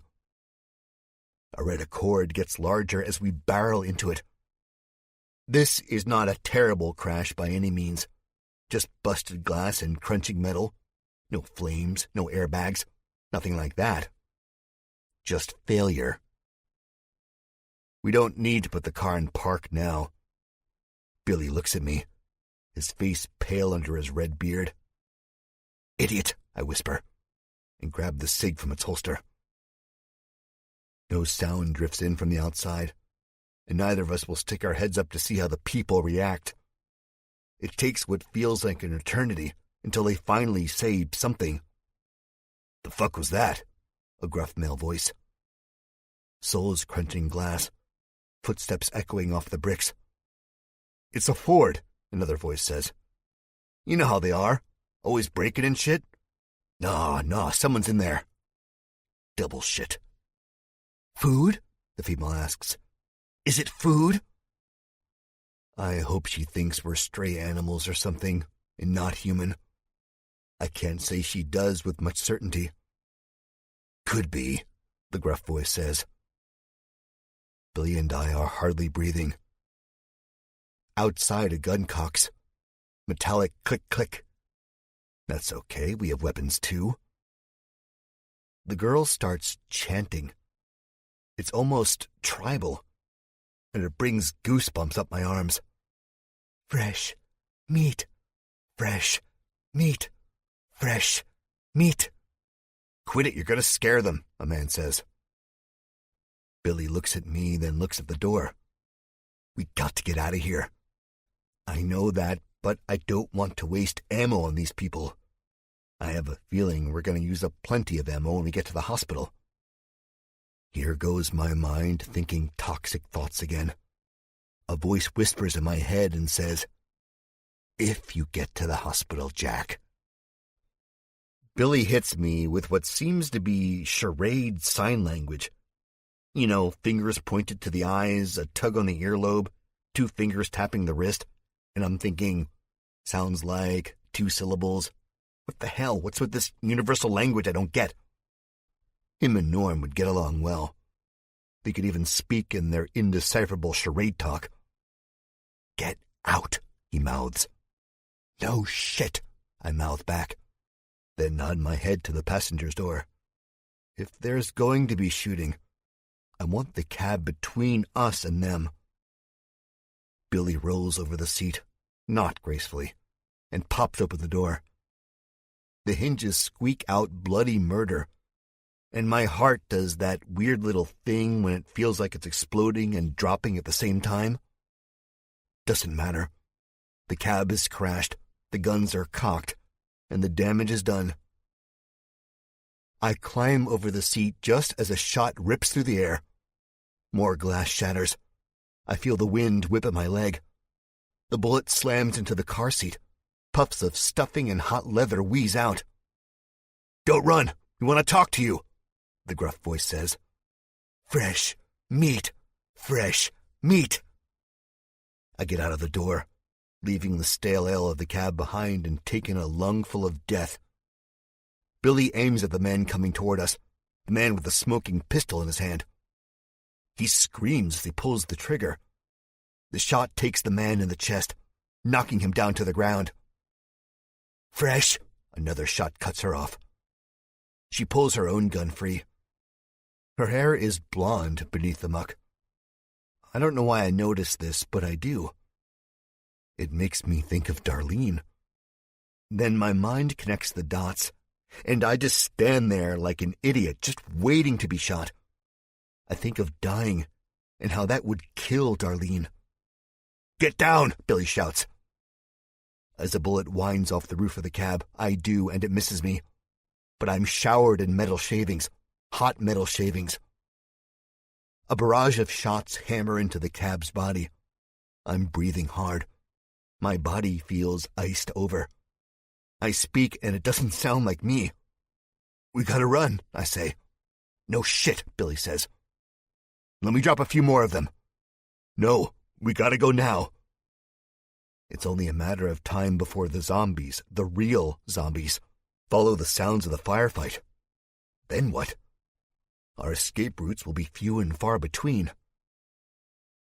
Billy stands up as more shots sound from the group. He busts off 3 more. I hear a man scream, and as I look up, I see a spray of blood from his arm. 3 more people dressed like the dead eye us from the cover of an alleyway. Now's as good a time as any. I grab Billy before he can squeeze off another shot and drag him. This time he goes willingly enough, because there's no brother for him to save. There's only death and destruction, and despite the horribly raw look on his face, I think we are both sick of those 2 things. 38. We run through another empty street. The quiet is so constant. I can hear their shoes slapping the pavement as they chase us. It's only a matter of time before they start shooting again. God save me. "The alley," I say, pointing ahead. A crevice between a bookstore and a 5-and-dime clothing place overflows with garbage. The stench is rotten, almost fresh rotten. But what choice do we have? Billy breaks left, Me not far behind him, and we dive into a pile of papers and wet cardboard boxes. Wait till they pass, I say. You mean get the jump on them and bury a clip in their spinal cords, right? I narrow my eyes at him. Not quite. We can get out of this without killing people.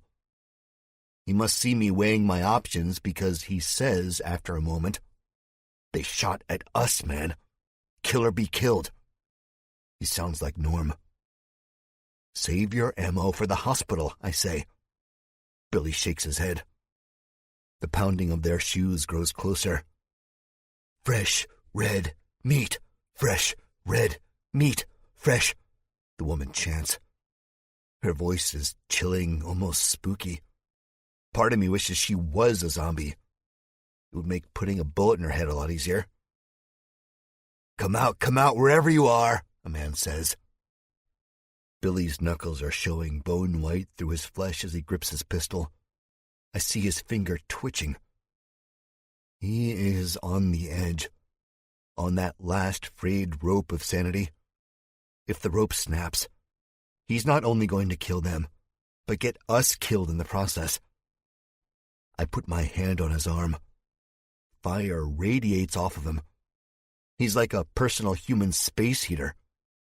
He spares me one look, then looks back ahead at the mouth of the alley. Fresh, white meat.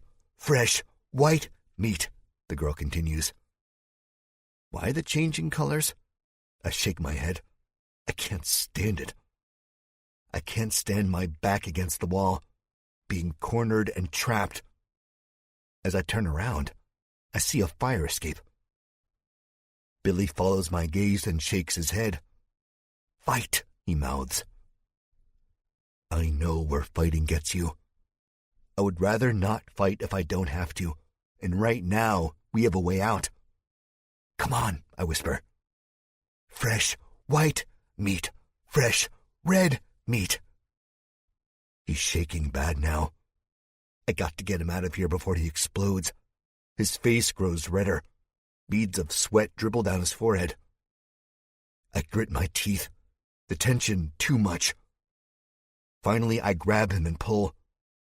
We make a little noise, the rustling of old newspapers, the squeak of soles on concrete, but I don't care. All I care about is getting out of this alley.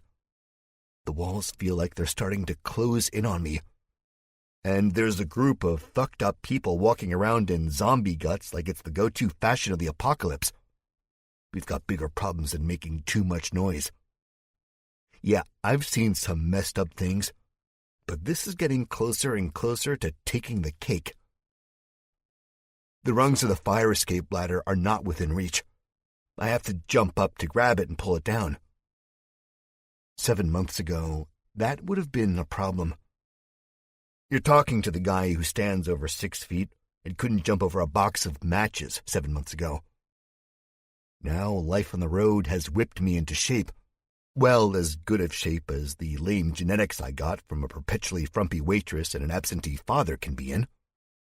I spring up, a jackrabbit, practically hearing the boing as my fast-twitch muscle fibers ignite, sending me up through the cold, garbage-filled air. And for a split second, as my breath whooshes from between gritted teeth and my hands close around the black steel rungs, I am reminded of the last time I climbed a ladder. It was on top of a drugstore in Woodhaven, where I discovered Freddie Huber chewing on his girlfriend. And I think it's really fucking funny how I always end up in the same situations. Running for my life while I'm chased by zombies. Oh well, what can you do? The fire escape whines as if it's made completely out of rust. Yeah, I really don't care about making noise. If things go any more south, we'll end up making our own types of fireworks anyway, just like Woodhaven. I scramble up the ladder, Billy quickly behind me. Just as we are crawling over the lip of the building's roof, someone says, "There they are, down below." "Fresh red meat! Fresh red meat!" the woman shrieks. Okay, that's enough.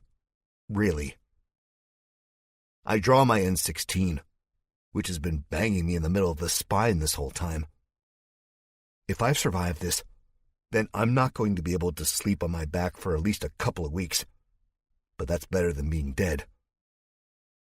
3-round burst, ready to fire, one eye closed, the other squinted and looking down the iron sight. I have a good view of all 6 of them, dressed in their raggedy clothes, the dried blood caked on their faces like some kind of demented mud mask. The ghost of Grady's voice comes into my head from when he taught me about the variety of this weapon's firing capability. Use the burst to conserve ammo, or something like that. I don't know, it seems like it happened ages ago. Fuck that. My finger finds the metal tab and switches the arrow to auto, just as a shot clips the concrete right in front of me. I don't even flinch, but Billy is whimpering. No time for that. My finger brushes against the cold metal. I hate the tingle it sends through my body, that electric buzz of anticipation. But again, what choice do I have? I can't roll over and let them kill me. I don't intend them all to be headshots. My aim isn't good enough to do that anyway. Kill or be killed. I suck in a great burst of breath, steadying my shaking arms. Billy whimpers again. "Jack," he squeals. I barely hear him. I'm too focused. Something pokes into the back of my head. My finger drops from the trigger. The gun slowly follows. Damn it.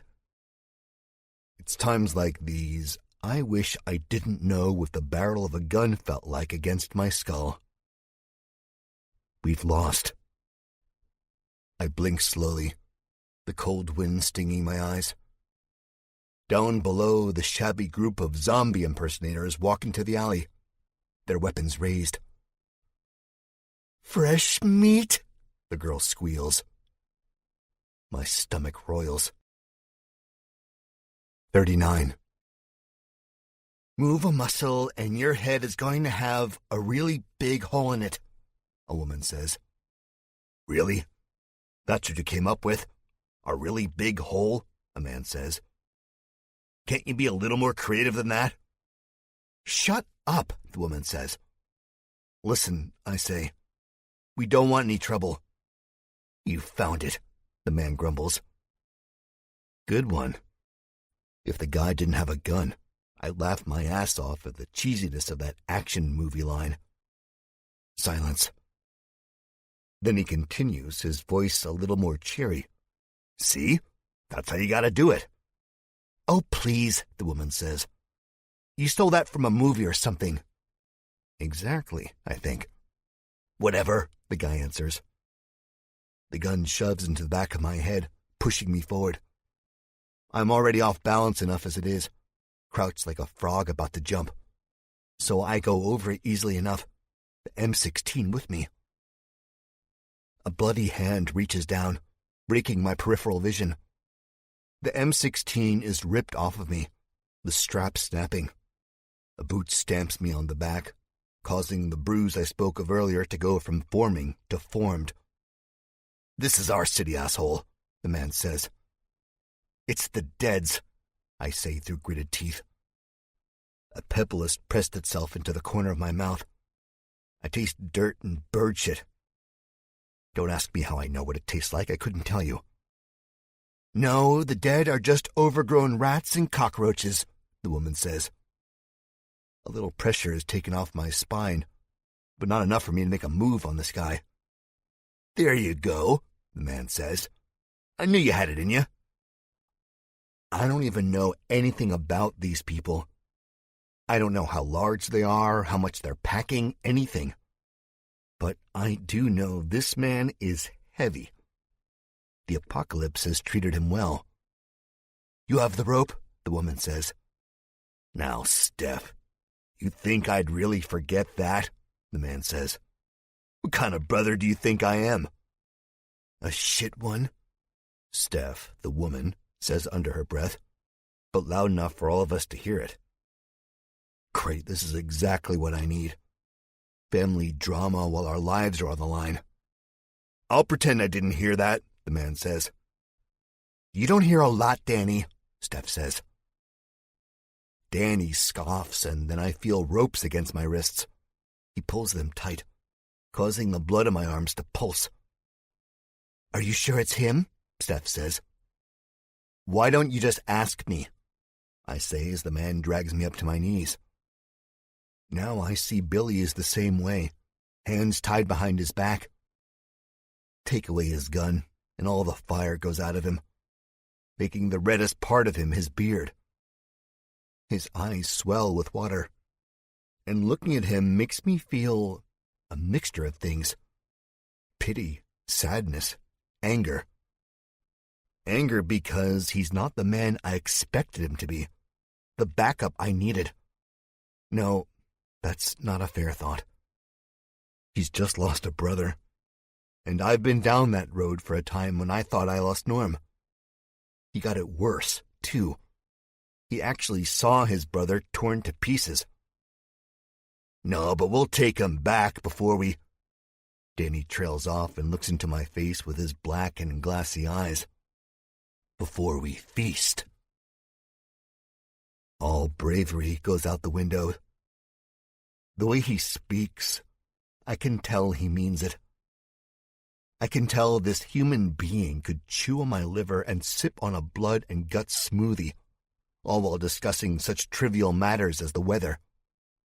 At least with the dead, there's no morale. They don't know if what they're doing is right or wrong. I mean, they're dead, for crying out loud. This guy and gal, well, they're not. They're just hungry. That means these people are worse. So much worse.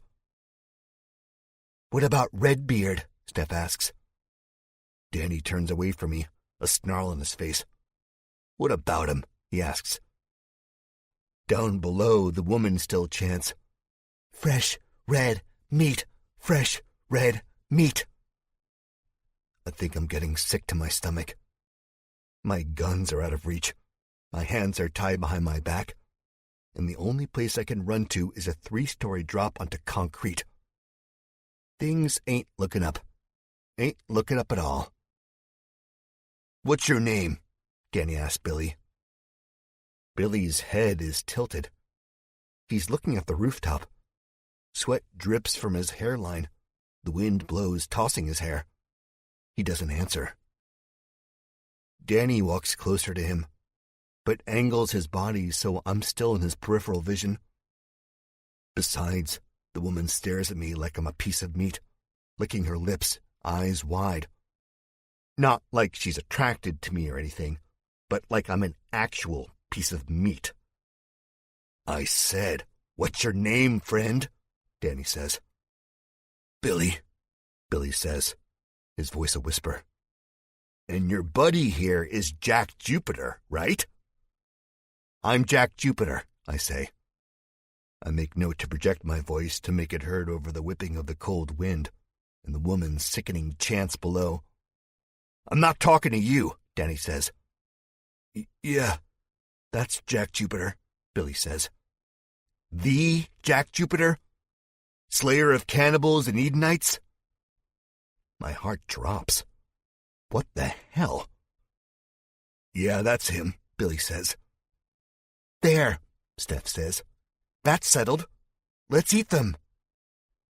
Danny turns to face her. Their eyes are off of me for the time being, but each of them are wearing Billy and I's guns over their shoulders. Steph has a pistol in her hand, not mine, and one tucked into her waistband. Point is, I'm weaponless and they're not. What have I told you? Danny snaps. He raises his hand and backhands the woman with enough force to jerk her head to the left, tussling her brown hair. When she turns back to face her brother, she looks 5 inches shorter. There's a trickle of blood that rolls down the corner of her mouth. I don't know, Steph says, slurring the words like a drunk. We are lions. The ones below aren't. But they respect us and worship us, and we have to keep their respect. Which means? We have to feed them, Steph says. Exactly. Do you really want to have to hear the tunnel woman repeating that god-awful chant? So I'm glad they hear it too. I'm glad I'm not totally crazy. It is god-awful. Steph shakes her head. Good girl, Danny says and cups his sister's face in his hand. He wipes away the blood, then sticks the finger in his mouth. I swallow down this morning's breakfast. The sight of a man sucking on someone's blood, just as a way of making you queasy, I guess. What happens next happens so fast I can barely comprehend it. Danny, a big grin on his face, his lips red with his sister's blood, takes Billy by the throat. Billy's eyes light up, all sadness goes out of them. Now they're replaced with alarm. I find myself getting up, heart hammering. Faintly, out of the corner of my eye, I see Steph pointing my cig at me. How she got it, I don't know, and I don't remember. It doesn't matter. Fresh, red meat! Fresh, red meat! Comes from below. Shrieks of joy. Over the edge, I see the faint shadows of arms extended up to the heavens. They are cast against the adjacent brick wall. But there's more than the group who chased us. Now there is a whole army. Feed us! Feed us! I think of talking zombies. I think of crazy people. I think of death. Fresh meat! Fresh meat! Billy chokes under the hands of Danny. Don't move, Steph says to me, but I keep going. A shot goes off, sending a chunk of concrete spraying up at my face. I have no hands to shield it, so I turn away, tripping over my feet and hitting the rooftop hard.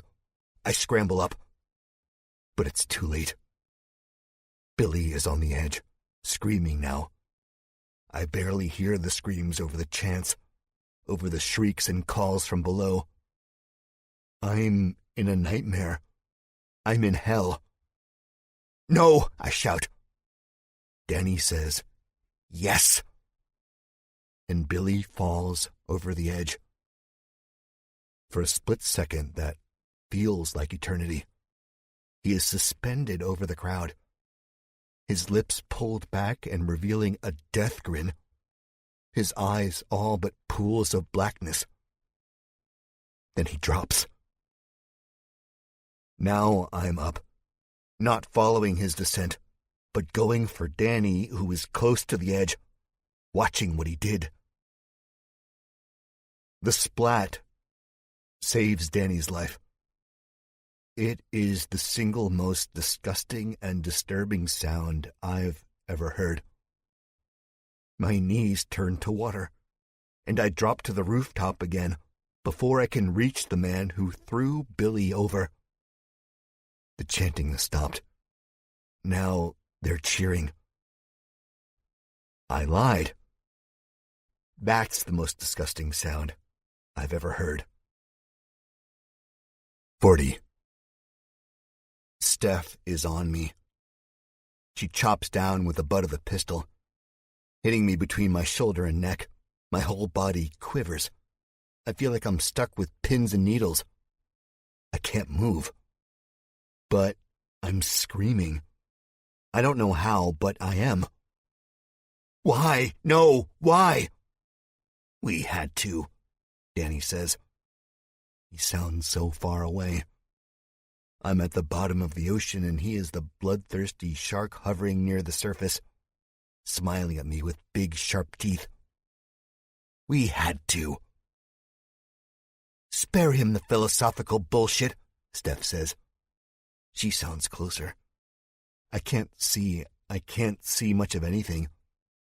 The day is getting dark, dark, dark. I have to get home before the dark. I have to get back to Darlene. Let her know I'm okay. See how Abby is doing. If she's sick and getting better. If her hand is grown back like a lizard's tail. No, that can't happen. Got to get the medicine. Got to find Jacob and Grady and Sean and Billy, Hummer, Bridges. The zombies with their yellow eyes and bloody, smiling faces. No, not Billy. Billy is dead. I'm too hungry to hear you prattle on about that, Steph is saying. Billy. I hear them ripping his flesh. I hear them fighting over his limbs, pulling him apart, lapping at his blood, their stomachs grumbling, craving more. Inside my head, I'm screaming because my vocal cords no longer work. It hurts. My brain feels like it's on the verge of exploding. Billy. The rooftop is gone. I am feeling weightlessness. I hate it. He's not heavy, Steph says. Carry him yourself. We gotta help each other, Danny says. It's not far. The sun is gone. Oh, no, the sun is gone. They've killed the sun and it's gone. Darlene is gone. We will never get married and she'll hate me no matter how much she says she loves me, and Norm, he'll laugh because I failed. Should have took you with me, little brother. I'm not meant to babysit. I'm meant to kill. Kill. Kill. Death. I'm dying. A door closes, rusty hinges squeaking. Just slide him down the steps, Steph says. Danny is grunting. The smell is soap. I smell soap and polished floors. I'm not dead. Through blurry vision, I see white-tiled ceilings, a desk, a door to my right marked private. Danny grunts. My head and my neck and my knee. It burns and cools. I've scraped it. I'm dying. He's coming to, Steph says. It's easier if he's not awake. Hit him again. My eyes shoot open. The blurriness goes away. I'm in a small hallway. In front of us is a tunnel covered with debris and garbage. Beyond that, more steps. I blink once, twice. Steph invades my vision. Dried blood at the corner of her mouth, looking haggard and starved. Looking hungry. The butt of the cig is above me now, too. I see it coming down. Hear the crack before I feel it. Then I feel it. Blackness. 41. You sure he ain't dead? A voice. One I recognize, I think. Steph. The girl who hurt me. My head throbs, my knee throbs, my neck throbs. But what hurts worse than all of this is the fear. He has a heartbeat, doesn't he? Another voice. This one I definitely recognize. This one is Danny. I think of Billy going over the edge, the sickening crunch and splatter of his bones, the squelching of hands and faces plunging into his gore, of fabric ripping. Did I dream it? Was that all it was, a horrible nightmare? If he's dead, let's just eat him. He's not dead, Danny again.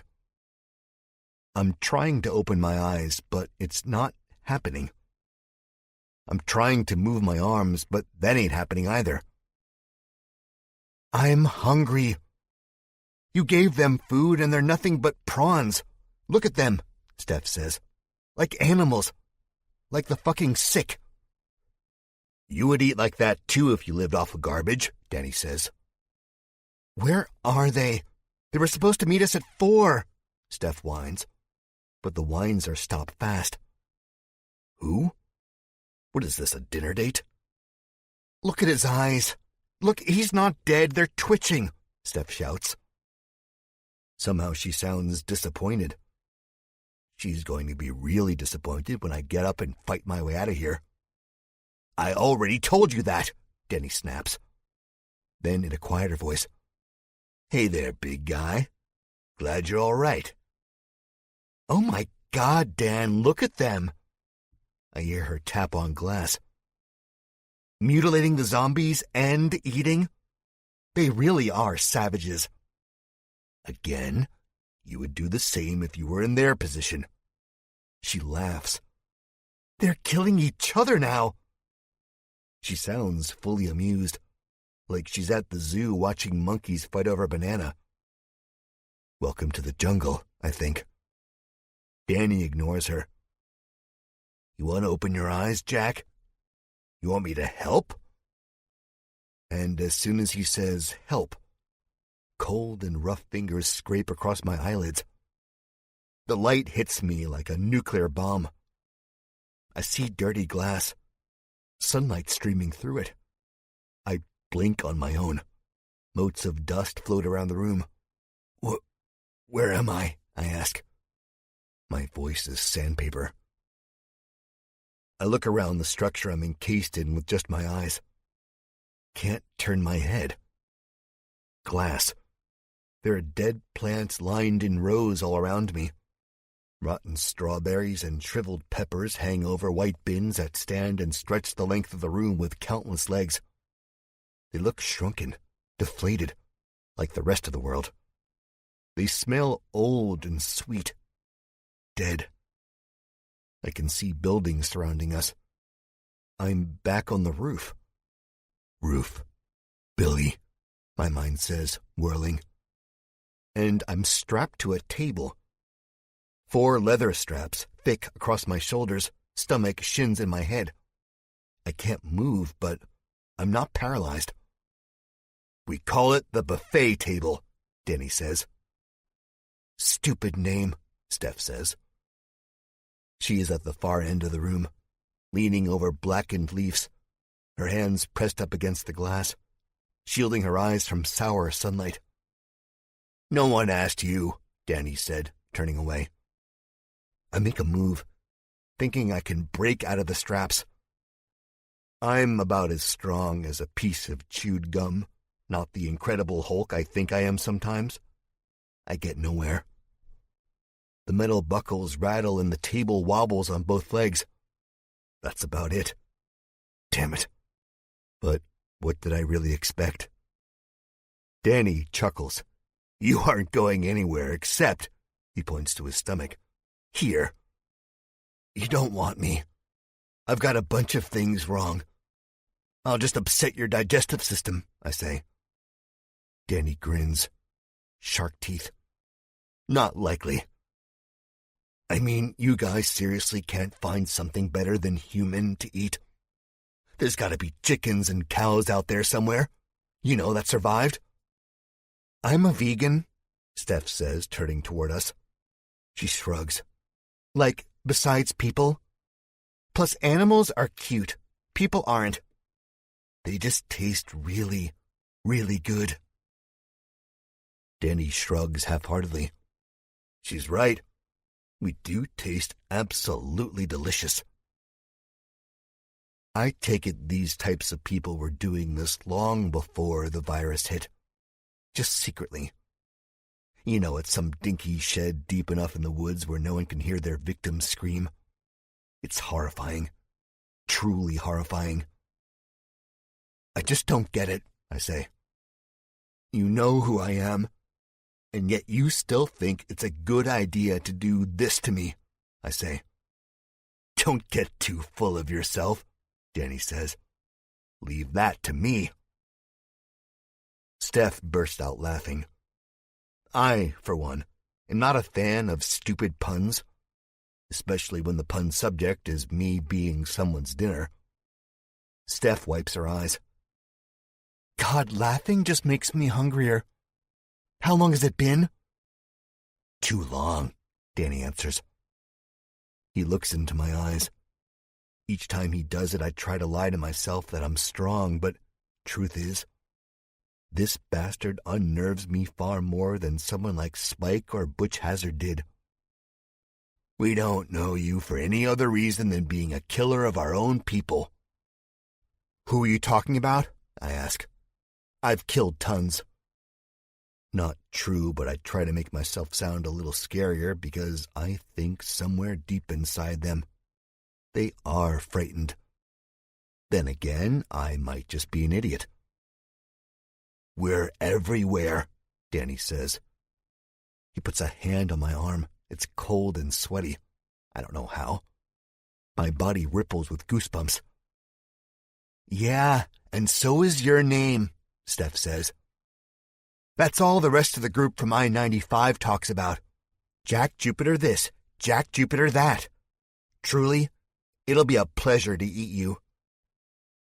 I guess my brain isn't as right as I thought it was. The hit in the middle of my forehead and on my neck messed me up worse than it feels somehow. The massacre on I-95, the massacre I created, had been blacked out from my memory. But I had to do what I had to do. That's what this world is all about. You have to survive. Sometimes you have to kill to do it, and that's what I did. I don't think these assholes would understand. You don't have to eat humans to survive. They're not zombies. See, we have a friend, Danny says. Steph comes over from the window, rustling the dead leaves, which sounds an awful lot like charred papers rubbing together. I wouldn't go that far, Dan, she says. He ignores her. My eyes strain to read her face, but I can't because of the strap across my forehead. It's like I'm about to be airlifted to the hospital. He is someone we're acquainted with, someone who sought us out, and he should be here pretty soon, Danny says. My mind starts rolling with the possibilities of who it might be. And I'll admit, being a former author of horror books, my mind starts digging up pictures of Spike with his face blown open and Butch with his chest bubbling red. But I know who it is. This is exactly what I get for being merciful. A group of people who want to devour my family and attack us. I fight back, which I'm sure anyone would do in that situation. I keep one of them alive. I give him medicine and a knife for protection, and let him go. I spare him, and it comes back to bite me on the ass. Possibly literally. Not funny. The door begins to open as if right on cue. These hinges don't squeak. They've been used regularly. I wonder how many stragglers were left in the city. How many people were taken off the streets by these cannibals? The thought sickens me. The face that emerges from the shadows is gaunt, dirty, led by a thin and pointy nose. A face I recognize. It is Froggy. He is smiling. And in his hand is the big knife I gave him. The same knife that's going to strip the meat from my bones. 42. Yeah, that's him, Froggy says. He smiles, but there is fear in his eyes. Rightfully so. I murdered all of his friends, and now, as the gravity of the situation really starts to hit me, making my skin crawl, and the leather straps around my legs, arms, and chest and head get tighter, I feel no remorse. Bring those bastards back as zombies, and I'd kill them dead again. Double dead, and that's the end. The end of the end. It's not like if Froggy said I wasn't Jack Jupiter, they'd let me go. No, these bastards would eat me no matter what. But now I'm not just a regular Applebee's frozen steak.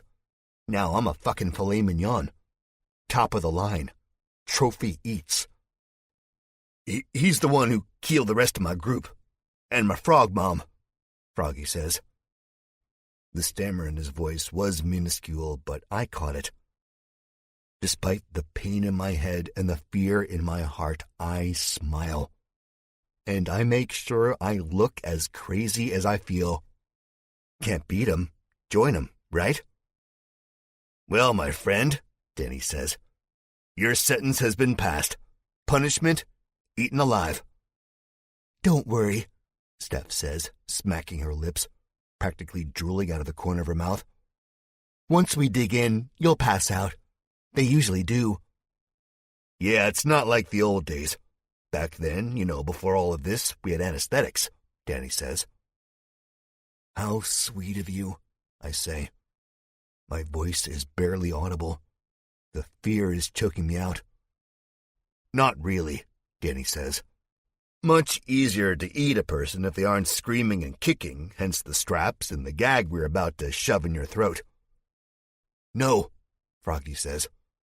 Let 'em scream. I want to hear the screams. The other man behind him, this man can't be more than 30 years old and balding, steps out from behind Froggy and nods. He wears a suit coat and white button-up, open collar, no tie like a Wall Street businessman or an 80s cocaine kingpin, except the front of his shirt is dotted with blood. Great, he's dressed up for the occasion. Dinner for 4. The main course consists of Jack Jupiter. And I notice how big this man's belly is. It's bulging like a pregnant woman's. He's not got the gaunt and starved look about him. I wonder how many meals he's been a part of. How many others like me have been trapped and beaten, only to end up in the very same place. Danny looks to his sister. He rocks his head back and forth like a pendulum, weighing the options. Sis, he says. He's a guest, isn't he? She answers. I think I'm technically the guest, I say. Here I go making jokes. Usually happens when I'm on the brink of death. The fat man chuckles, but the rest ignore me. Only if you promise not to scream too loud, Danny says. I don't answer. I won't give them the satisfaction of my screams. I will bite my tongue off before I do that.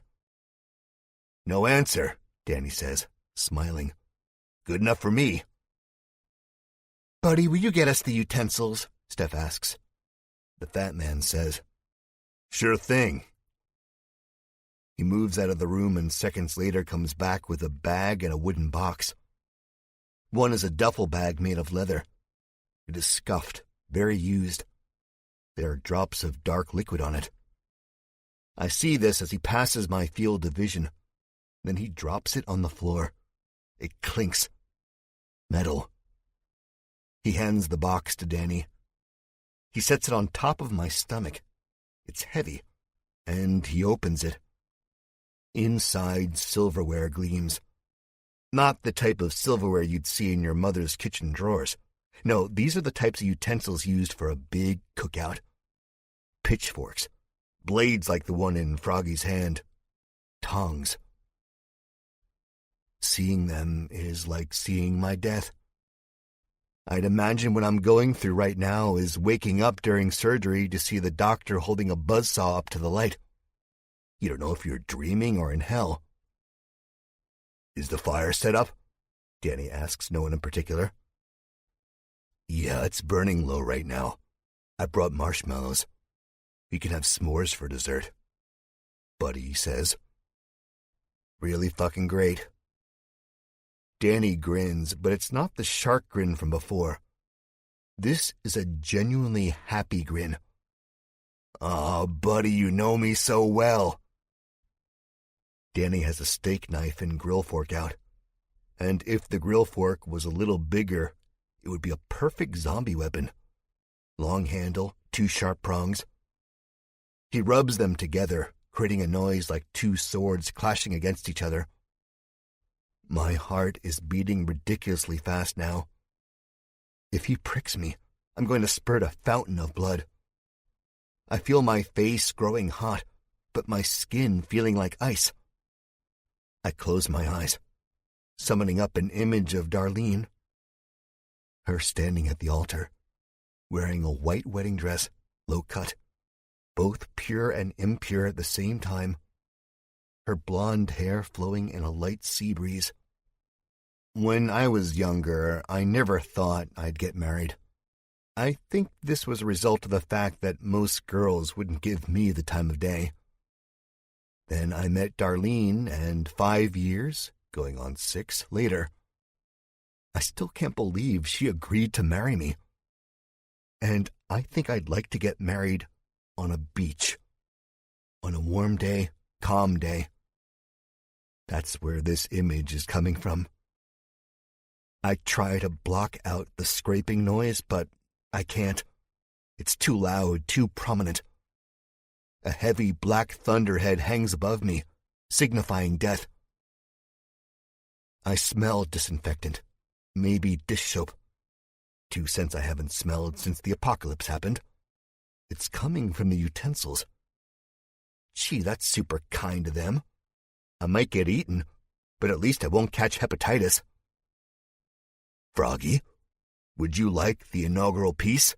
Danny says. I open my eyes. Froggy no longer looks scared. Now he looks hungry, perhaps even anxious to eat. His eyes are big, lips are wet, hands are shaky with anticipation. Yes, he says, I would. He crosses the room.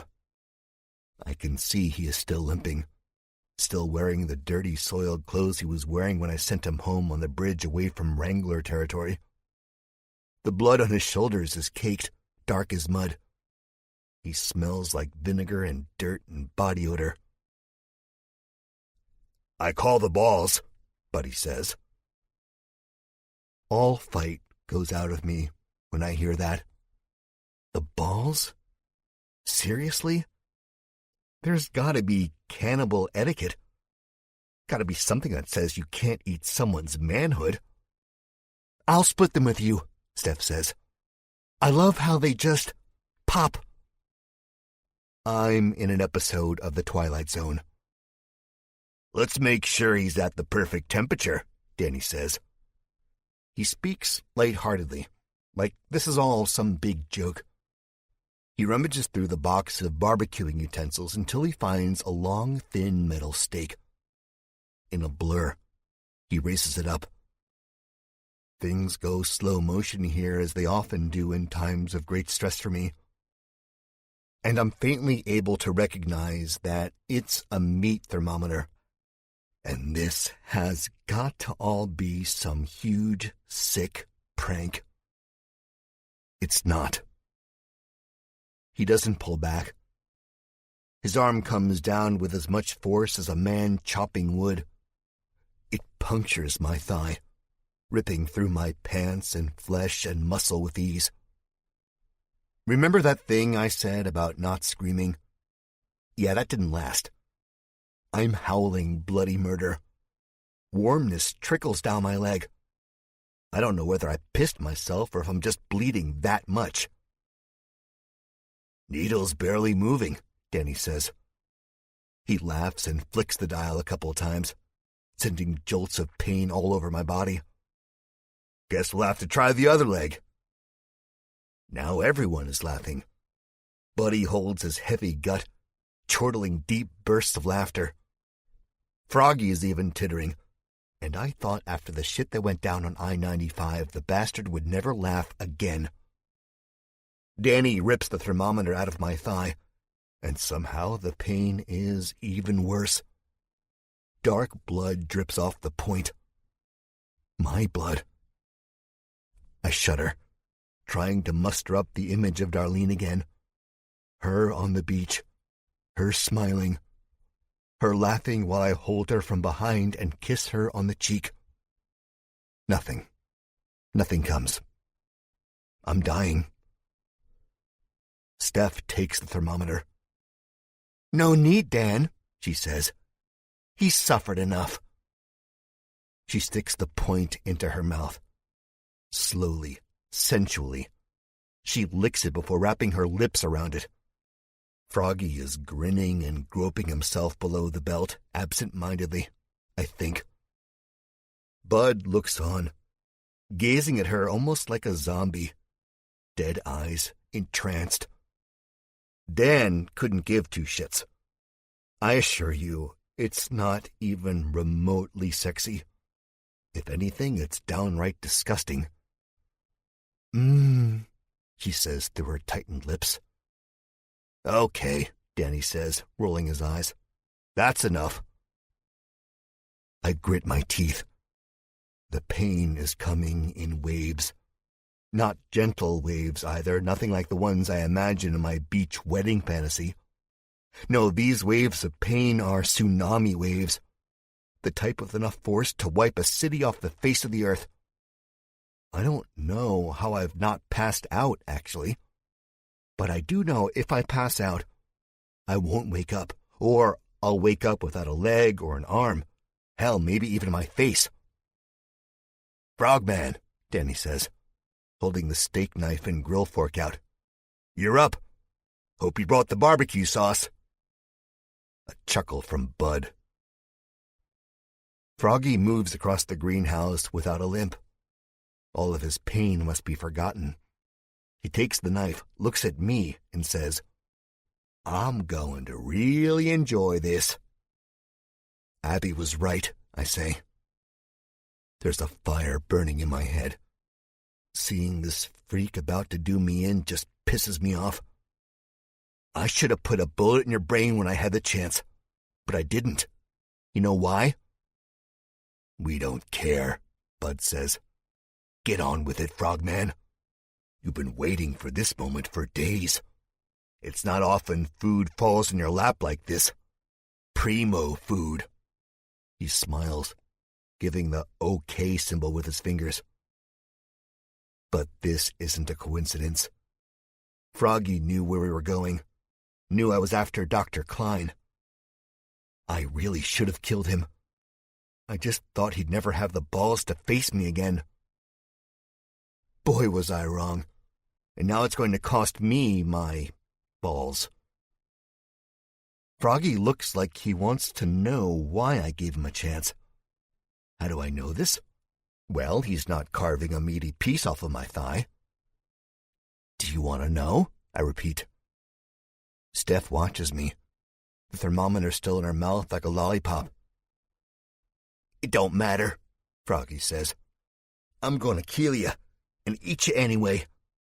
I'm going to get you back for what you did to my family and friends, for what you did to Frog Mom. I was going to give her my babies, and we was going to repopulate the world, and you killed her. I can't recall if I actually pulled the trigger on her. It might have been Abby. I guess that's a bad thing that I can't remember anymore. But kill or be killed. And babies? I didn't kill you because I'm not a monster. You understand that, right? I ask.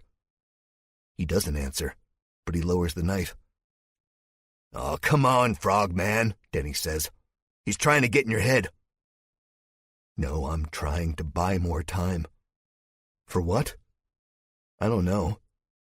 When faced with death, I think we try to hold on to life as long as possible. It's human. These people aren't human. I have to distinguish myself from them somehow. Keep going, Froggy says, his jaw flexing, eyes piercing black. I killed your family because they were trying to kill mine. Put yourself in my shoes. What would you have done? I'm sure your choice of eating human flesh is your brain telling you need to survive. It may be weird, a little abnormal, but it's basic human instinct. For you guys, I guess. That's all I was doing back on the highway. I was trying to survive. Sometimes you do and sometimes you don't. I survived, Froggy said. Because I let you. Steph removes the thermometer from her mouth. There is deep red blood on the pale flesh of the hand she holds it in. Get on with it, Froggy, or I will, she says. Her voice startles him. I see him jump slightly and he raises the knife again. Wait, I say. My life force feels like it's draining from the hole of my leg. I'm starting to get lightheaded again. I killed them because I'm trying to save the world. Don't you understand? Don't you all understand? I say. I'm really grasping at straws now, and from the corner of my eye I see blood pooling and falling off the table. The steady drip like rainwater against the window pane. I seem to have their attention. The zombies, I say. I'm here in D.C. because I'm trying to help get rid of them. Danny never struck me as a person of low intelligence. A man of sick habits such as eating human flesh, but never a man who was stupid. He eyes me with interest. There's too many. No way you can get rid of all of them. There is a man I was following, I say. Bullshit. You came with the Wranglers, Froggy says. You came with them, and you only came for supplies. They came for supplies. I promised to help, I say. If they promised to help me find the doctor. Doctor? Danny says, furrowing his brow. Steph, you don't think. She's grinning now. Outside of the glass building, the sun is on its way down. It'll be dark in less than 2 hours, I reckon. Either that or it's going to storm. And I don't know which one is worse. You saw him? I ask. Oh, God, please don't be in their stomachs. Please don't be eaten, Doc. I think so, Danny says. But he's no doctor I've ever seen. He outran us, Steph says. We almost had him, though. Outsmarted us, Danny says. He digs into his back pocket and pulls out an ID badge and shows it to me. The laminated badge says, Eden Authorized Personnel, in big, bold letters. Below it is a photograph of a mousy-looking man with a thick, graying handlebar mustache. His face is ruddy. Skin hangs below his chin. He's wearing a lab coat and smiling uneasily. I reckon everyone smiled uneasily in Eden. But this does not look like a man who could outsmart or outrun anyone. It definitely doesn't look like a man who could survive in a wasteland such as the eastern coast of the United States. Yeah, Danny says. He probably didn't get far. I bet my life that his bones are scattered across Pennsylvania Avenue unless the rain already washed them down the gutter. Suffice to say, Bud says, this world ain't gonna be saved anytime soon. Might as well embrace it, right, Frogman? Froggy nods fast. I'll win, he whispers. No, never, I think. Never. Steph titters, the thermometer back in her mouth. She looks like the type of woman who always has to have something in her mouth. Froggy bends over me. With his left hand, he lifts up my shirt. He runs the knife down my rib cage, which is now protruding from my flesh more prominently than it was before the world ended. It makes a sound like fingers brushing wooden blinds, slightly xylophonic. The blade is freezing cold, but I feel sweat running down the sides of my face. I try not to whimper. I don't want to seem weak. But this fucking sucks. Plain and simple. You should have killed me, Froggy says. But I ain't gonna make that same mistake. I'm gonna kill you. I'm gonna enjoy every inch of you, Jack Jupiter. I'm gonna make a necklace out of your bones. Then I'm gonna gather up my new friends, and we're gonna go invade the village you went off to. And we're gonna string up that stupid old nigger woman who shits out of her mouth with all that religious crap. I'm gonna find that pretty blonde bitch with the nice tits and pass her around and gut her when I'm all done. The other nigger, the big dumb one, will just shoot in the face because I don't like dark meat. Never have, never will. The others are looking at him with uneasy smiles. I'm flexing every last muscle in my body, trying to get out of these straps, knowing it's pointless and I'm not going anywhere. I should have killed him a long time ago. This is what I get for being the good guy and letting him walk. The son of a bitch. The first chance I get, I'm ripping out this bastard's throat, throwing him to the zombies and laughing as they rip him open. The blade pokes my flesh. I'm gritting my teeth so hard they are just a few more pounds of pressure away from turning to bone dust. The others crowd around me, their eyes big and wide, craving the sight of more blood. Drifting in through the cracks in the greenhouse's windows is the scent of rotten air, and the low groans of zombies ambling about, looking for their next meal, clueless that a buffet is awaiting them on top of a building right next door. I feel the warm liquid drip down the sides of my stomach. I groan, seconds away from passing out. "Start with the balls, Frogman," Steph says. She puts the thermometer back in her mouth. I'm dimly aware that the temperature gauge has moved a whole lot since the steak was inside of my leg. My blood's been cold a long time. All right, Froggy says. Hold his leg down." Bud comes around the table while Froggy unstraps my leg. My balls have crawled up inside of my stomach. If they rip open my pants, they're going to see a whole lot of nothing. Bud grabs my leg, right where the bloody hole is in my upper thigh. I scream out as white-hot pain blurs my vision. There goes all chances of fighting back. I feel paralyzed, unable to move or kick my way free.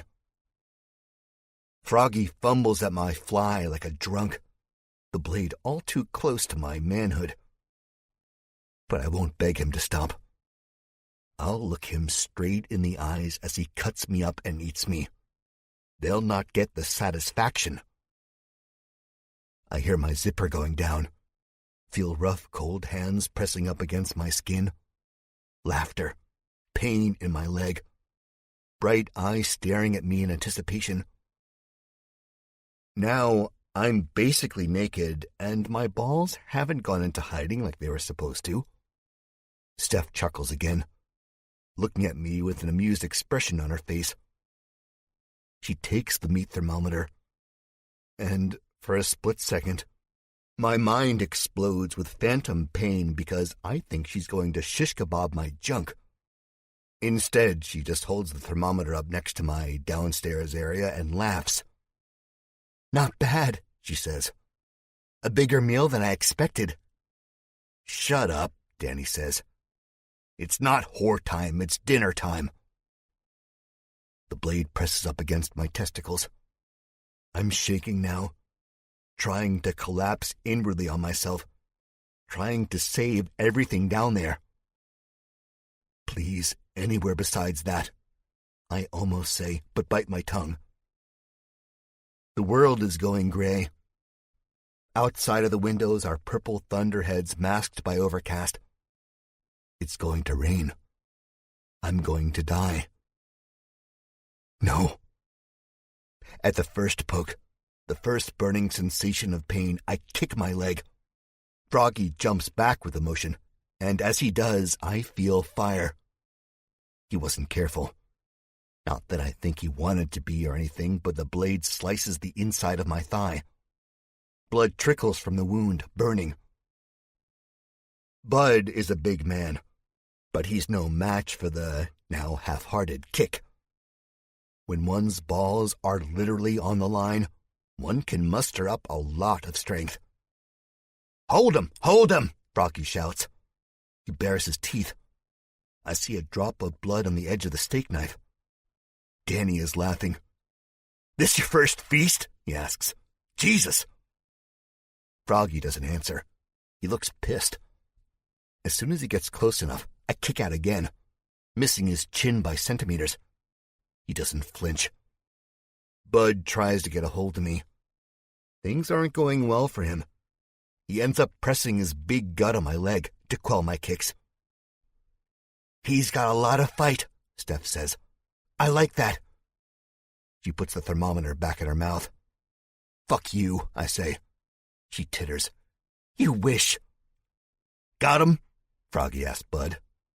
Bud nods. The blade snakes its way back below the belt. It's not touching me, but my flesh is crawling, trying to run straight off the bone and get as far away from the sharp point as possible. I stop fighting, not because I'm giving up, but because I'm tired and Bud weighs close to 300 pounds. I'm content with passing out now. Maybe then there won't be any pain. I close my eyes, feeling a tear squeezing out between my lids, then running down my face. They're laughing and taking their time. Demented foreplay. And someone whistles. Loud. The blade's coldness leaves my skin. "What was that?" Danny asks. I open my eyes. 43. All of their heads turn toward the direction of the sound, my eyes with them. Through the murky glass, I see a figure on the building opposite. It's higher, and next to it is the building Billy was pushed from. So I'm automatically filled with a sense of dread. "Who's that?" Danny says. He turns to Bud. "I told you to have them guard the lobby, not the building." Bud cocks his head. "I told them to stay put. Let me go check." He gets off my leg, and just when I'm about to kick, he sticks a finger on the bloody hole in my leg. I howl in pain. My body feels like it's shutting down, overheating, overdrive, blown engine. My vision blacks out momentarily. He removes his sausage finger, and my vision comes back. I try to move my leg, much to the wound's protest, but can't. Great. I'm strapped in again. Buckle up, keep your hands and feet inside the cart at all times, and most of all, enjoy hell's roller coaster. The whistle sounds once more. It's high, shrill, almost shrieking, but I'm not imagining it. Steph puts the thermometer back in her mouth, sucks on it nervously. She was definitely a smoker, I guarantee it. Are they waving?" Danny asks. "Yeah, they are," Froggy answers. Bud crosses the room toward the door and opens it. I turn my eyes toward the silhouetted shadow. Yes, the person is waving. It just keeps getting weirder and... "Gun!" Danny shouts. "Get down!" He drops to the floor, sending up crinkled dead leaves. Froggy drops too. I hear the blade clatter off the table and land in dusty soil. The thunderheads burst, except they don't. The flash of lightning comes from the muzzle. I don't even have time to close my eyes. The murky glass shatters. The sound is head-splitting. Steph jerks back. The damn thermometer is still in her mouth. Her hands shoot to her midsection. A spray of red goes out of her back, misting my bare feet in warmth. Now I'm squirming again, trying to get free. Gunshots. That was a gunshot, and I'm a sitting duck, probably trapped in the middle of a war. I'm a casualty about to be crushed under the debris of a bombed building. The other guys don't care about us civilians. They only care about winning. Steph turns toward me. The front of her torso is drenched in blood. Both hands clamp the smoking bullet hole, white-knuckled. It's as if she could squeeze the wound shut and it'll go away. Her lips are puckered, and between them is the thermometer. Eyes wide, bloodshot. She falls forward, dead or pretty damn close to it. Timber! Her head hits the edge of the table, half a foot away from my own face. When she hits, her neck snaps backward. I'm reminded of the Rock'em Sock'em robots I had many years ago, or even Pez dispensers. There's a sickening rip, like the tearing of wet fabric as she hits. Another spray of blood. A peak of white bone on the bridge of her nose. The thermometer has gone through the roof of her mouth and out of her face, right between the eyes. She is frozen there on the edge of the table, the gray point sticking out like a blemish. red blood rivulets running from beneath her eyes like tears. Danny is screaming, "Steph! Steph!" Another whistle, then carried on the wind. Deep, rumbling laughs. I look back toward the silhouette. I can see him now without the glass. It's Jacob. Holy shit, it's Jacob. He survived. He throws me a salute and takes aim with his rifle again, squinting one eye and crouching. Danny crawls up from his prone position and takes Steph's head in his hands. He shudders, but he doesn't sob. Another shot sounds. A crack of thunder. Danny convulses as the bullet takes him in the midsection. He drops from the table, still holding his sister. I hear a rattle from his throat, see a spurt of red from his mouth. He's dead. Thank God I'm being saved, but I'm still strapped to the table, still a sitting duck. And Jacob isn't going to do much for me if the dead start flooding in. "Stop!" Froggy shouts. Fuck. I feel his presence. He is below me, but his hand is above my middle, and in it is the big steak knife. "Put your weapon down, pal, or I'm gonna pop Jack Jupiter like a fucking balloon." I look toward Jacob. He pulls his head away from the scope, then starts to lower his weapon. "Okay," he shouts back. "No, not okay, Jacob. What are you doing?" "Guess you're not worth it, Jupiter," Froggy whispers to me. A muffled popping from below us creeps under the door. It sounds like muted fireworks and screaming. But these aren't screams of joy. No, these are screams of pain and agony. Froggy's head turns toward the sound. So do my eyes. "No, no," someone screams. I think it's Bud, but I can't tell for sure. 3 pops. 3 bottle rockets. I think of Woodhaven, the roof, and Freddie Huber. My stomach roils with fear. I don't know who's shooting who, and right now, my life depends on it. A thud against the wall, a meaty thud. Another pop, a spray of wood. The knife hovering above me disappears as Froggy prepares to defend himself. The door bursts open so hard the hinges seem to bust off and the doorknob rattles. Bud is still standing.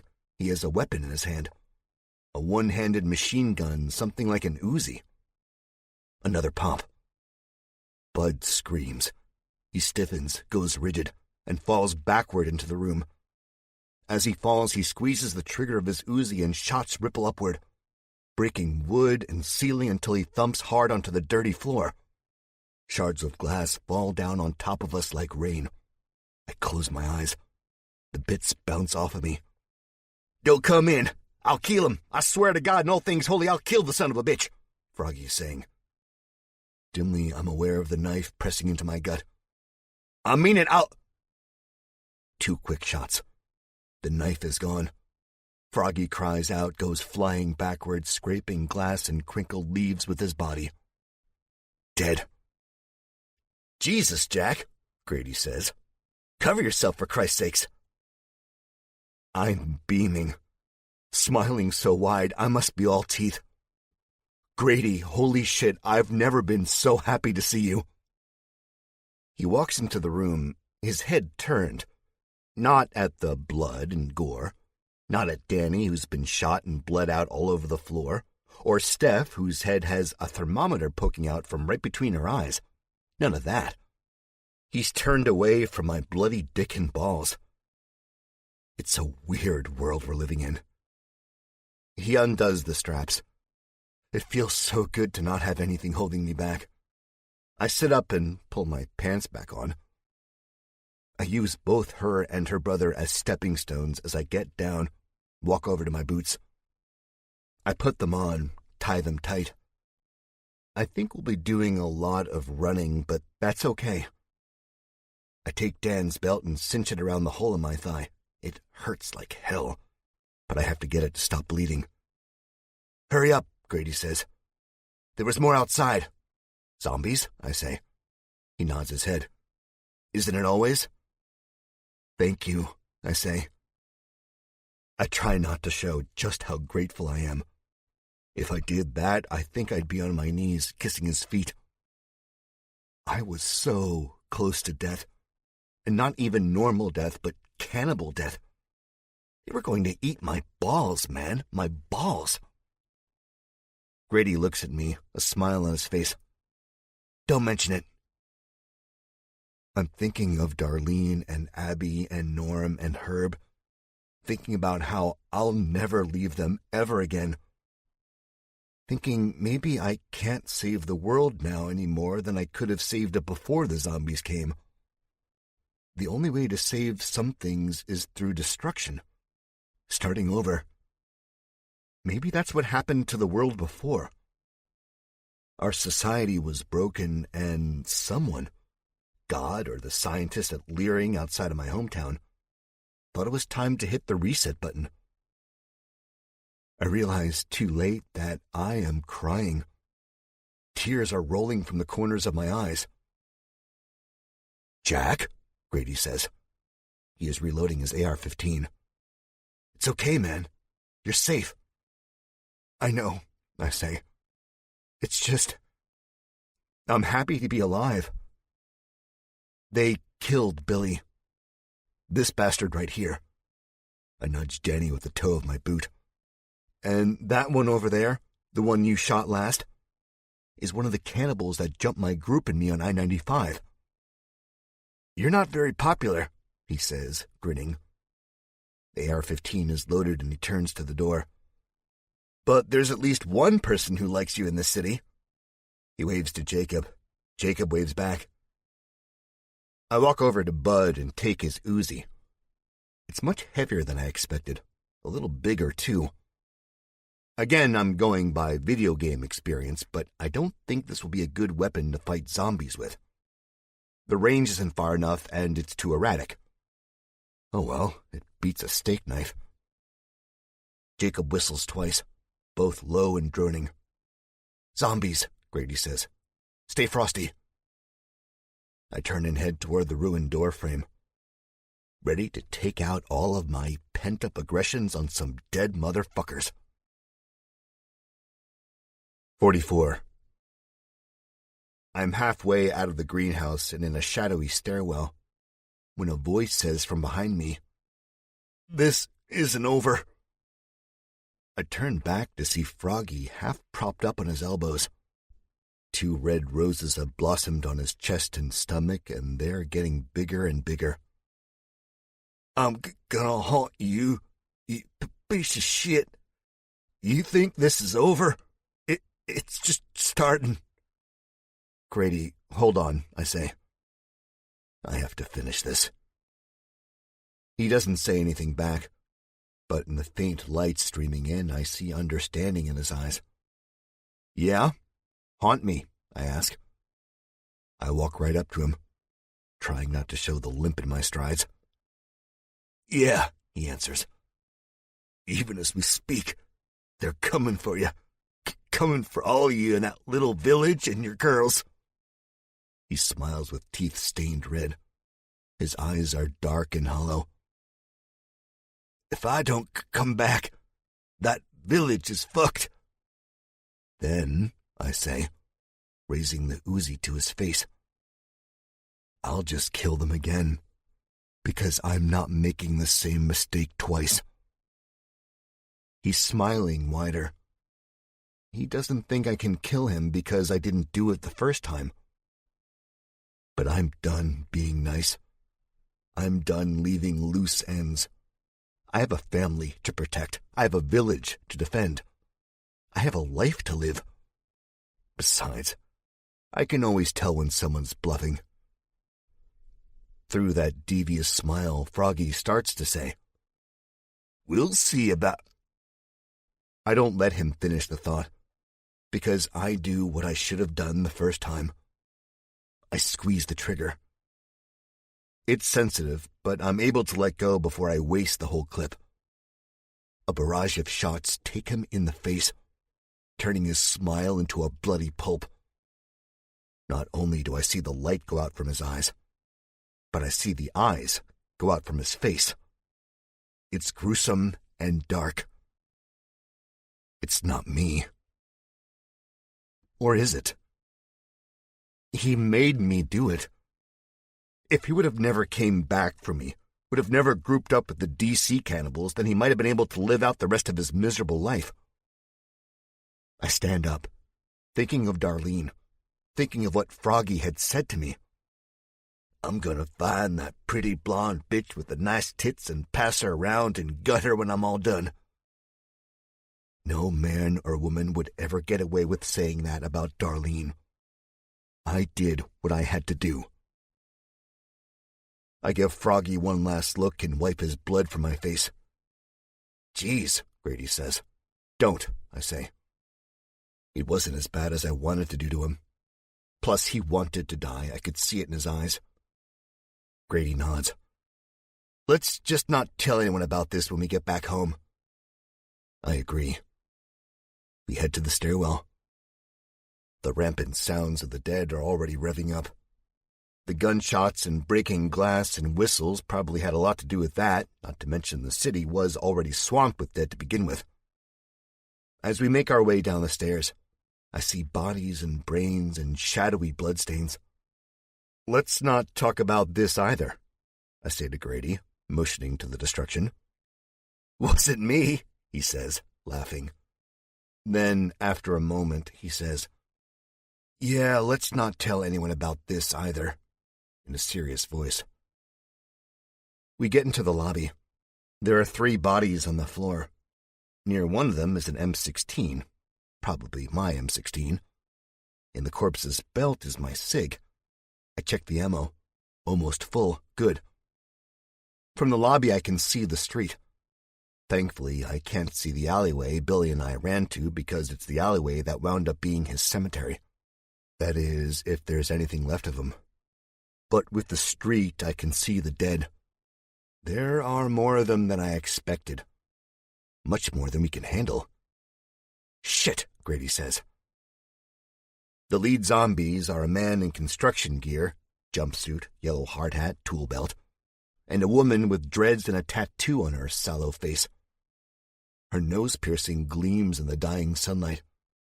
There's blood in her hair. I shudder, as if white people dreads weren't already terrifying enough. As she gets closer, I see the tattoo is a crescent moon over her eyebrow. Or at least it was. Half of her forehead has peeled off, the skin flapping with every shuffled step. And each time she moves with the jerky movement so common with zombies, yellowish-white bone shows through. What's the plan? Grady asks. Me? I say, incredulous. I thought you knew what you were doing. Dude, I don't know anything, he says. All these zombies wouldn't be in my plan. Well, what did you think would happen when we lit up that greenhouse like it was the 4th of July? He shrugs. Oh, come on, Grady. The lobby's facade is virtually all glass. Most of the windows and doors have been boarded up with thin plywood, but not all. It's maybe enough to stop a few dead, just not enough for this army coming toward us.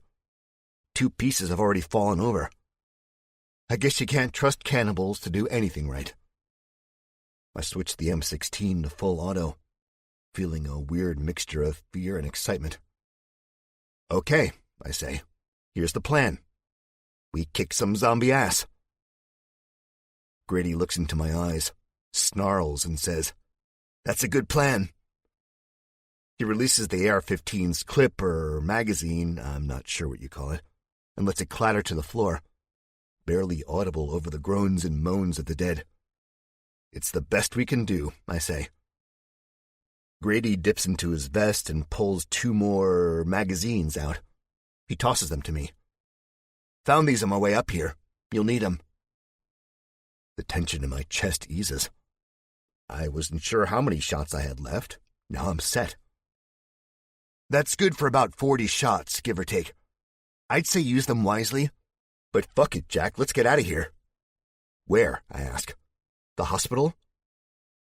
He shakes his head, smiling slightly. I flick my gaze over his shoulder to the zombies. Construction hat is coming up the steps toward the lobby doors. Dreadlocks isn't far behind. And behind them are scores more. their faces blending together. Rotting skin hanging off the bone, blood-stained, walking with crooked legs and arms outward. They look extra hungry, maybe extra pissed, too, after missing out on Billy.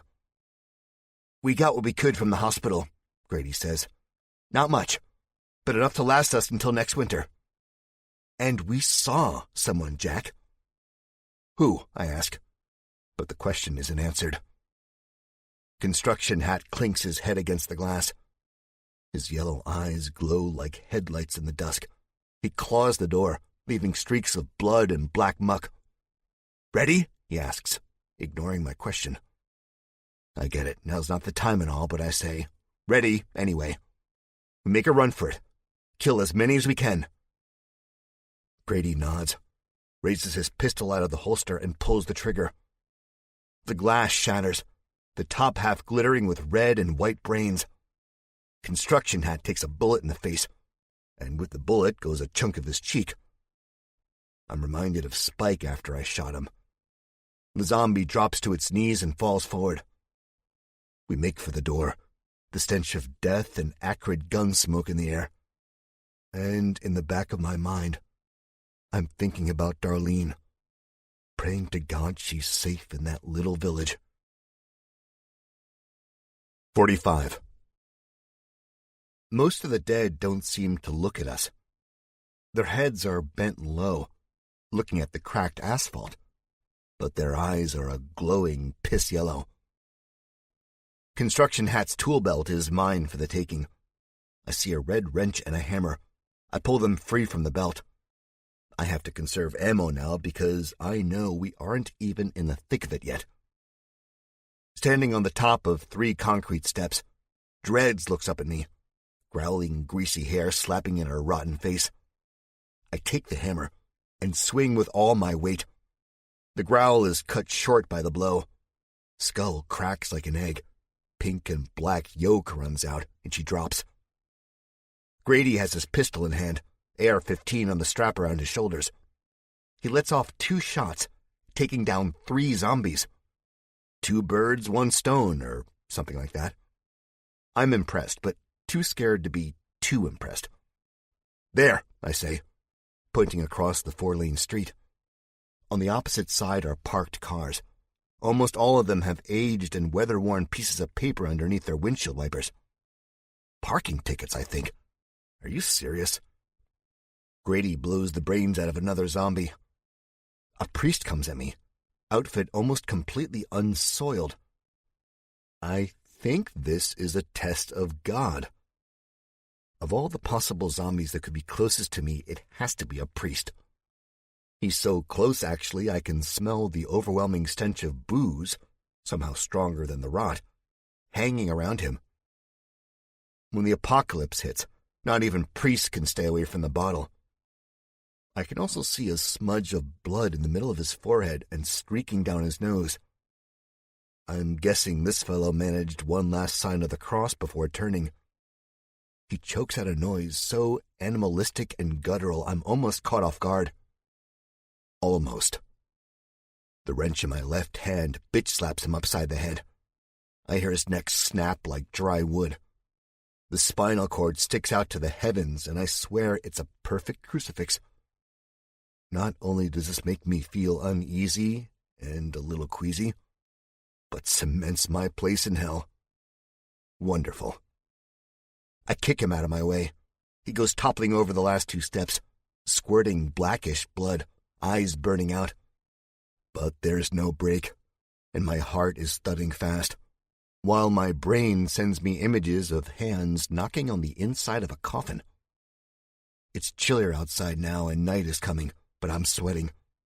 I feel it trickling down the sides of my ribcage. I smell my own body odor, though it's nothing compared to the rotting guts of the zombies, some of them exposed. They keep coming. There's one thing I've learned in the almost 7 months this hell on earth has been happening. They never stop because it's all they know. Food, brains, flesh. I think we as living, breathing humans aren't far off. We never stop trying to survive because it's all we know. I don't know death, and I don't want to. So can I blame these monsters? I grab the M16, and I line them up in my sights. Maybe I can't blame them, but I sure can blow their heads off. "Grady!" I shout. We catch eyes. Just for a second, and that's probably too much time. All it takes with these bastards is a second. 1 second, blink and you're dead. Grady catches the drift. Pistol whips a fat man dressed in the pale blue and safari hat of a postal worker. There's a spray of dark blood suspended in the air for what seems like an eternity, and then it falls. Grady holsters the pistol and brings out the big guns. We are going to clear a path. A zombie with no lips, face frozen in a perpetual snarl, lifts its head up just as I pull the trigger. Vibrations thrum through my upper shoulder. Smoke puffs from the sides of the muzzle. My aim jumps from heads to torsos to feet before I can regain control. The gun barks madly. It sounds like wicked strikes of lightning. Heads explode, bodies shake, limbs flail. The bullets cut through flesh and embed themselves in the brick beyond. They ding off the cars, shattering glass and popping tires. Sparks flash on the road, muted by the red liquid pouring from the zombies' wounds. My gun stops firing. With shaky hands, I fish out another magazine, release the empty one, letting it fall to the concrete, and shove the new one in. Grady is faster than me. His gun barks more shots. Each shot has been a hit. When you're aiming at a wall of flesh, it's hard to miss. But that doesn't matter. We've barely cleared a path in the dead, not one I'd feel safe crossing. And if I'm going to get back to my family, to Darlene, then I will not cut corners. Some of the downed zombies still squirm. Arms reach toward the bottom step, caked in blood. They groan weakly, their eyes flickering on and off like dying light bulbs. I take aim, pull the trigger. More lead explodes from the gun, and in turn more heads pop, more zombies fall. As the path widens, I'm faintly aware of the dead filtering in from the ends of the streets, from the alleyways and sewers, from everywhere. The gun empties. The shots stop from both of our weapons. 2 zombies jump me, their tongues lolling, dirty fingernails aim for my throat. Their skin is burning up, but somehow it's so cold. I swing the butt of the gun and crack one on the chin. The jaw dislocates.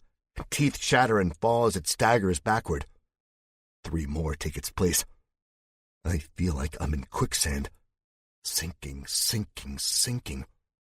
I smell the blood, the putrefied guts.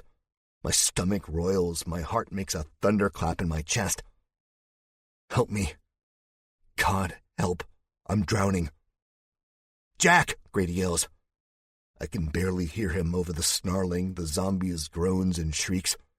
"Jack! Jack! Jack!"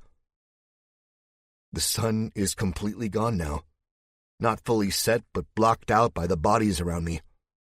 I swing again, twirling the M16 around like a helicopter blade. It doesn't get me far, but daylight peeks in, vanquishing the black shadows of the dead. I stumble backward, nearly falling on my ass, reaching for the SIG in its holster. 1 shot, 2 shots, 3 shots. Blood, blood, blood. Then, click, click, click. Empty. More are coming for me, and I'm not advancing. I'm regressing, going back toward the construction worker and the blown-open doors. My foot catches in a square of soil where a broken tree stands, and I fall. No, I can't stop, I can't. I have to keep going. A zombie wearing a jean skirt and ripped leggings stumbles at me, her spine like a bent piece of wire hanger. She falls, lips bright red from either too much lipstick or too much blood. And as she falls, one deflated breast pops from her shirt. Claw marks are raked across her flesh, and maggots drop from her once blonde hair. I kick out and catch her in the forehead with the heel of my boot. Her face caves in. I catch a glimpse of Grady. He is making his way toward me, his face almost a mask of red. From a distance, you'd think he was wearing a mask. Zombies are chasing him, now flooding the steps. A man walks at me, his head almost completely twisted around, looking like he really woke up on the wrong side of the bed this morning. There's a large gash across his stomach. The button-down dress shirt is stained with blood, and his innards snake out of him like spaghetti. I push myself up, using the tree for leverage and the skirt-wearing zombie as a step. If I'm going to get eaten, it's not by that motherfucker. But I'm weaponless. All I have is the empty SIG and M16, my legs to keep me moving, and the thoughts of my family back at a village I could one day call home, keeping hope alive. My legs pump. Brain-slick heels slide on the concrete as I plow my way past reaching limbs and gnarled hands. Grady's gun lets out 2 more shots, the sounds echoing off the looming buildings. He pulls a long blade free and swings, but then he's gone, swallowed up by the masses. I hit the zombie with a turned-around head full force, my hands digging into his soft chest. Cold, wet guts splatter the front of my shirt.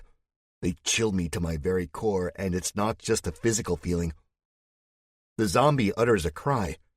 It sounds confused by my counterattack. I bet in this thing's lifespan, deathspan, as a zombie, it's never seen a human rush it like I have done, but what choice do I have? There's an opening at the foot of the steps, past a crookedly parked Mercedes-Benz now riddled with bullet holes. What it comes down to in this fucked-up world is not having a choice. Only then will we do the things we need to do to survive. Just like I'm doing, as this bastard's cold guts jiggle against me. He's my inhuman shield, and I'm laughing maniacally, mainly out of fear, as I push him through the crowd. Zombies snarl and reach and claw, but they do it to him. I'm grunting, feeling like a football player going up against Wade's sleds in practice. With one final push, giving it my all and possibly throwing my back out in the process, I break free from the pack. My M16 is slimy with blood. I swing it anyway. Grady is to my left, just beyond the Mercedes. He hacks and hacks as zombie after zombie rush him, but he's pressed up against the hood of a delivery truck, slicing faces, spraying blood. I can hear his ragged breathing from 20 feet away. I crawl over the Mercedes, run across the roof, slipping in the process. Grady cries out. He has his blade horizontal, blocking 4 biters, their jaws unhinged. With a great leap, I take off. The empty M16 is cocked behind my head. As I'm in the air, I realize 2 things. 1, this is probably a really fucking bad idea. And 2, it's too late. I come down like I'm swinging Thor's hammer. I manage to bash one zombie's head in, but at the same time my heart bottoms out because the feeling of weightlessness overtakes me, and I hit the concrete hard. Breath whooshes. Vision blacks out. There's a moment where I think I've died. Ears ringing, arms and legs tingling. If I'm not dead, I might be paralyzed. Then my vision rushes back in all its HD glory. Blood spurts from the zombie's accordioned head. Grady gives his best war cry and slashes the other zombies' heads off with the little daylight my aerial assault has given him. It takes about 3 seconds before I hear a growl from behind. I turn to see a big motherfucker tottering over me. Its yellow eyes bore into my soul, lips twitch, teeth gnash. The bastard doesn't reach as much as he throws all his weight toward me. A scream is building up in my throat. Gunshot. The scream never escapes my mouth because my jaw clamps shut. Light shines through the big zombie's head as a smoking hole suddenly appears out of thin air. He lands on his knees, lips still twitching. And now, through the hole, I see a figure the same shape as the one I'd seen on the rooftop opposite the greenhouse. It's Jacob. and it's about fucking time. The muzzle of his rifle lights up his face. The gray beard confirms who it is. Another zombie drops nearby. Jacob puts up a fist. I return the favor, a distant and silent thank you. Then I stumble back up, fill my hands with the slimy M16, and take to chopping another path clear. 5 zombies smash to smithereens, and then my hand grips Grady's arm. It's slick with blood. He is trembling. We are both scared. The adrenaline coursing through my veins doesn't do much to quell the fear. To Jacob, I shout. As we stand in a sea of twisted and mangled limbs, blood, brains, bashed skulls, Grady looks dazed. He doesn't respond, so I have to grab him again and pull.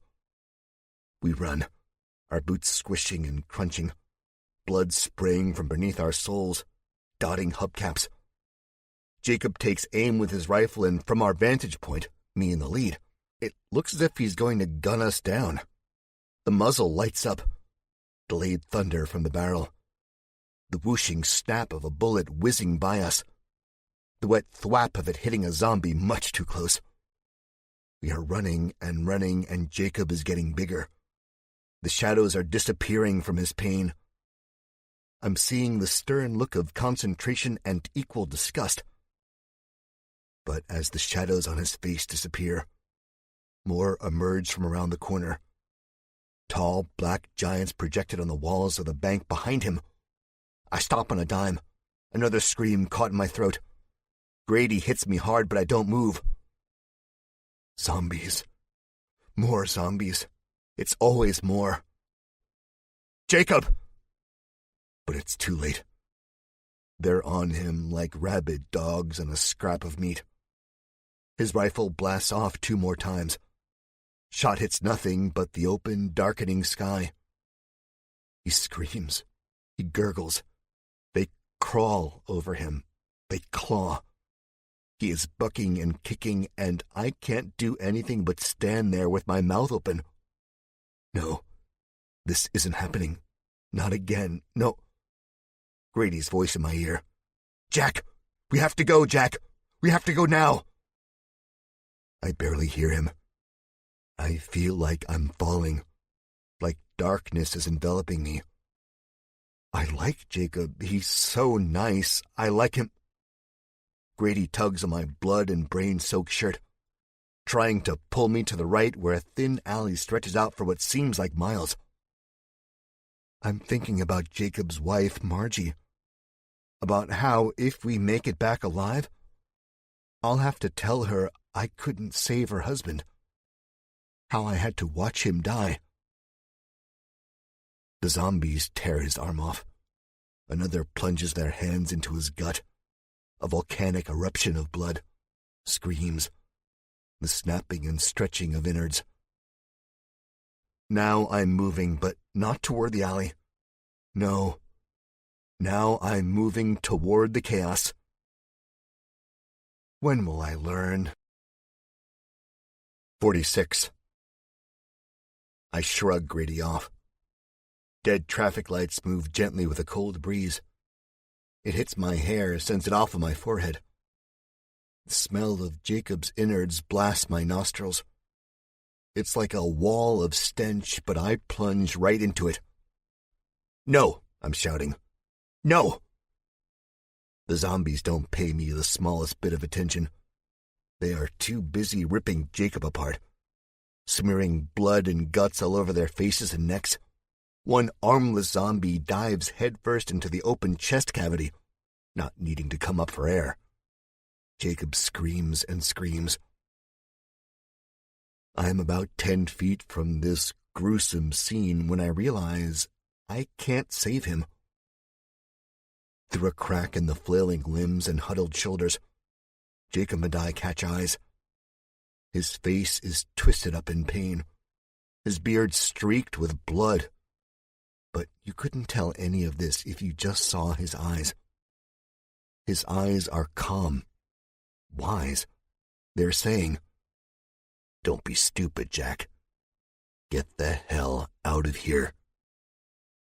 But I keep walking. The duffel bag he had sitting by him as he scalped a few zombie heads and saved Grady and I's lives is away from it all. I see the bag is half open and it's filled with white-capped antibiotic bottles. Medicines they scavenged from the hospital. Medicines that could keep Abby's wound from getting infected, that could save lives. I have to get it. And maybe his gun, but I don't think I can get that. It's in the thick of it. My pace picks up as I break farther away from Grady. The zombies don't notice me behind them, inches away. Jacob has stopped screaming. I can see over the hunched dead that he is staring up into the dark sky with glassy eyes. And as I'm seeing this, the armless zombie takes a bite from his cheek, tearing away flesh and hair with a sickening snap. Blood floods the grayness of his beard. My stomach clenches and I quickly turn away. More zombies are coming toward the group, their yellow eyes not focused on me or Grady, but on the man who saved my friend's life, the man whose life I couldn't do the same. With the duffel bag slung over my shoulders and the M16 in my hand, I take off toward the alleyway. Grady peeks around the corner as the dead slowly amble by. Despite the bag's weight, I'm quick. Grady looks at me with tears running down his face, slicing the bloodstains in 2 long streaks. "Jacob," he says, and all I can say is, "I know." But I won't cry. Now is not the time to cry. We got the medicine and we're still alive. That's all we can ask for. This whole mission was a suicide mission to begin with. We've tempted our luck on more than one occasion, and it's time to go.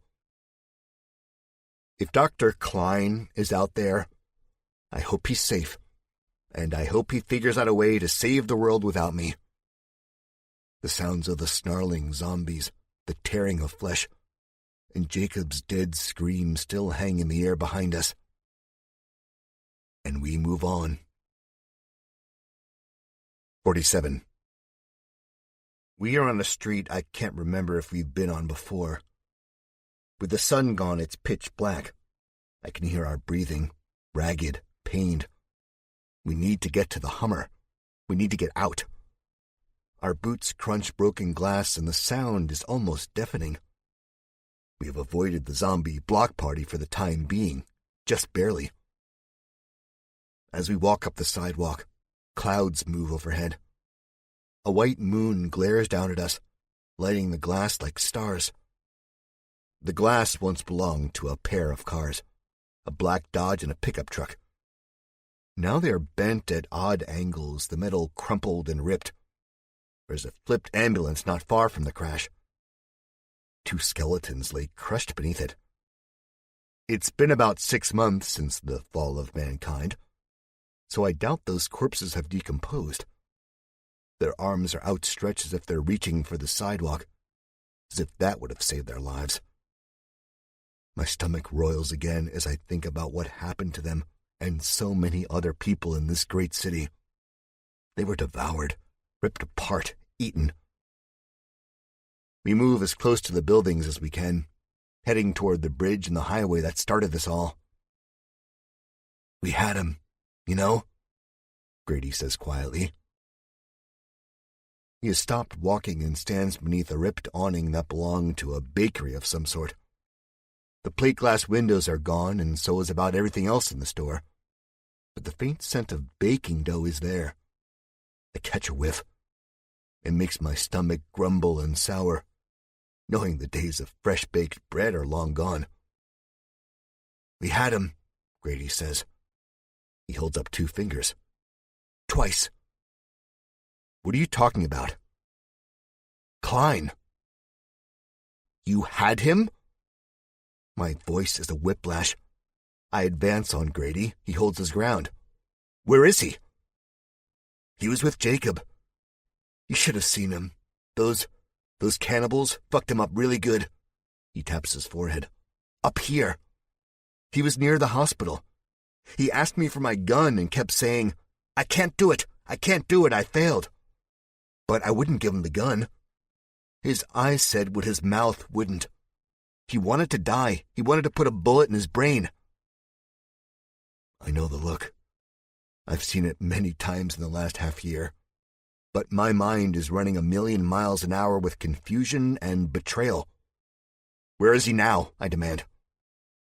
Grady meets my eyes. He turns and heads into the bakery through the broken window. I follow him. The smell is engulfing us now. Tall glass cases stand vigil next to the counter. They are empty. One of them is shattered. The skeletal remains of the structure almost demoralizing. A cash register sits on its side, drawer open. There is no money. I imagine people rioted and looted. I think of the crushed skeletons outside. Look how far it got them. I imagine the dead eating Jacob now. From cookies and pastries to brains and flesh. Grady finds a rag and begins to towel his face off, wiping dark blood away and streaky smears. We are quiet. I am letting the smell wash over me. I need a moment.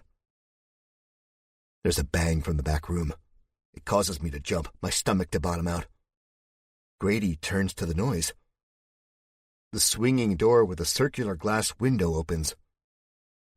Not surprisingly, a zombie waddles out from beyond the door. It's wearing a crooked chef's hat.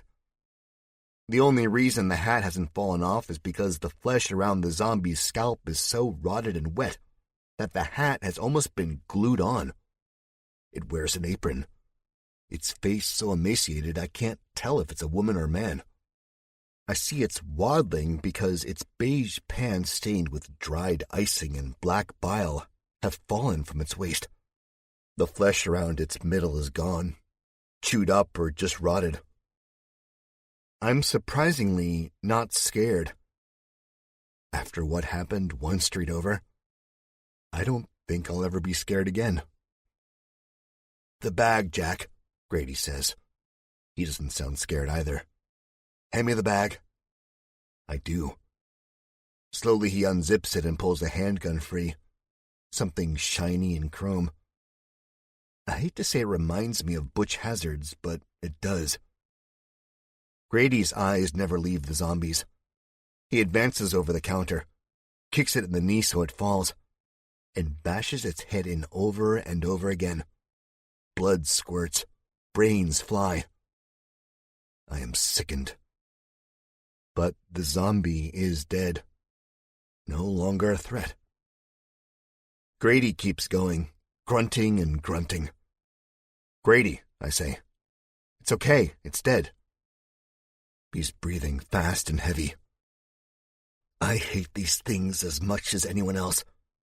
They killed so many of my friends, Jack. So many people I cared about. Believe me, he says, wiping his forehead, which is now bloodier than it was before, with the back of his forearm. If there was a way, a real way, to kill them all, I'd be all for it. He gets off his knees, the gun dripping in his hand. There is, I say. I don't know this for sure, but I have hope. You have to have hope. The doctor, he knows a way. Trust me. Grady shakes his head. No, he doesn't, Jack. He's crazy. You've never even met him. I have. He's even crazier than he was before. My friends knew him, I say, but my voice is shaky. He's right, I never met Doc Klein. I don't know if he's truly crazy or not. But hope, I have to have hope. Without it, there is no Darlene, no Abby, no Norm, no Herb, no future. Jack, he attacked us, Jacob and I. He attacked us and ran off with my emergency kit. If the zombies didn't get him... No, I say. I'm not giving up. But my voice sounds alien. The back of my mind is laughing at me, telling me I'm stupid to keep holding on to that hope. I look at the floor, at the flipped chairs and splintered pieces of wood. The moans of the zombies almost a block away reach us. Either they're moving or the city really is that quiet. Listen, Jack. A fizzling explosion. I snap my head around to look out the glassless windows. The sky lights up with orange fire. It's a flare from Grady's emergency kit. Look, I shout. Look, it's him. It's the doctor. I turn back to Grady. His dark pupils are filled with the same orange as the sky. He shrugs. Yeah, with my flare. It doesn't matter. That's not our mission. Our mission is to get the medicine back to camp. Our mission is to help the people we can, not the people who are crazy. I move toward the window in the street beyond. I'm going, I say. I'm going to help him. Because the only way to help the people back at the village, the true way, is to save the world, so we can stop living in fear. You can't, Grady says. All good nature and cheer is gone from his voice. Now it's venomous, demanding. A tyrannical leader yelling at the citizens of a country that is on the brink of overthrowing him. Grady, I say. He's a person. We can help him. We may not be able to help the entire world, but we can help him. I point to the flare which is on its descent. It came from near the Hummer. Come on, I say. I'm halfway out of the window when I hear it. That dramatic click-click. You know, the kind you'd hear in the movies before the bad guy shoots the good guy or vice versa. It doesn't sound nearly as cool in real life as it does in those films. In real life, it sounds like the sound of betrayal.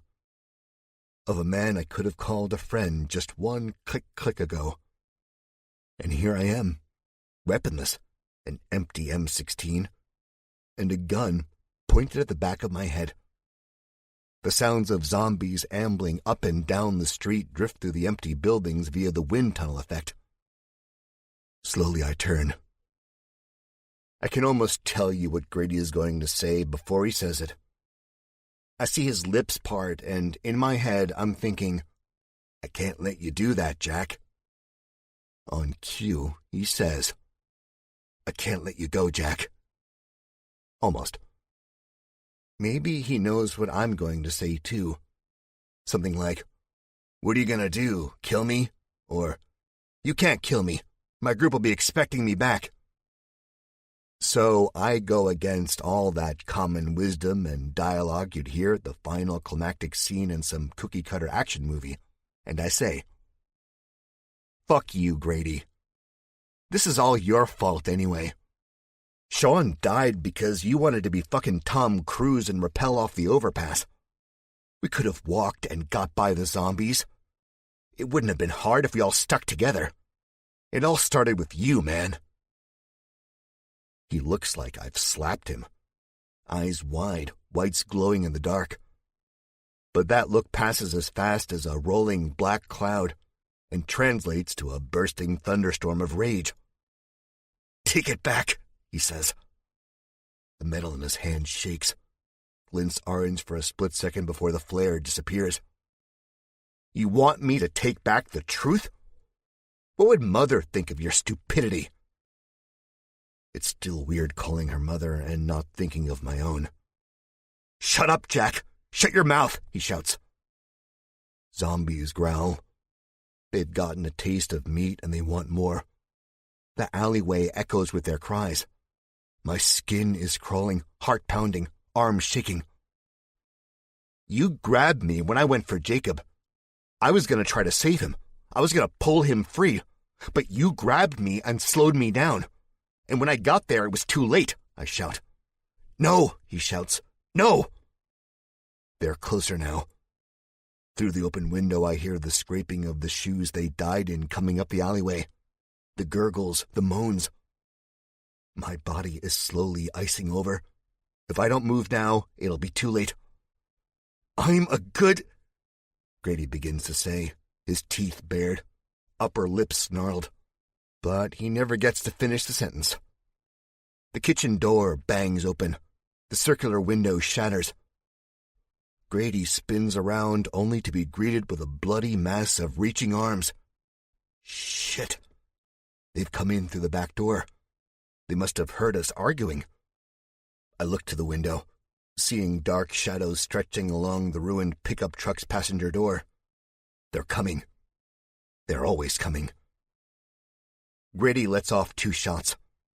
The sound is catastrophic to my ears. If I'm not already going deaf, I will be now. But it beats going dead, that's for damn sure. An explosion of light brightens the ruined bakery. Both shots are kill shots, blood bursting from skulls. A fat zombie splatters up against the back wall and slides down the plaster, leaving a snail trail of red. But there's more. There's always more. Pots and pans bang, echoing in my brain. I'm frozen still. Torn. In the middle of this tug-of-war of morality. Do I help Grady? Or do I help Doc Klein and help the world? I don't have time to weigh my options, but I do it anyway. I can save Grady and perhaps die while doing it. And he literally just pointed a gun at me. Or I could save Doc Klein and in turn, perhaps save the world. Or I could do fucking both because I'm Jack Jupiter and I'm not an asshole like the people who always seem to betray me are. I move toward the door with the M16 pushed out. I feel like a jousting knight. Grady shoots 3 more times. My eardrums burst, but I keep going, swinging the M16 down on a teenage skater. His backwards ball cap squirts brains and black gunk from the eyelets meant for ventilation. I kick him back into the kitchen. He lands in a heap on huge bags of sugar and flour. A metal rack topples over and almost sounds as loud as the gunshots. I glance to the left and see more coming. So many that they are plugging up the doorway to the outside alleyway. Now the smell of old bread and baking dough is replaced with rotten guts. Grady bashes in the brains of a woman, her hair tossing up all around her. He's screaming. "Grady, let's go!" I yell as I vault the counter, grabbing the duffel bag in the process. He turns to me with the gun aimed high. "Are you kidding me? I just saved his life and he's still going to try to do this?" "No," he says. But I think that's the last thing he'll ever say. 48. The arms which grapple him are riddled with holes, flesh eaten away, bones and tendons wiggling like wet piano wires. One hand squeezes around his throat, the fingernails long, and, at one time, manicured. Grady chokes something else out, but it's impossible for the human ear to decipher. Maybe he's practicing his zombie talk. That is, if he gets the chance to turn. I move to glance at the street, seeing the first sign of rotters closing in the front. The weight of the zombies takes Grady down. The gun slips from his grip. It hits the counter, slides into the unbroken glass case, and breaks it. I'm weaponless, so I have to go for it.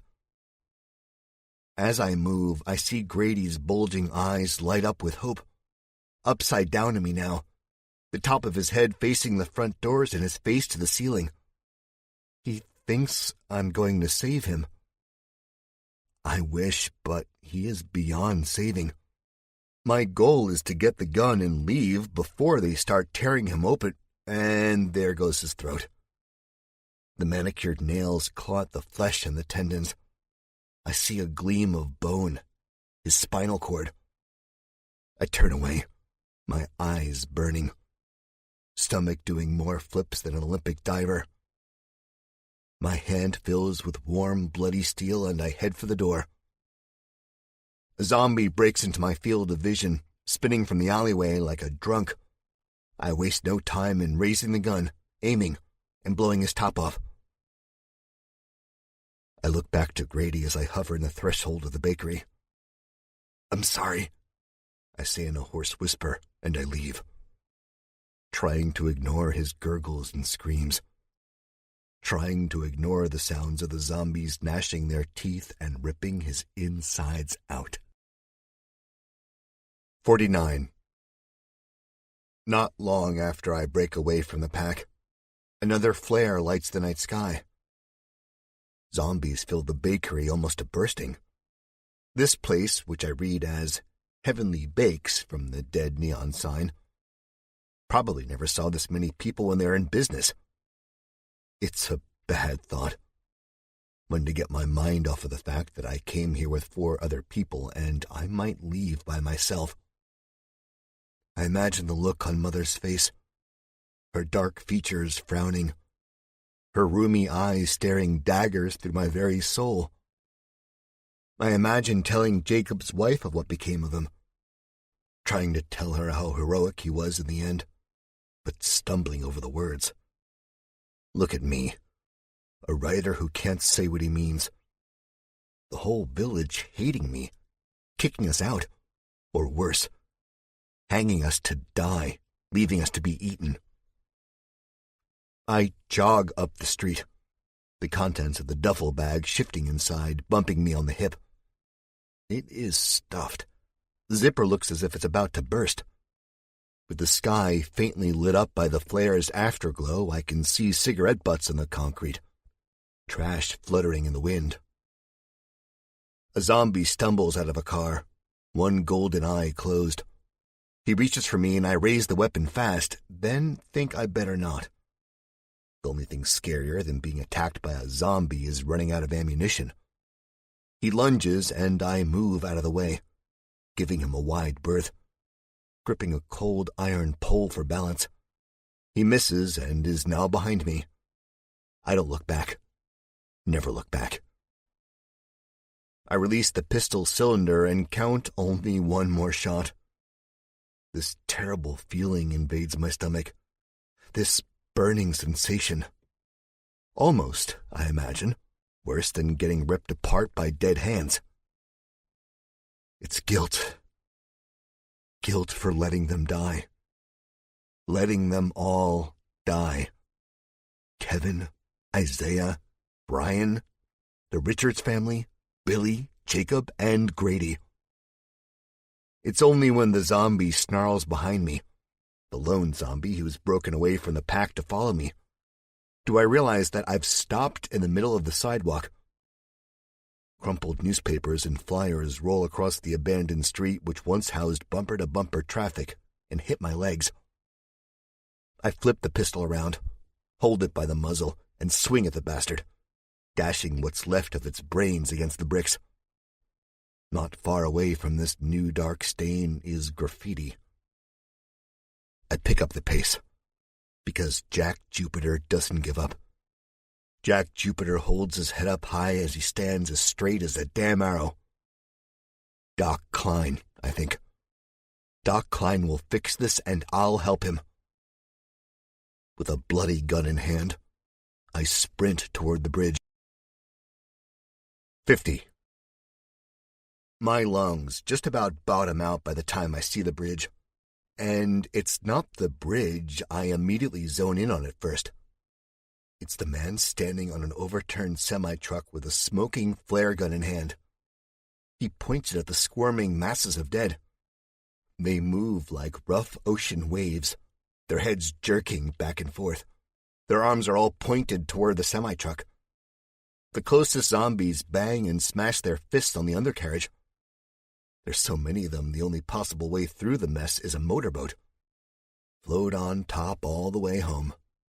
Metal lurches and screams. In turn, the man on top of the semi's trailer wobbles, falls to the metal, and shrieks louder. This man doesn't wear a white lab coat as I originally pictured.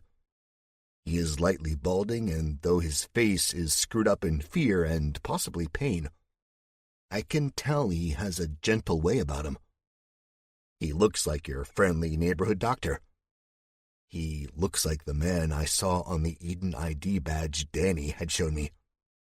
And right now, he looks like a savior.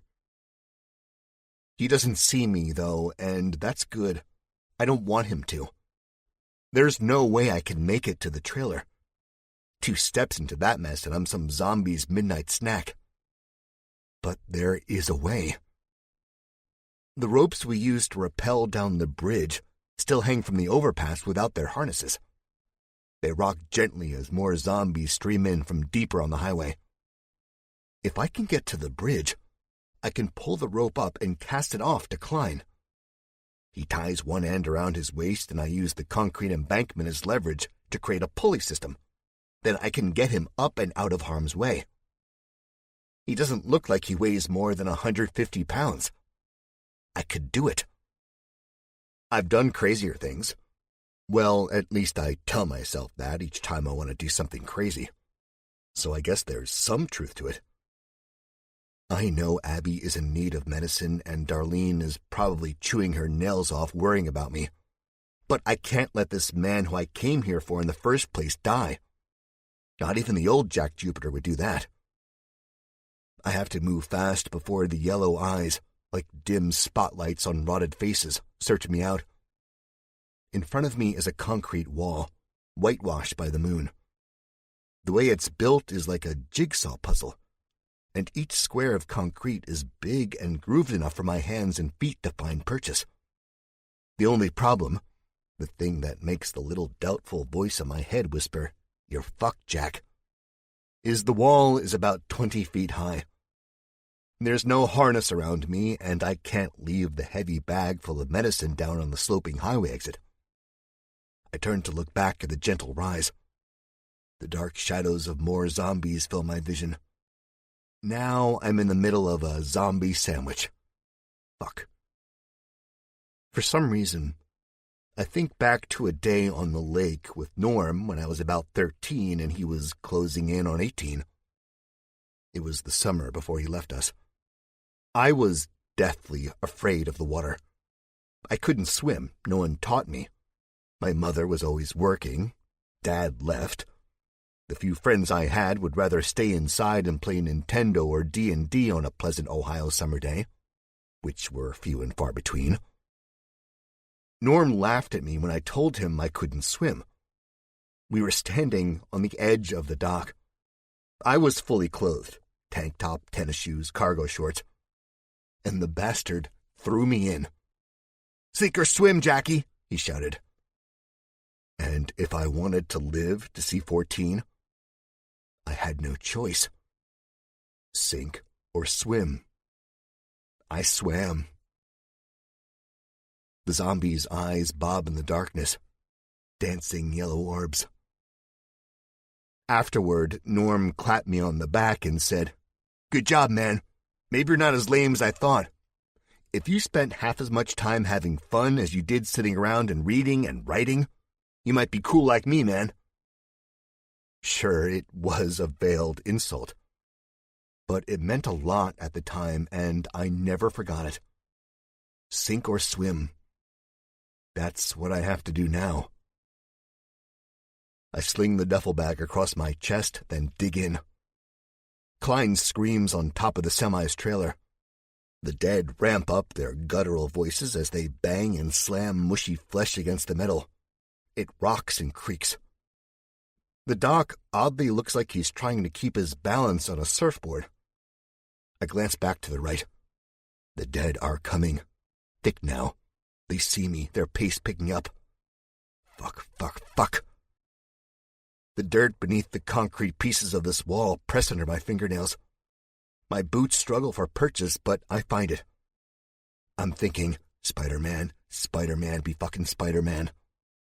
The pistol with one shot left is in the holster. I feel it sliding. I'm halfway up the wall now. The blood pulses in my head. The dark ground looks so much farther down than 15 or 20 feet. I think if I fall, not only will I get torn apart by zombies, but I'll probably splatter the pavement. The zombies will have to slurp at my liquid guts. I know that won't happen. Not really. But my brain is teetering on the edge of sanity while the fate of my life all rests on my fingers and toes' shoulders, if that makes sense. "Hey! Hey!" Klein shouts. "Help me!" I'm trying, but I don't say that. I need all my oxygen going to my brain, not escaping my lungs. The zombies pass under me. Few stragglers brushed against the embankment, reaching their hands up. I'm too high, thank God. Please, please, Klein is saying. The zombie growls rev louder. I keep going, moving slow and deliberate. One wrong move and I slip, my right foot going out from beneath me. All the pressure goes to my hands. I feel a nail rip off. Warm liquid slip down my knuckle. Not only am I smelling the earth and soil between the concrete slabs, but I'm smelling my own fear. I scream out, the toe of my boot searching for the groove it was just resting on. I can't look down, either. If I look down, I'll see the jagged, dripping teeth, the sloughed-off flesh, and the yellow eyes. If I see that, I'll panic. I'll slip. I'll die. Hey! Hey! Shut up, or I'll just leave you there, I shout at him. He does. The dead below grow louder. They might not think much, but they're thinking I'm going to drop. My boot finds the groove. So sorry, assholes. Sink or swim, baby. Darlene, Norm, Abby, Herb. I have to swim for them. Not for myself, not for Klein. Nobody but them. So I climb, ignoring the rip-roaring pain in my fingernails, the glass in my lungs, the dead below that might as well be death spikes. In one last great burst of energy, I grab a hold of the edge of the brick wall. Wet grass brushes my dirty skin. My other hand grabs the edge now. I'm breathing ragged. My head is pounding. I spare one last glance over my shoulder at the dead below. They have swallowed the surface. Falling down, I wouldn't hit the concrete at all. I'd land on a sea of mushy zombie skulls. I pull my body up and exhale. I take a moment to rest, a very short moment because there are a few stragglers up here. One zombie sees me or smells me, I'm not sure. She's quick for a dead person. I'm still on my back as she lunges. I kick up, grunting as she bears her dead weight on me. Her chest squelches like mud beneath the soles of my boots. With a scream, I flip her over my head. Black spittle rains down on my neck and the side of my face. She falls for less than a second, sinking like a stone.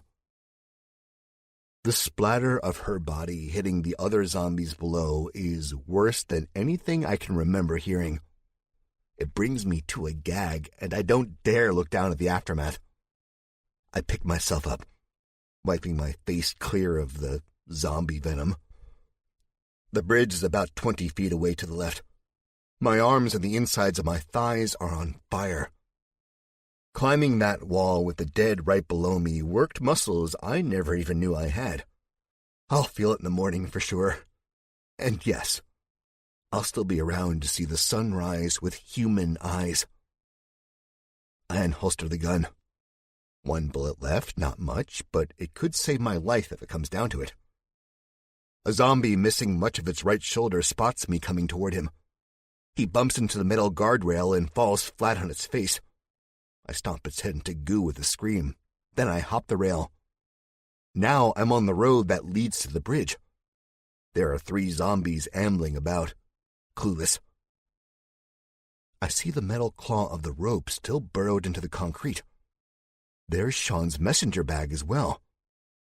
The spark of hope in my chest turns to a full-fledged wildfire. What could be in the bag? I'm betting weapons. Thank God. Ignoring the burning in my legs and arms, I begin to run. Brains and bloody gunk splishing and splashing off my shoe.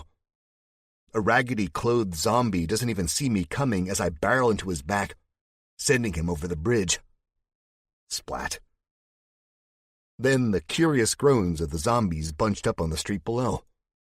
In the struggle, the others turn their yellow eyes to face me, but I'm ready for them. I don't let them rush me. No, I rush them.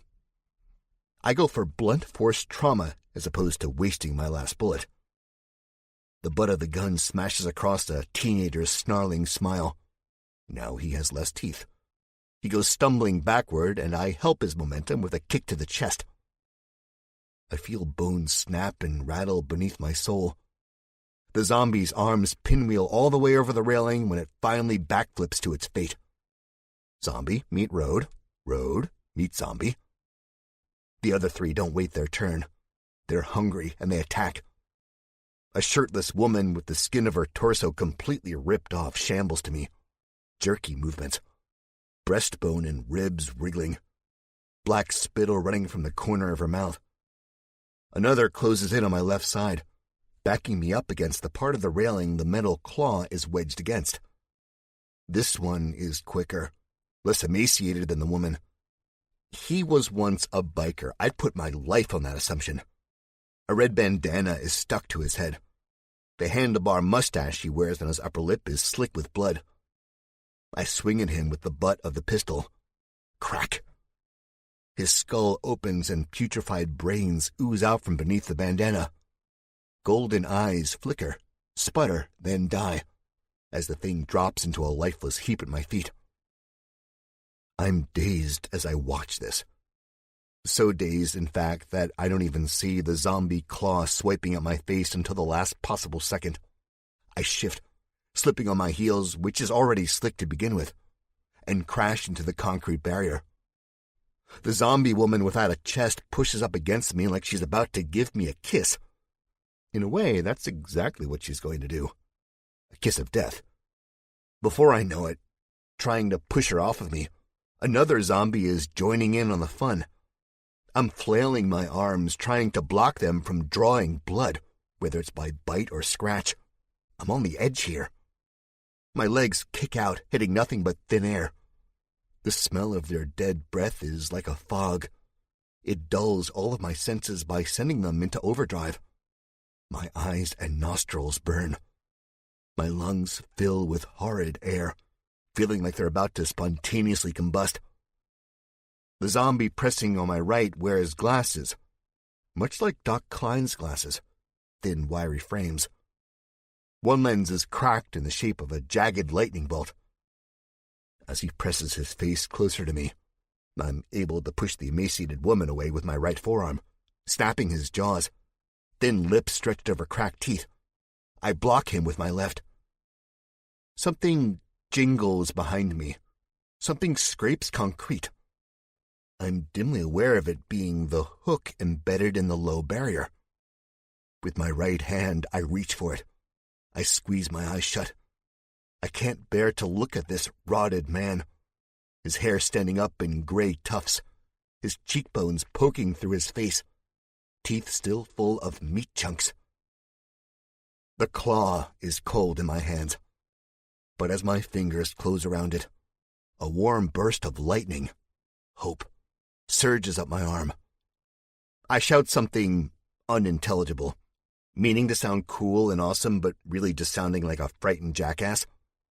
And the claw comes down on the zombie's head. 3 of the 4 hooks embed themselves into his cranium. Blood runs from the new holes and into his eyes, dulling the glowing yellow embers. Then, right before me, his eyes turn white, as if they've rolled back to get a peek at his dead brain. He falls slack at my feet. I yank the claw free. Now it's the woman's turn. My breathing is raspy. I taste the death and decay and the tangy, slightly rusty tinge of blood in the air. I'm scared out of my mind.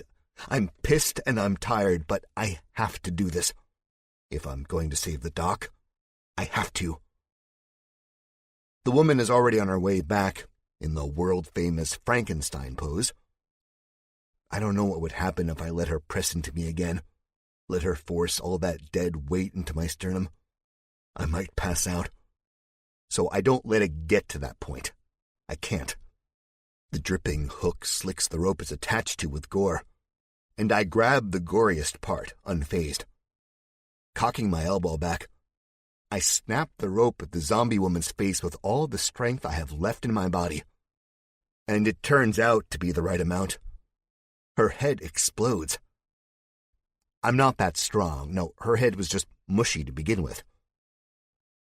I exhale a great burst of breath and wipe my face clean of this woman's infected yellow brains. Behind me, the chorus of growls hits its highest note, except it's not music to my ears at all. I turn around to see Doc Klein hunched on his knees. I snap my head back to where I came from. There's more zombies. Always more. They move in a pack. I have to work fast. "Klein!" I yell. He doesn't answer me. My cupped hands go to my mouth. They're slimy with zombie brains. I do my best to ignore the texture and smell. "Klein!" He looks up.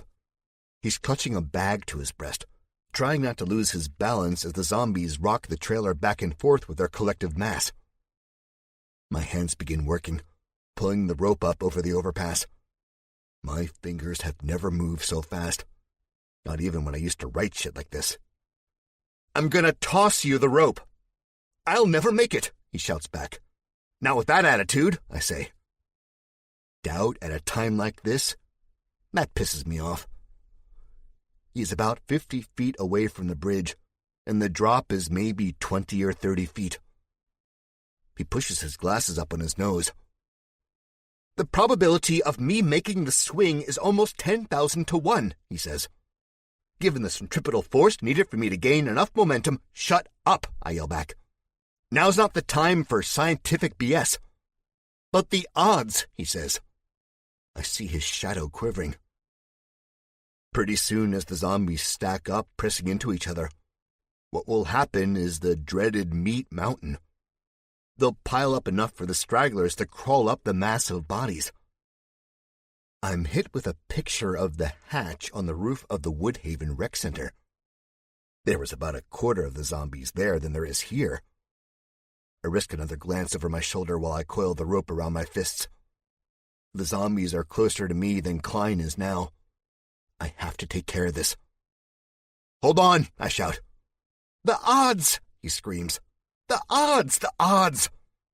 "What do you think your odds will be once they flip that trailer?" He says nothing in return. Yeah, that's what I thought. The lead zombie breaking the plane of the bridge was once a kid. He still wears a backpack. His eyes sag low on his ashy face. I almost don't want to do it. But I know a bite is a bite. Doesn't matter who it's from. My hand fills with a chunk of concrete and I beam it at him, hating myself. He drops to the road, head cracked open, brains sliming out, dead. Then he's lost under the shuffling, dirty feet of the zombies. They flatten him. I look back to the reserve of crumbled concrete. There's 2 pieces left. Fuck. My eyes keep scanning, but it's hard to think with a low moaning in the back of my mind. My heart flutters as it catches a hunk of black in the blacker shadows. Dimly, I recognize it as a bag. Sean's bag. I'd forgotten about it. Maybe there's enough ammo for me to brain all of them. My legs go into overdrive. Shaking all feelings of pain, I pick the bag up. Nope. No gun. No ammo. A smile spreads across my face. I probably look like a maniac. Because through the fabric of the bag, what I feel is better than a gun or bullets. It's a grenade. 51. It's not what I expected a grenade to look like at all. It's not green, it's black and small. There are no grooves, it doesn't look like a pine cone. If anything, it looks like a smoke bomb. The type you would have seen the high schoolers tossing into the festivals crowd at the Woodhaven 4th of July bash. Never again. I mean, what's the worst that could happen? I throw the duffel bag at the opposite end of the bridge. Insurance. No need to burn up the goods with myself. Part of me wants to bring the grenade up to my mouth and bite the pin and pull it free with my teeth. Knowing me, I'd probably just blow my face off. And the dead don't care for style points. Not at all. Who cares if I look cool? So I take the grenade and hold it out to the side as far away from me as possible and pull the pin out. I squeeze the lever with every ounce of breath in my body. Don't blow up. Don't blow up. For the love of God, don't blow up. Then my grandmother's voice is shrieking in my head, just as she shrieked at Norm and me 1/4 many years ago when we were playing with fireworks. You're gonna blow your fingers off, maybe even your hand. Not mine, Grandma. I throw the grenade into the crowd of zombies, turn and run as far as I can down the overpass, slimy fingers plugging up my ear holes. It takes 3 seconds before God's wrath in the form of a little metal egg singes the back of my neck and pushes me flying through the air, the rope still in hand. The explosion is so loud, I can barely think, but I'm thinking. Grandma, if my fingers get blown off and I can't flip you off in the afterlife, I'm gonna be pissed. 52. The explosion's echo pulses in my eardrums. The after-images of bright yellow and orange tattoo the back of my eyelids. I'm face down, eating concrete. I turn around at precisely the wrong time. A demented storm cloud has burst overhead. Luckily, my reflexes aren't lacking, and I put my hands up to shield my face from the red and black rain. The body parts, hands, legs, arms, chunks of torso, teeth and bones and debris rattle against the road. Zombie hail. Death hail. All of a sudden, my heart drops, my body with it. I'm sliding through red sludge. The bridge has collapsed, the road tilting. The concrete crumbles.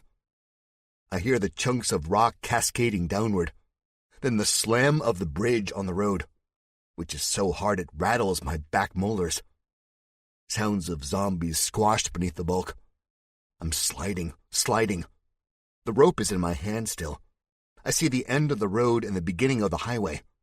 The crushed cars, the husks of pulverized meat and bodies. The zombies who have survived the worst of it, who have been pinned to the ground at the waist, still reach up with greedy hands. Anything for a meal, I guess. They're like people worshiping to the heavens, and I'm the gift God has bestowed upon them. I'm the Last Supper. I close my eyes, trying to figure what would be worse. Getting ripped apart by dead teeth or landing in the heap of mutilated corpses. Please, God, make this as painless as possible.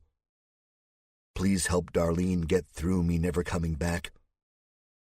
Please let Abby live out the rest of her life in peace. Let Norm find love. Let Herb thrive. Please. Then, there's a metallic clink. It's quiet, so quiet. And my hand, the one with the rope once coiled around my gloved fist and now unraveled, burns with pain. Knuckles rub together. Skin strips off. The zombies groan in anticipation. Now those groans are tapering away. I look up the length of the ruined bridge, seeing the wire frame beneath the surface sticking up, rusty orange and red. And I see the gleam of bright silver snagged on this wiring. It's the rope's claw, and I've never been so happy in my life. I almost yell out, "Thank you, Grady," but ultimately don't because I'm too busy screaming. Careful now. My other hand strikes the rope and clasps around it. Probably not careful enough. I feel the collective breath below me. Dead lungs pumping in and out unnecessary air. I smell its putrid stench. A car is buried in rubble. Zombies look like smeared bugs on a windshield. I turn my back on it all. The hell below, the chaos. And I make like the old Batman television show and I climb up the rope. Except this is no staged trickery. This is real. My hands are slick with my own blood and sweat. I'm shaking. I almost slip in the guts slimed up the rippled concrete. Body parts roll down by me, and I don't know if they'll ever stop. Out of my peripheral vision, I see Doc Klein still on the semi-truck's trailer. He's curled into a ball, his hands covering the back of his neck. The zombies around him have thinned. Not enough to get down and turn tail to safety, but enough for him to maybe better his odds. I get to the top of this particular mountain, reaching the crack in the bridge where it snapped. There's about 10 feet of room left on this overpass. I don't like being up here. I don't know the extent of the structural damage the bridge sustained, but I'm betting an exploding grenade never helps it. Not one bit. Now I'm diagonal to Doc Klein. The distance from him to me is farther, but the rope will reach. If it doesn't, then I'll get down there and clear a path for him. I might not survive, and I might be totally stupid, but that's what I'll do. Mainly, I think this because I know the rope will reach. This damn rope.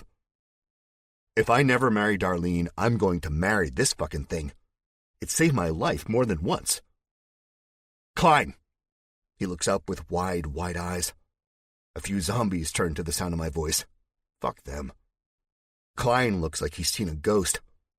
But the odds, he says. Screw your odds. I'm throwing you the rope, and you're getting out of there, I shout back. He stands up. I'm expecting him to give me more crap about his odds, and if he does, I'm going to tie the rope into a noose so I can hang him. But he doesn't. Instead, he tightens the strap around the messenger bag and edges the trailer.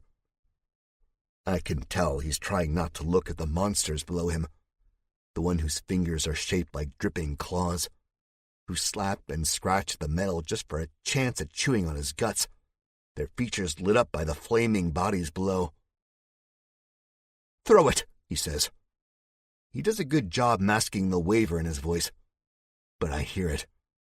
I guess I'm attuned to it because I've been there so many times before. I know exactly how he's feeling. I'm the guy who was once trapped on a roof of my hometown gym, cornered by a psychopath and zombies. The guy who was thrown into an arena to duel a Brooklyn cowboy. The guy whose dick was almost the main course at a cannibal dinner party. I've seen it all. I've done it all. Gotten through it all. This? Well, this is going to be a piece of cake. I hope. 53. I throw the rope. It seems to float through the air for an eternity, going and going, untouched by friction like a meteor hurtling through outer space. I don't think it'll ever get there. Then it does. The heaviness of the rope clangs against the metal trailer. I take the hook and wrap it around what's left of the bridge's railing. The pulley idea and creating enough leverage to easily pull Klein up to me went out the window with the explosion of the grenade. Now I'll have to use my brute strength. Yeah. Klein grabs the rope and starts tying it around his waist. When I say go, you jump as high as you can, and you Tarzan over to the bridge, I shout, tugging on the rope to make sure it's secure, heart beating frantically in my chest. Keep your legs up, don't let them grab you. I'm trying not to think of the weight of the situation. This is the man who can supposedly bring an end to the plague, who can put the dead below us where they belong. If I fuck up and he dies, no, I don't even want to think about it. In a sense, the weight of the continental United States, maybe even the world, is on my shoulders. Stop, Jack. The rope tightens as I give it a tug. We have to move fast. The grenade explosion will no doubt drive more traffic to us. Dead, or maybe even what's left of the cannibals.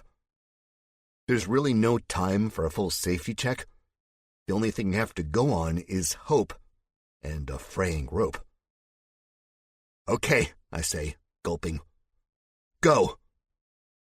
Klein's chest rises and falls as he takes a breath loud enough for me to hear over the ringing in my ears and the death rattles of the dead. Then he goes, screaming. Both of my hands are on the rope. The coating of blood and guts isn't doing much to dull the burns. I'm gritting my teeth, looking at Klein as he swings through the night air through slitted eyes. He kicks out. Didn't listen to me. His shoes clobber a couple zombies in the face, slowing his momentum. It causes more tension on the rope and more fire in my palms. I swear I can smell my flesh burning. I swear I can see little puffs of white skin smoke. I scream out too. Metal grinds into the concrete. The chorus of the zombie shouts, screeches, and rattles increase. It's enough to drive a man insane. But we hang on. Klein, literally. I feel the rope twang as his weight reaches the bridge. "Climb!" I shout. "Climb!" He can't reply. This is not a man you'd see climbing ropes. This is a man you'd see behind a computer, skinny, weak. But my God, he tries. If I can just meet him halfway. I pull and pull. Hand over burnt hand. Blood fills my mouth. I'd opened it to yell and my jaw clamped on my tongue. Veins bulge and pulse from my arms, now wired with the type of muscle you can only get from bashing zombie after zombie. My lungs catch fire, burning worse than my forearms and fingers and palms. Klein screams as a zombie catches his foot. I'm pulled forward, heels gritting against rock and rubble, wedging against the embankment. Fuck! I want to let go. All the pain in my body, the agony. It's shouting for me to let go, to drop this man I've never met. No, I won't. Fuck! I shout. The extra weight disappears. I'm pulling so hard the top of Klein's head materializes out of what seems like thin air. The rims of his glasses sparkle in the moonlight. His lazy eye peers at me. I let go of the rope and claw at his shoulders. His collar bunches up in my fist. I pull and pull, scream and scream. He reaches the edge. White-knuckled hands dig into the concrete. He's grunting, yelling, bellowing. Blood runs from his fingernails. I reach his belt running right above his ass and give another great yank. His screams are cut off as the breath whooshes from his lungs. He's safe. I've got him. I'm scrabbling, pulling him closer. He screams and bucks for my grip. The messenger bag that was cinched around his shoulder, almost skin tight, has snapped or come undone. I don't know. All I do know is Klein has let go of the bridge's edge and now has the bag in hand as he dangles over a sea of starving zombies, and my arm slowly tears from its socket. "Drop it," I yell. "Drop it. I can't hold you up by myself." He starts to swing. I can't, he says, the words choked. I feel tendons slowly unraveling and popping somewhere deep within my shoulder. But then the thought is gone. Klein flings the bag over the edge and his skinny arm smacks the concrete again. Blood droplets fly in slow motion. Some dot my face. It's the least of my worries. I pull him the rest of the way. We both collapse to the small stretch of blacktop, what's left of the bridge. I'm breathing hard. We both are. A few seconds pass, and when I get my breath back, I say, "Fuck you, man. Really. Fuck you." Klein just laughs like a maniac. 54. "Thank you. Thank you," Klein says after the laughter is done. There's tears in his eyes. Tears of fear and pain and happiness. He's up on his knees now, hugging me. "Thank you. Thank you." "Okay, that's enough," I say, shoving him off of me. Now's really not the time. We aren't out of the woods yet. "You almost got us killed over, what, a fucking bag?" My voice sounds harsh. Klein recoils. This isn't just a bag," he shouts, clutching it to his chest like it's his favorite stuffed animal. With his other hand, He pushes his glasses up the bridge of his nose. "Whatever, man," I say. I look over the edge of the overpass. Most of the zombies, in their collective disgustingness, have migrated to the ruined end of the bridge. They can still get up here if enough of them pile up. We don't want to linger. I've gone through so much bullshit in the last few hours that the sight of the looming skyscrapers, the dark tower of the Washington Monument, all of it, makes me sick, physically ill in the pit of my stomach. I start walking toward where I flung the duffel bag, hoping the contents are secure. All the medicine and whatever else Grady and Jacob scavenged from Mercy Globe Hospital. I unzip it. There are countless bottles of pills. There's vials of clear liquid, yellow liquid, blue liquid. There's antiseptics, syringes, masks, tapes. There's names I can't pronounce, mainly ending in Cillin. Pretty much anything they can get their hands on and would fit into the bag they grabbed. It makes what we took from Eden look minuscule. I hope it's enough for the village, enough for Abby and anyone else who falls ill. Through all of this, I hear a faint jingling. My ears prickle at the sound. It's the set of keys for the Hummer. If the day was clear and bright, I think I might be able to spot the vehicle sitting at the end of a long line of stalled and forgotten cars. Klein drones on about his precious bag. I'm ignoring him, imagining a warm bed, but at the same time dreading the news I'll have to bring back to the villagers. Then something Klein says snaps me out of it. He says, "This bag is how I'm going to put an end to all of those things." 55. I try to ask him about what's in the bag, but he's not having it. His mouth moves a mile a minute, blabbering about this and that, how the cannibals almost caught him, and on and on. We get to the Hummer faster than we have any right to, only seeing 2 zombies on the way. Luckily, I only had to dispatch one, and it was barely recognizable. Half of its body was trapped beneath the tires of the minivan. I was able to destroy the brain by way of metal claw. Yeah, I kept the rope. The Hummer remains untouched. It's a gleaming black hunk of metal almost indiscernible from the rest of the cars in the pale moonlight. Except this one revs to life and paints the road with its high beams as I turn the ignition. Klein goes on about the communicability of the disease, the mass numbers of extinction, and so on. Things I learned from the media right after we left Woodhaven, before the shit really hit the fan. I do my best to block it out, but I can't. So I say, "Doc, you ever have a wife or a girlfriend?" His face goes rigid, and he turns away to look at the Potomac River rolling by us.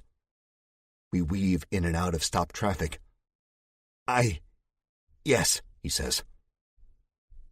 Then it hits me. I'm such an asshole. Not everyone was lucky like us. Not everyone survived the disease. "I'm sorry," I say. "She divorced me in 93. I've no time for other women," he says, his voice fogged by the remembrance of lost times. I chuckle, shaking my head. I really need some sleep. "In that case," I say, "she ever tell you that you talk too damn much?" He shuts up. The rest of the journey is smooth. We pass a few zombies, stragglers from a late-night roaming pack. Luckily, in the utter darkness of the world, I see the faint glint of their yellow eyes long before my high beams catch the raggedy, blood-stained clothes. I swerve easily enough on the now open road, leaving the zombies to hunt for food they might never find, leaving them to rot. 56. I pulled off the road to sleep for a few hours. I wouldn't have made the rest of the drive otherwise. Klein didn't protest, and he is still fast asleep. The morning sun peeks through a haze of purple-black clouds. It's the second most beautiful thing in this horrible world. The first being my Darlene. Klein and I are both covered in dried blood. We smell like zombies, the stench of death clinging to us like cheap cologne. The duffel is safe in the back seat, where people I could have once called friends sat with me a little less than a day ago when we were heading to the nightmare that was Washington, D.C. It's amazing how fast things change. That's why I saved the man in the passenger seat, clutching his bag tight, holding onto it for dear life. I will never understand this world where bags are more important than living. Messenger bags full of secrets. Duffel bags full of medicine. I wish I could. And I wish I could sleep. I slow the Hummer down to a smooth 45 miles per hour, hoping I don't doze again, but feeling pretty good. We are safer in the light, and I am more awake in it. I look over to Klein again. You lucky son of a bitch, I say under my breath. You owe me one. You owe me one big time. The messenger bag is slightly open. I see white papers, the printed word. I can't help but be drawn to it. The mystery, the intrigue. I think about peeking into the bag, then think better of it. No, I'll find out in due time. But no matter how much I tell myself I didn't see the words written at the top of the page, that I didn't pry into someone else's business, I did. They said, Mojave Desert, and below that, confidential. We are cresting a hill. My mind is on Darlene. I'm beaming. Seeing her cancels out all of the bad. We are almost at the top. I'll be able to look down into the valley. I might even be able to see the small home Darlene and I shared 2 nights ago, like a couple of people in love. Thoughts of them again, my group, my family. A healthy Abby, Herb's good smiles, Norm's crude jokes, Darlene's kisses. Then I see it. The faint smoke, the flickering flames. The bandstand is gone. Jacob's cabin, along with most of the others, are gone. Consumed by flame. Mother's blazes. There are running, shadowy figures as small as ants from here. Some of them glow. Some of them are on fire. There's a noise dulled by distance and glass windows. Steady, muffled pops. Gunshots. Oh my God. My heart deflates. Physically hurts. A hand goes to my chest. It grabs my blood-mottled shirt. I gasp, almost forgetting it's my hand and not the hand of a ghost. Froggy's hole-riddled face and dying grin hover in front of me. Him saying he would haunt me. Him saying he'll get me. And my last thought before I stomp on the gas pedal is, please, God, don't take Darlene from me. Please let my family be alive. Let them hold on. Please. This concludes Dead Nation by Flint Maxwell. Narrated by Neil Helligers, proud member of SAG-AFTRA. Copyright 2017 by Flint Maxwell. This unabridged audiobook is published by arrangement with Flint Maxwell, care of Hirschman Rights Management, LLC, and was produced in the year 2018 by Tantor Media, Incorporated, a division of Recorded Books, which holds the copyright thereto. Please visit Tantor.com For more information on our growing library of unabridged audiobooks and to take advantage of special offers. By the depths of the earth, your shadows play. Earth's stone lasting quiet light. Electronic pulses in the cavern's way. As the rough stone dreams of the light of day. Untouched by polish, untouched by time. A rough stone gleams in the earth's dark prime. Waiting for the hands that will set it free. From the depths of the earth to eternity. Cup, electronic rhythms pulse through the ground. As the rough stone waits where silence is found. A symbol of potential in the earth's embrace. Waiting for the touch, now will it Bodies. I'm hit with a picture of the hatch on the roof of the Woodhaven Rec Center. There was about a quarter of the zombies there than there is here. I risk another glance over my shoulder while I coil the rope around my fists. The zombies are closer to me than Klein is now. I have to take care of this. "Hold on," I shout. "The odds," he screams. "The odds, the odds." "What do you think your odds will be once they flip that trailer?" He says nothing in return. Yeah, that's what I thought. The lead zombie breaking the plane of the bridge was once a kid. He still wears a backpack. His eyes sag low on his ashy face. I almost don't want to do it. But I know a bite is a bite. Doesn't matter who it's from. My hand fills with a chunk of concrete and I beam it at him, hating myself. He drops to the road. Head cracked open, brains sliming out, dead. Then he's lost under the shuffling, dirty feet of the zombies. They flatten him. I look back to the reserve of crumbled concrete. There's 2 pieces left. Fuck. My eyes keep scanning, but it's hard to think with a low moaning in the back of my mind. My heart flutters as it catches a hunk of black in the blacker shadows. Dimly, I recognize it as a bag. Sean's bag. I'd forgotten about it. Maybe there's enough ammo for me to brain all of them. My legs go into overdrive. Shaking all feelings of pain, I pick the bag up. Nope. No gun. No ammo. A smile spreads across my face. I probably look like a maniac. Because through the fabric of the bag, what I feel is better than a gun or bullets. It's a grenade. 51. It's not what I expected a grenade to look like at all. It's not green, it's black and small. There are no grooves, it doesn't look like a pine cone. If anything, it looks like a smoke bomb. The type you would have seen the high schoolers tossing into the festivals crowd at the Woodhaven 4th of July bash. Never again.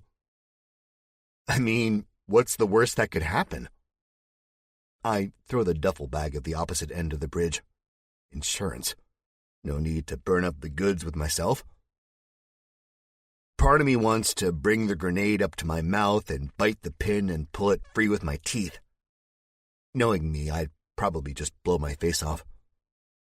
And the dead don't care for style points. Not at all. Who cares if I look cool?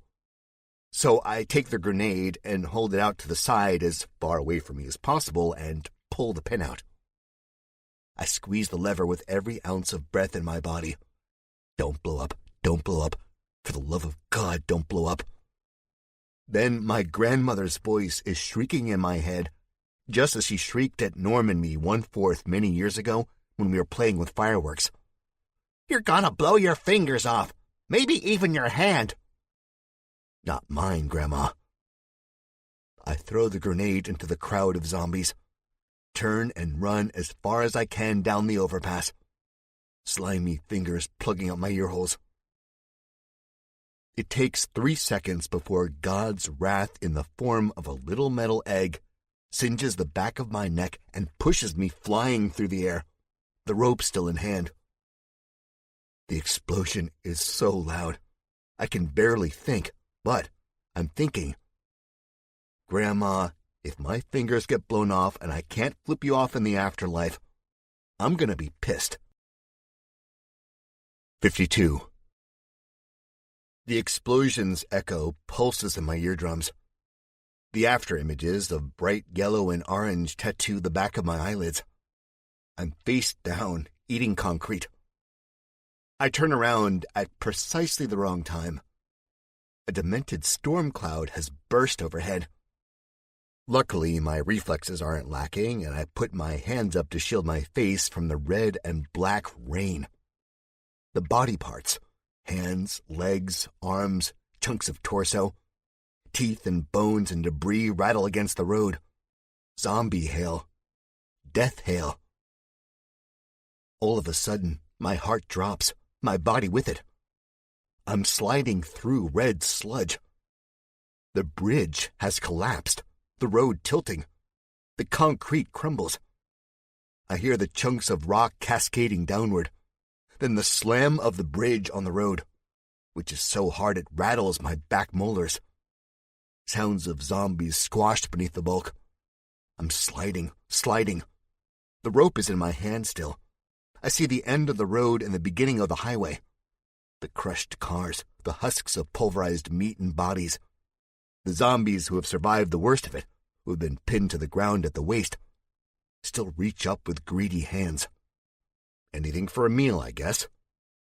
They're like people worshipping to the heavens, and I'm the gift God has bestowed upon them. I'm the Last Supper. I close my eyes, trying to figure what would be worse.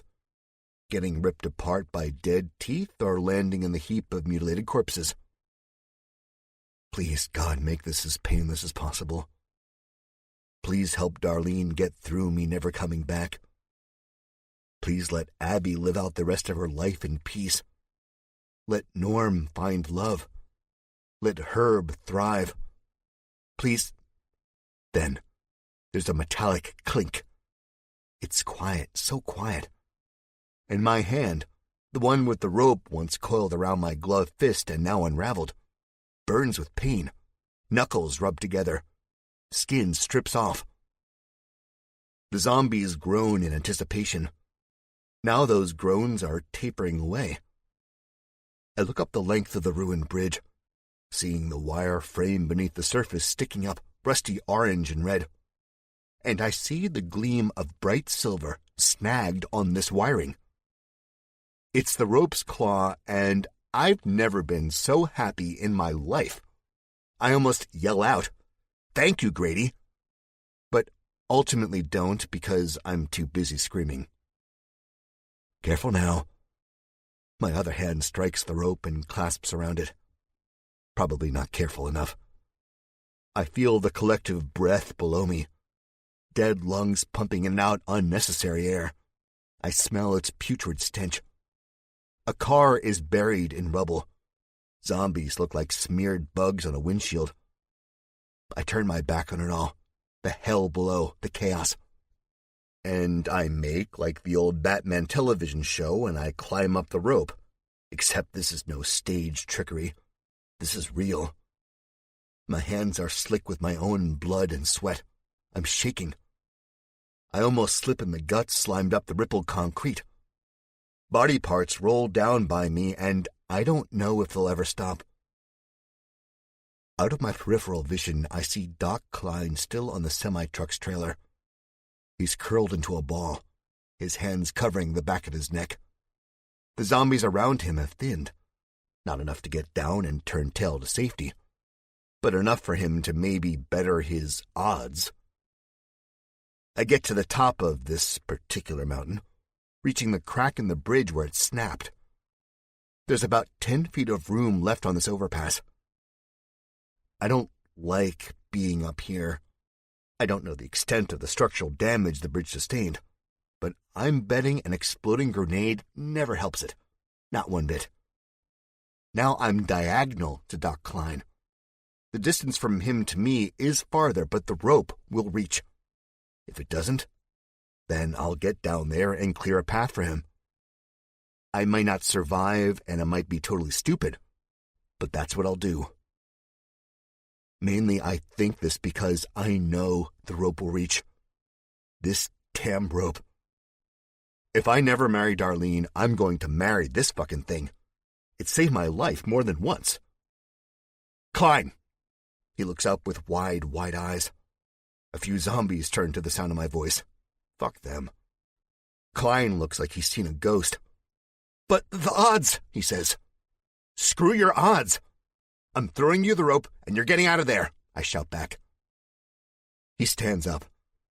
I'm expecting him to give me more crap about his odds, and if he does, I'm going to tie the rope into a noose so I can hang him. But he doesn't. Instead, he tightens the strap around the messenger bag and edges the trailer. I can tell he's trying not to look at the monsters below him, the one whose fingers are shaped like dripping claws, who slap and scratch the metal just for a chance at chewing on his guts, their features lit up by the flaming bodies below. Throw it, he says. He does a good job masking the waver in his voice, but I hear it. I guess I'm attuned to it because I've been there so many times before. I know exactly how he's feeling. I'm the guy who was once trapped on a roof of my hometown gym, cornered by a psychopath and zombies. The guy who was thrown into an arena to duel a Brooklyn cowboy. The guy whose dick was almost the main course at a cannibal dinner party. I've seen it all. I've done it all. Gotten through it all. This?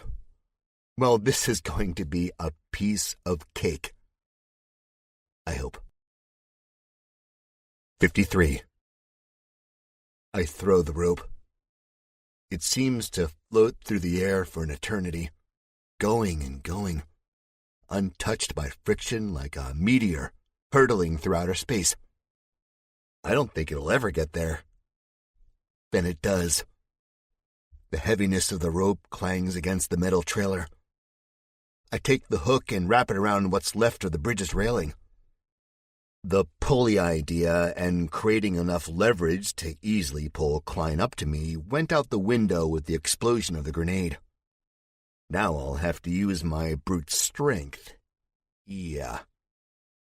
Klein grabs the rope and starts tying it around his waist. When I say go, you jump as high as you can, and you Tarzan over to the bridge, I shout, tugging on the rope to make sure it's secure, heart beating frantically in my chest. Keep your legs up, don't let them grab you. I'm trying not to think of the weight of the situation. This is the man who can supposedly bring an end to the plague, who can put the dead below us where they belong. If I fuck up and he dies, no, I don't even want to think about it. In a sense, the weight of the continental United States, maybe even the world, is on my shoulders. Stop, Jack. The rope tightens as I give it a tug. We have to move fast. The grenade explosion will no doubt drive more traffic to us. Dead, or maybe even what's left of the cannibals. There's really no time for a full safety check. The only thing you have to go on is hope and a fraying rope. Okay, I say, gulping. Go! Klein's chest rises and falls as he takes a breath loud enough for me to hear over the ringing in my ears and the death rattles of the dead. Then he goes, screaming. Both of my hands are on the rope. The coating of blood and guts isn't doing much to dull the burns. I'm gritting my teeth, looking at Klein as he swings through the night air through slitted eyes. He kicks out. Didn't listen to me. His shoes clobber a couple zombies in the face, slowing his momentum. It causes more tension on the rope and more fire in my palms. I swear I can smell my flesh burning. I swear I can see little puffs of white skin smoke. I scream out too. Metal grinds into the concrete. The chorus of the zombie shouts, screeches, and rattles increase. It's enough to drive a man insane. But we hang on. Klein, literally. I feel the rope twang as his weight reaches the bridge. Climb, I shout. Climb! He can't reply. This is not a man you'd see climbing ropes. This is a man you'd see behind a computer, skinny, weak. But my God, he tries. If I can just meet him halfway. I pull and pull. Hand over burnt hand. Blood fills my mouth. I'd opened it to yell, and my jaw clamped on my tongue. Veins bulge and pulse from my arms, now wired with the type of muscle you can only get from bashing zombie after zombie. My lungs catch fire, burning worse than my forearms and fingers and palms. Klein screams as a zombie catches his foot. I'm pulled forward, heels gritting against rock and rubble, wedging against the embankment. Fuck. I want to let go. All the pain in my body, the agony. It's shouting for me to let go, to drop this man I've never met. No, I won't. Fuck, I shout. The extra weight disappears. I'm pulling so hard, the top of Klein's head materializes out of what seems like thin air. The rims of his glasses sparkle in the moonlight. His lazy eye peers at me.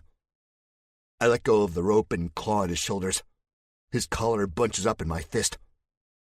I pull and pull, scream and scream. He reaches the edge. White-knuckled hands dig into the concrete. He's grunting, yelling, bellowing. Blood runs from his fingernails. I reach his belt running right above his ass and give another great yank. His screams are cut off as the breath whooshes from his lungs. He's safe. I've got him. I'm scrabbling, pulling him closer. He screams and bucks for my grip. The messenger bag that was cinched around his shoulder, almost skin tight, has snapped or come undone. I don't know. All I do know is Klein has let go of the bridge's edge and now has the bag in hand as he dangles over a sea of starving zombies, and my arm slowly tears from its socket. Drop it, I yell. Drop it, I can't hold you up by myself. He starts to swing. I can't, he says, the words choked. I feel tendons slowly unraveling and popping somewhere deep within my shoulder. But then the thought is gone. Klein flings the bag over the edge and his skinny arm smacks the concrete again. Blood droplets fly in slow motion. Some dot my face. It's the least of my worries. I pull him the rest of the way. We both collapse to the small stretch of blacktop, what's left of the bridge. I'm breathing hard. We both are. A few seconds pass, and when I get my breath back, I say, "Fuck you, man. Really. Fuck you." Klein just laughs like a maniac. 54. Thank you. Thank you, Klein says after the laughter is done. There's tears in his eyes. Tears of fear and pain and happiness. He's up on his knees now, hugging me. Thank you. Thank you. Okay, that's enough, I say, shoving him off of me. Now's really not the time. We aren't out of the woods yet. You almost got us killed over, what, a fucking bag? My voice sounds harsh. Klein recoils. This isn't just a bag, he shouts, clutching it to his chest like it's his favorite stuffed animal. With his other hand, he pushes his glasses up the bridge of his nose. Whatever, man, I say. I look over the edge of the overpass. Most of the zombies, in their collective disgustingness, have migrated to the ruined end of the bridge. They can still get up here if enough of them pile up. We don't want to linger. I've gone through so much bullshit in the last few hours that the sight of the looming skyscrapers, the dark tower of the Washington Monument, all of it, makes me sick, physically ill in the pit of my stomach. I start walking toward where I flung the duffel bag, hoping the contents are secure. All the medicine and whatever else Grady and Jacob scavenged from Mercy Globe Hospital. I unzip it. There are countless bottles of pills. There's vials of clear liquid, yellow liquid, blue liquid. There's antiseptics, syringes, masks, tapes. There's names I can't pronounce, mainly ending in Cillin. Pretty much anything they can get their hands on and would fit into the bag they grabbed. It makes what we took from Eden look minuscule. I hope it's enough for the village, enough for Abby and anyone else who falls ill. Through all of this, I hear a faint jingling. My ears prickle at the sound. It's the set of keys for the Hummer. If the day was clear and bright, I think I might be able to spot the vehicle sitting at the end of a long line of stalled and forgotten cars. Klein drones on about his precious bag. I'm ignoring him, imagining a warm bed, but at the same time dreading the news I'll have to bring back to the villagers. Then something Klein says snaps me out of it. He says, "This bag is how I'm going to put an end to all of those things." 55. I try to ask him about what's in the bag, but he's not having it. His mouth moves a mile a minute, blabbering about this and that, how the cannibals almost caught him, and on and on. We get to the Hummer faster than we have any right to, only seeing 2 zombies on the way. Luckily, I only had to dispatch one, and it was barely recognizable. Half of its body was trapped beneath the tires of the minivan. I was able to destroy the brain by way of metal claw. Yeah, I kept the rope. The Hummer remains untouched. It's a gleaming black hunk of metal almost indiscernible from the rest of the cars in the pale moonlight. Except this one revs to life and paints the road with its high beams as I turn the ignition. Klein goes on about the communicability of the disease, the mass numbers of extinction, and so on. Things I learned from the media right after we left Woodhaven, before the shit really hit the fan. I do my best to block it out, but I can't. So I say, "Doc, you ever have a wife or a girlfriend?" His face goes rigid, and he turns away to look at the Potomac River rolling by us. We weave in and out of stopped traffic. Yes, he says. Then it hits me. I'm such an asshole. Not everyone was lucky like us. Not everyone survived the disease. "I'm sorry," I say. "She divorced me in 93. I've no time for other women," he says, his voice fogged by the remembrance of lost times. I chuckle, shaking my head. I really need some sleep. "In that case," I say, "she ever tell you that you talk too damn much?" He shuts up. The rest of the journey is smooth. We pass a few zombies, stragglers from a late-night roaming pack. Luckily, in the utter darkness of the world, I see the faint glint of their yellow eyes long before my high beams catch the raggedy, blood-stained clothes. I swerve easily enough on the now open road, leaving the zombies to hunt for food they might never find, leaving them to rot. 56. I pulled off the road to sleep for a few hours. I wouldn't have made the rest of the drive otherwise. Klein didn't protest, and he is still fast asleep. The morning sun peeks through a haze of purple-black clouds. It's the second most beautiful thing in this horrible world. The first being my Darlene. Klein and I are both covered in dried blood. We smell like zombies, the stench of death clinging to us like cheap cologne.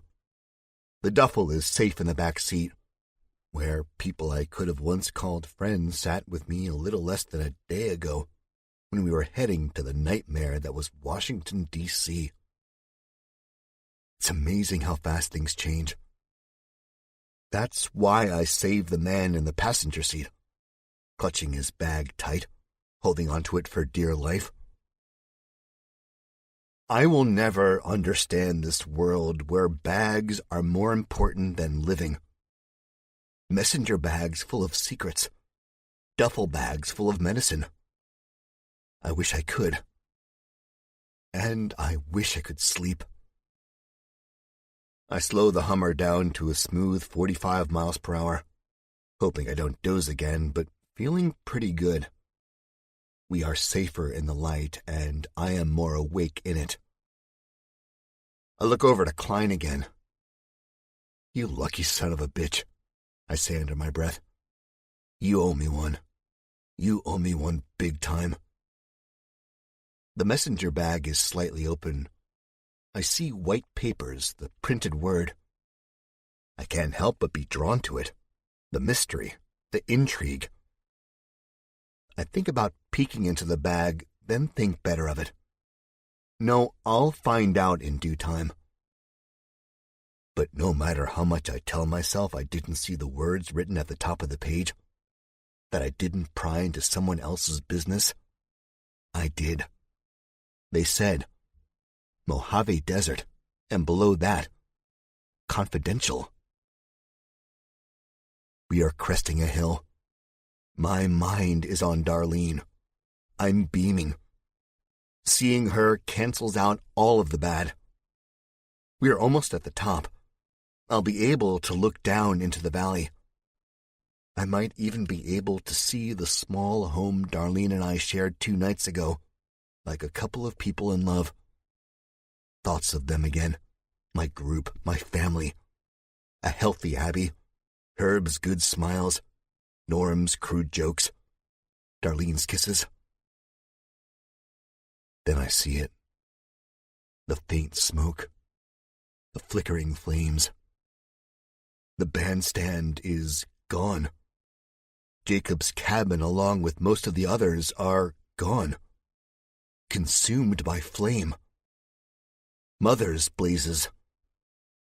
There are running, shadowy figures as small as ants from here. Some of them glow. Some of them are on fire. There's a noise dulled by distance and glass windows.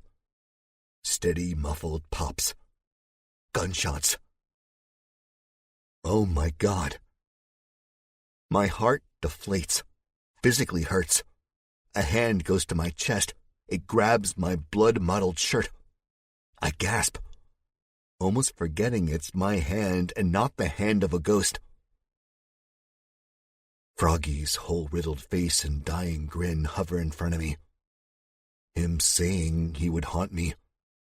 Him saying he'll get me. And my last thought before I stomp on the gas pedal is,